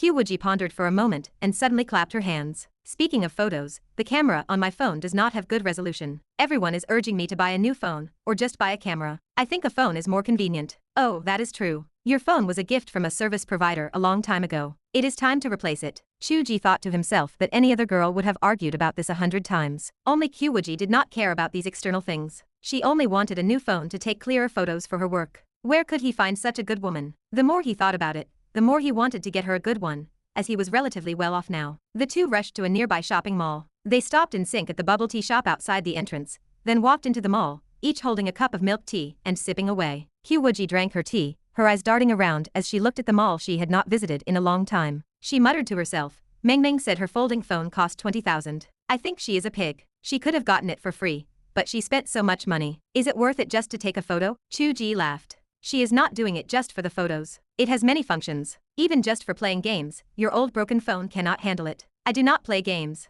I deleted that game with the Sword Saint and Ice Queen. Fine. Actually, if you do it for the sake of photography, it is even worse. A good camera is much more expensive than a phone. I do not understand it. Qiu Wuji sipped her tea, sucked up a pearl, chewed it, and said vaguely, is their money too easy to earn? Qiu Wuji laughed out loud. It was true. Before the morning, she was the one leading him to familiarize himself with the book. In the blink of an eye, it was his turn to lead her to understand the modern world. Qiu Wuji still had many details that she could not integrate into the modern world. She did not notice it in her daily life, but it would always inadvertently manifest in unexpected places. It might take many, many years to completely smooth out these differences in detail. Qiu Wuji did not feel it was slow at all. He hoped this role reversal would last longer. He would not get tired of it. Hey, what is that? Qiu Wuji looked up and saw a huge vertical poster hanging in the mall. The international famous pianist Daniel Robin World Tour Concert, Nanjia Station. Is that a concert of pure music? Qiu Wuji showed some interest. How about we go listen to a national music concert featuring the ancient zither and flute another day? Qiu Wuji smiled. Sure, national style music has become much more popular now. These kinds of concerts are held frequently.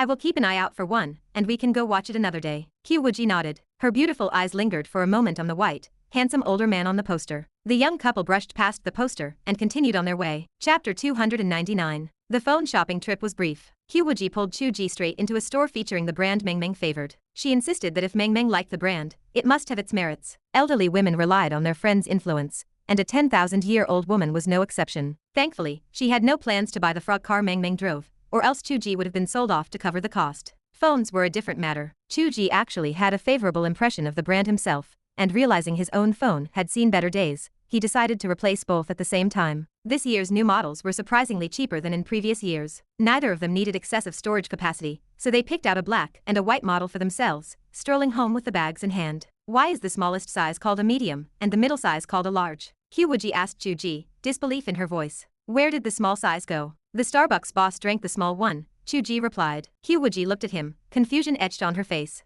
Why did you only ask this after buying the phones? I thought you would have cornered the sales clerk to demand an answer while we were in the store, Chu Ji said. He noticed her distracted look while she browsed. Did the poster remind you of something? That rival from Shanghai. The musician? Perhaps, Qiu Wuji said. There are so many foreign musicians. Naturally, one cannot suspect every pianist is that person. It just brought the matter to mind. Are you finding the peace in this world uncomfortable? Chu Ji chuckled. Ordinary life is the main theme here. We say we have encountered many events, but in reality, they add up to only a handful. Qiu Wuji laughed softly. Believe me, trouble will find you eventually. Chu Ji turned back to look at the date on the poster. December 10th. There was still some time. Should we go see it? We can probably book tickets online. He took out his phone to search, his face turning green moments later. Qiu Wuji leaned in to take a look as well. The ticket prices ranged from 3,888 to 8,888. The young couple exchanged glances. He must be dreaming, they said in unison. We could buy 2 phones for the price of listening to him play piano? Qiu Wuji said, indignation rising in her tone. Let us skip it. It feels wrong to stuff someone else's pockets with money when we have already eaten our fill. Chu Ji put his phone away with a straight face,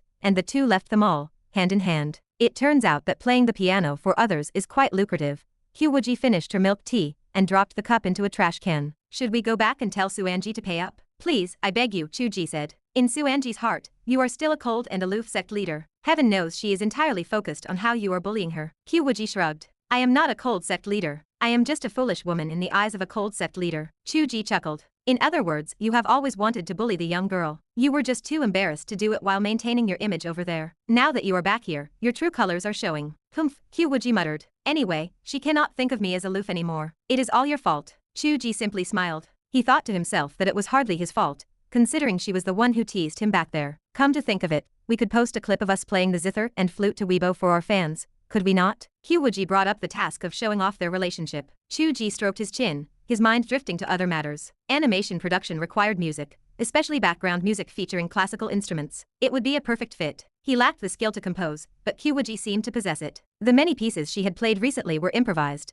created on the spot to match the current mood. If she played them, she could manifest that peerless sword intent that no one else could replicate. If matched properly, half the success of the animation would be guaranteed. Tell me, you can compose music, right? Chu Ji asked. Qiu Wuji hesitated, then realized what he meant. She shook her head. I do not know how to compose according to modern standards. I can improvise a melody and play it myself though. That is sufficient. You play it, and we can hand it over to a professional to arrange. Is that possible? Of course. I just do not know the status of the animation production. The matter seems disconnected, and we have no control over it. Theoretically, even if the animation follows the comic script, the agreement dictates they show it to me for approval and signing. Otherwise, heaven knows what private changes they might make. Yet, no one has reached out to me so far. Qiu Wuji hesitated. Is it possible that they have already reached out to you? Chu Ji pulled out his phone again and opened his email. A new email was buried among the junk mail. Teacher Chu Ji, this is the animation script. Please take a look. We hope to receive a reply within this week. Thank you. Teacher Chu Ji. Chu Ji stared at the title repeatedly,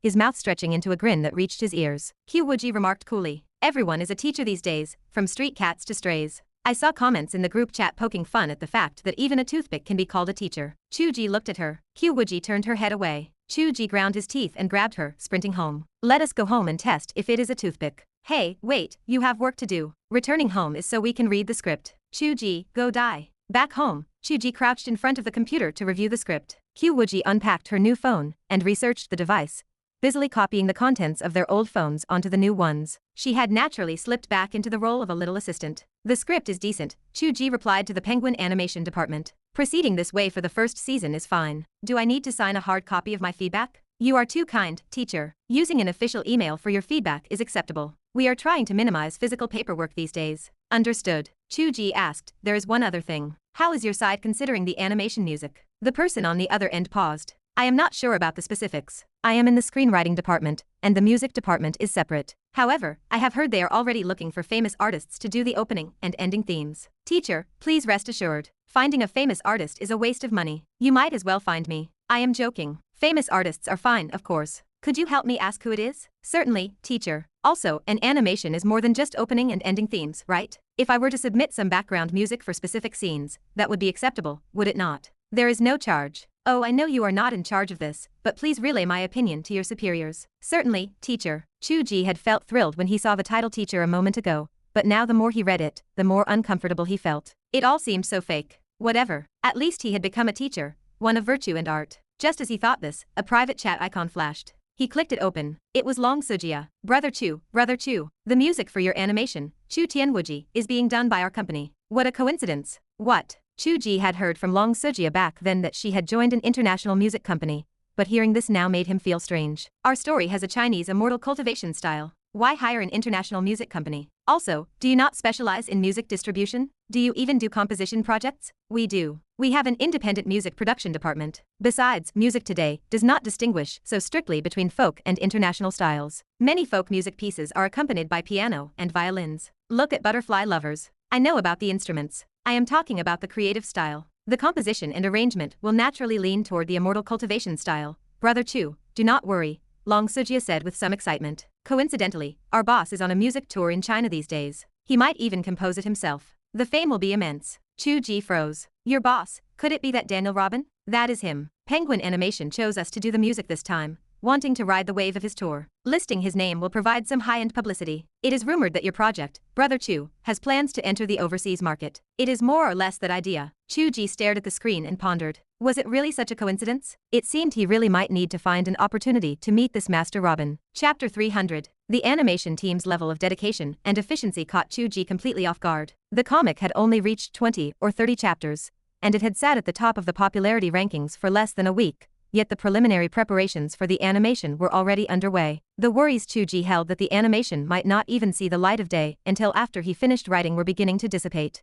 At this rate, it would likely be released after the new year. Animation production rarely moved this aggressively. Most projects that moved this fast ended up as poorly made trash. However, considering the production team's attitude in contacting international music masters, they were clearly taking this very seriously. It was a contradiction. Qiu Wuji did not know why Xia Wenyuan had organized things so urgently, but it happened to suit his own needs perfectly. He could not afford to wait until the work was finished before slowly starting the promotion of the film and animation. Controlling the world before the end of the work was a crucial node. Once it was finished, the opportunity would have long passed. Before the work reached its conclusion, he had to fully expand these avenues, even if it meant sacrificing a bit of quality. As for the completion process, the human world arc was nearing its end. The heaven world arc belonged to the final refinement of the worldview, and it was not a sequel in the sense of an upper and lower volume. It did not have such a long length, covering only about 1/3 of the human world arc. The human world arc had reached 2,500,000 words so far. It would end in another 200,000 or 300,000 words. The heaven world arc was close to 1 million words.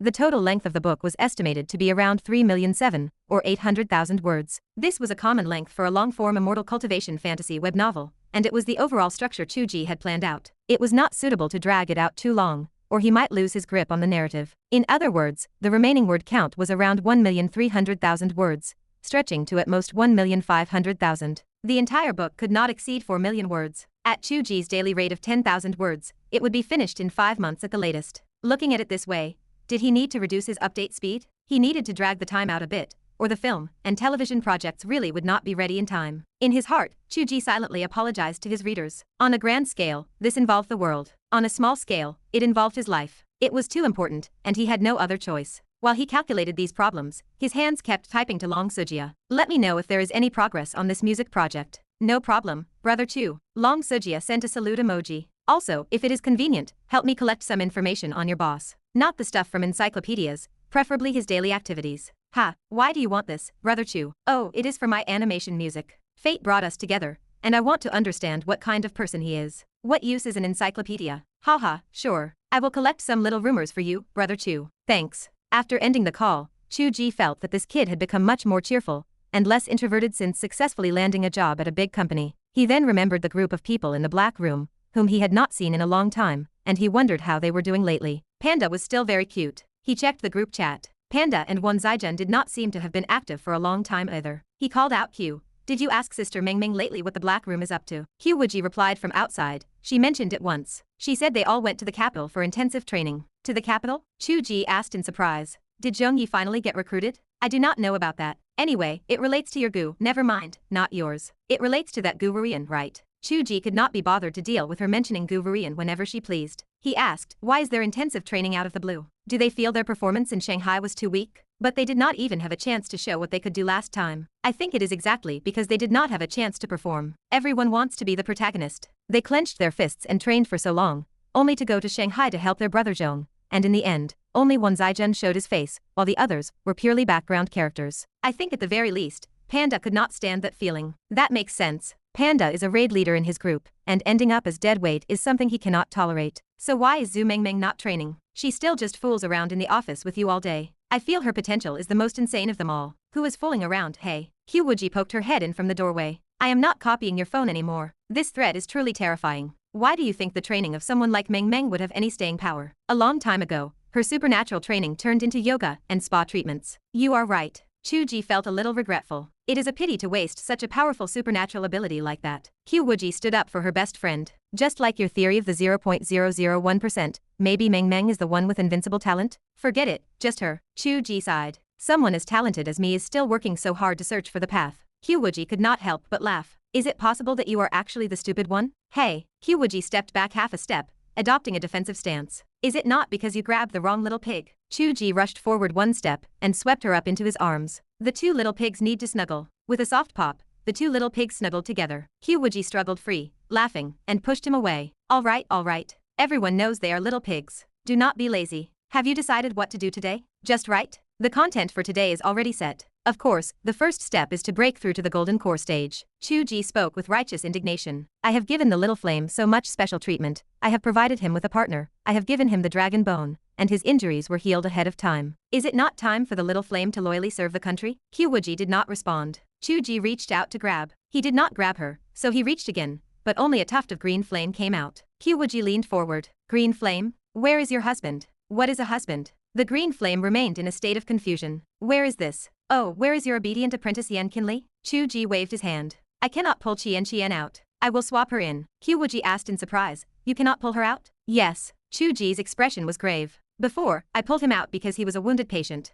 I could roughly treat him as a broken soul. It was the same as me pulling out a piece of waste. Qiu Wuji did not respond. The green flame remained silent. But now he is a powerful tribulation-crossing cultivator. His soul is complete, his dharma body is powerful. It is just like your true body. He cannot come out. Qiu Wuji fell silent. That was true. Since she could not come out, Yan Qianlie could not either. Actually, whether Yan Qianlie came out to refine pills or not was not much of a problem. The green flame was also a soul of the nascent soul stage. It was enough to refine the pills they needed at this time. However, the topic naturally shifted from refining pills to how to make people come out. This was an important step in communicating between the two worlds. You can let him project a part of his soul out first, just like I do. Qiu Wuji mused. I can sense your presence. It is like a line directly appearing beside you. I do not know if he can do it. Chu Ji closed his eyes and did not speak, seemingly communicating with Yan Qianlie on the other side. After a moment, he shook his head. No, this idiot cannot sense his father god. The green flame did not respond. Qiu Wuji asked in surprise. You have already communicated across the boundary with him, and he still cannot sense you. Normal. It is like when we first met. I projected across the boundary, and you did not know where I was either. Chu Ji scratched his head. Strange. How did you locate me?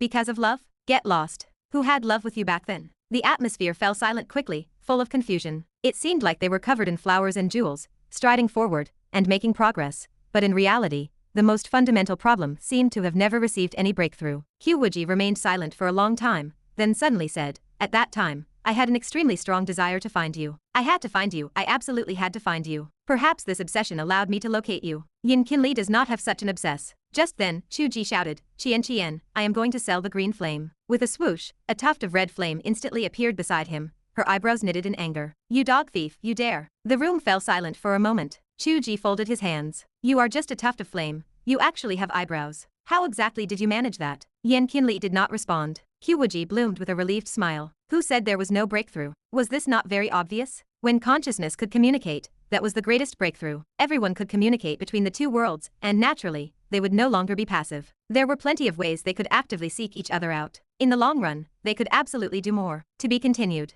Hope you liked today's video. Join the community by subscribing and dropping a like. I'll be back with another update as soon as possible. See you then.